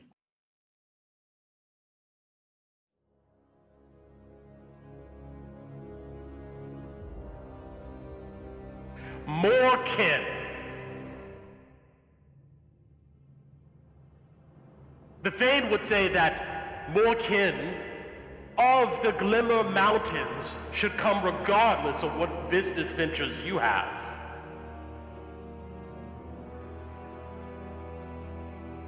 They are dwarves that have not been to Glimmer. They do not come to the surface as we did, but in the far north, beyond Ironhelm, so I am to understand. And you would But- vouch for them? I would see their craft, and if their craft is good, perhaps there is wedding to be had, deal to be made. For that, we must trade. So your concern with these other dwarves here is whether their wares and their business is good, which is a valid concern. But that's not what I'm asking.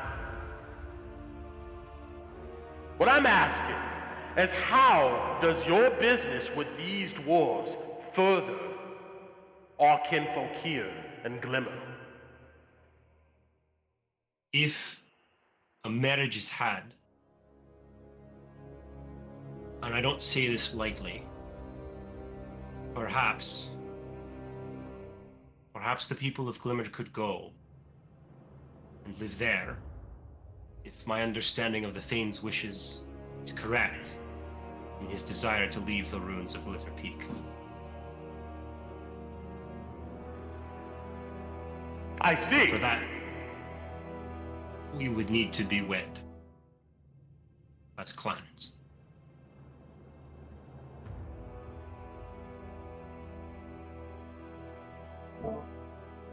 You see Clara, she goes, but that can only happen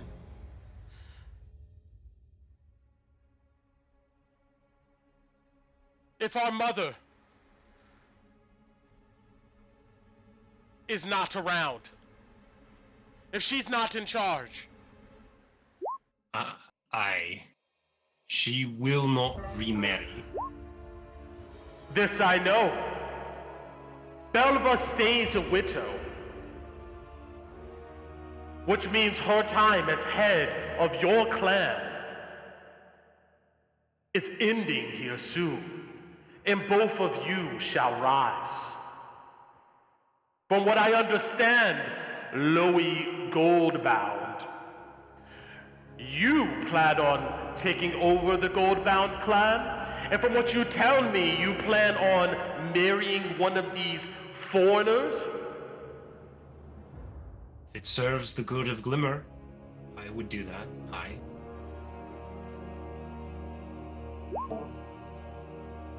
But it can't happen long as Belva's around. Clara shouts. Clanhead. Clanhead, but yes, that is true. Why can't it happen?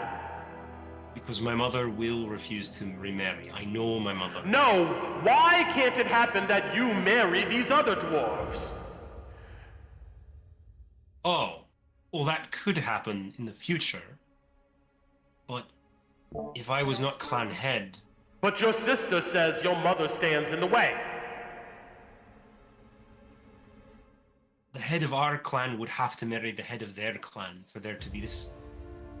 For there to be what you're asking for. Claire goes, Mother would not allow it. He says that's what he would do, but she won't allow it.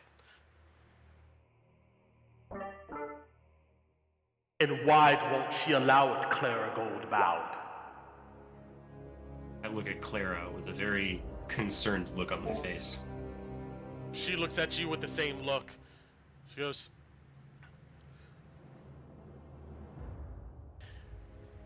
because she seeks this business for herself, not for the dwarves of Glimmer. That's why.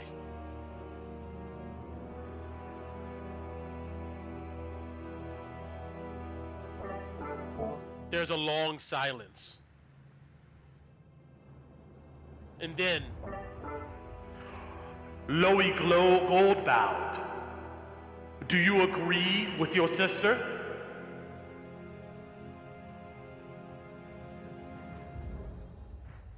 The proof can only be determined after the measure of the craft, the tempering of it, is had. As Gabni would teach. We cannot know until it is tested in a crucible of fire. So you don't agree with your sister then? Not yet.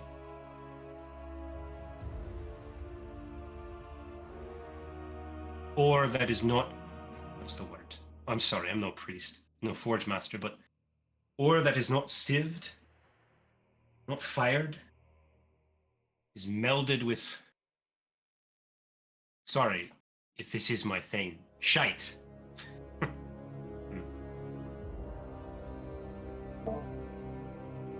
Another long silence.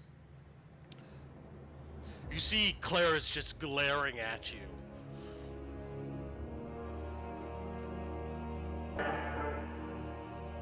Since you've been designated as next in line for your clan, I will authorize your agreement with the Matriarch Guild to work with those of the Goldbound Guild. It is a deal. Take the hammer from your fathers, make, and approach the anvil in the center of this room. I let out a heavy sigh, like a weight's been lifted from my shoulders.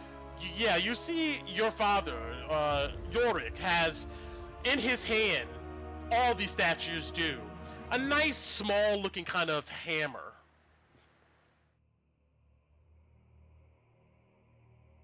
Okay, alright.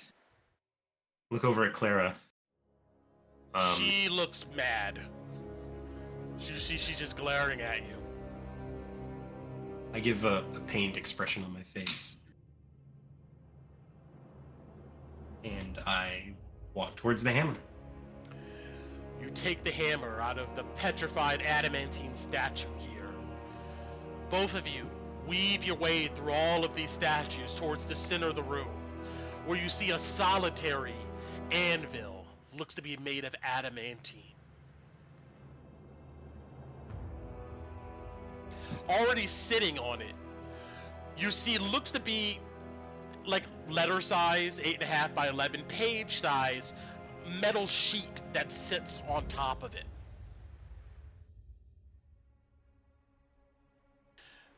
You also see on this anvil next to it is a small dagger. You note that this metal sheet has printed or imprinted on it dwarven script. It's small, it looks like this is probably this contract sealing this deal.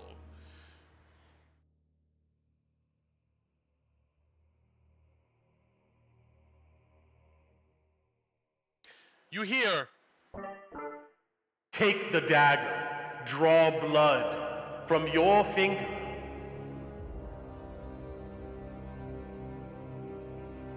I pick up the dagger and I prick my finger.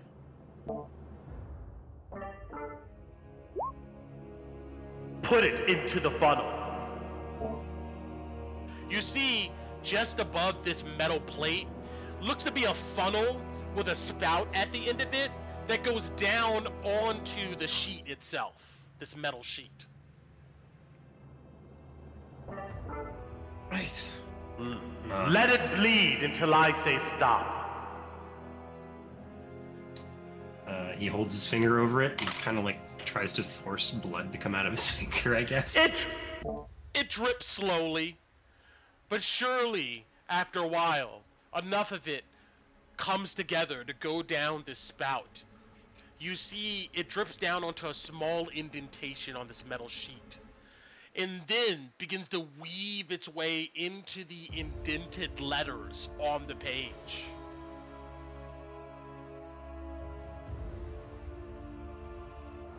After a long moment, all of the blood seems to be on these indentations of these dwarven words.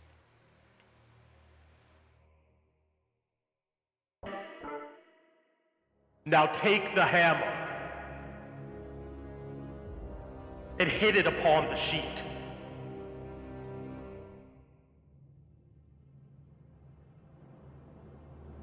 Well, he picks up the hammer and comes down on the sheet. A loud clang echoes out, and you see a flash of sparks as the whole sheet illuminates, at least the blood that's in the rivets of all of these dwarven words. It all glows. And then the glow dissipates. And you see there looks to be white lettering now across the page.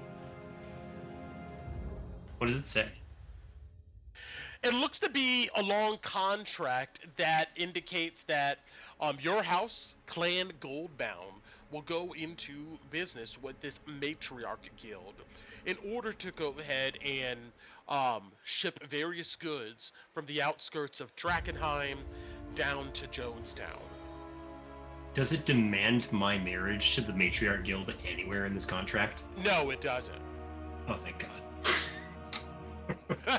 No, it doesn't. Loey was a little worried the Thane would have magically made that appear in the back of his head. No. On this piece of metal. Okay, good. Good.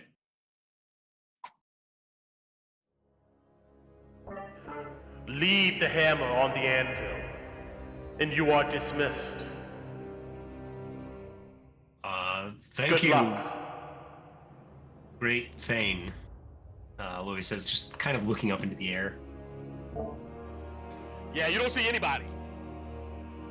You see Claire quickly, it's like she's leaving. Okay, I leave the hammer and turn around to walk out. You guys come both back down the steps to the front door. And it cracks open before you guys even get there. But Claire stops and she looks at you.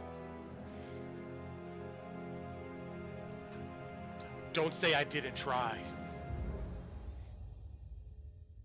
Good luck, Clara. She just walks out. And that was the last time you've seen her for a long time. When I get out, does Belva ask me anything? You look, you see Belva standing there. You see she's looking as Claire is walking away from the area. You see she quickly comes up to you. Is it done? As you willed, clan head. It's done. Good boy, she says. She like kind of clasps your shoulders. She turns to the rest of the family. I did, Mother. Mhm. I She did looks at have you.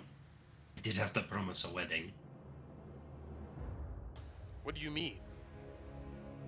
Well, they wanted to know the name of your trade partner, and I told them the matriarch's clan.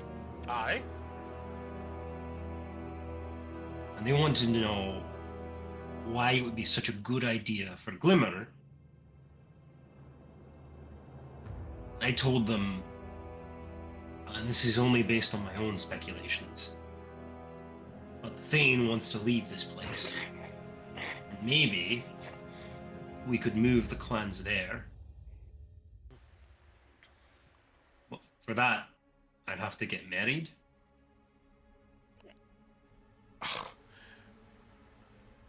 You see she thinks for a moment, and she goes, don't worry. It'll all be okay. Don't take it out on Claire, Mom. She's just... Did she say anything? I think she's mad at you. Did she say anything? Only that you wouldn't get married.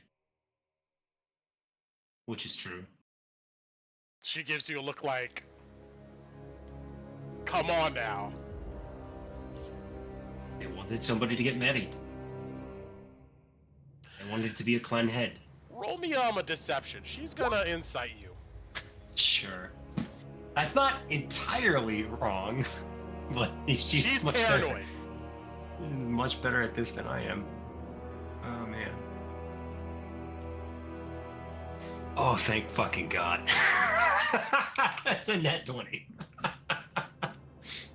She nods after a moment. She then turns to the family and she goes, "It is done! The gold bounds are back in business." And you see a bunch of begin to clap and yell hurrahs. Let's go celebrate. I look after Clara leaving with that same pained expression as I walk off with Mom and my uncles to back to the trade house. All right, and we'll end it there. Nice. Thank you, Loey Shade. Oh, dude. That was so tempting. If this was future Loey, I would have totally done what Clara wanted me to do. But it's not. This is Loey before he fights all horrible shit. All right. Well, I'm ending the stream. Thank you, everybody. Thank you for tuning in. very much. Goodbye. Good night, Good stream. See ya. We have a good time.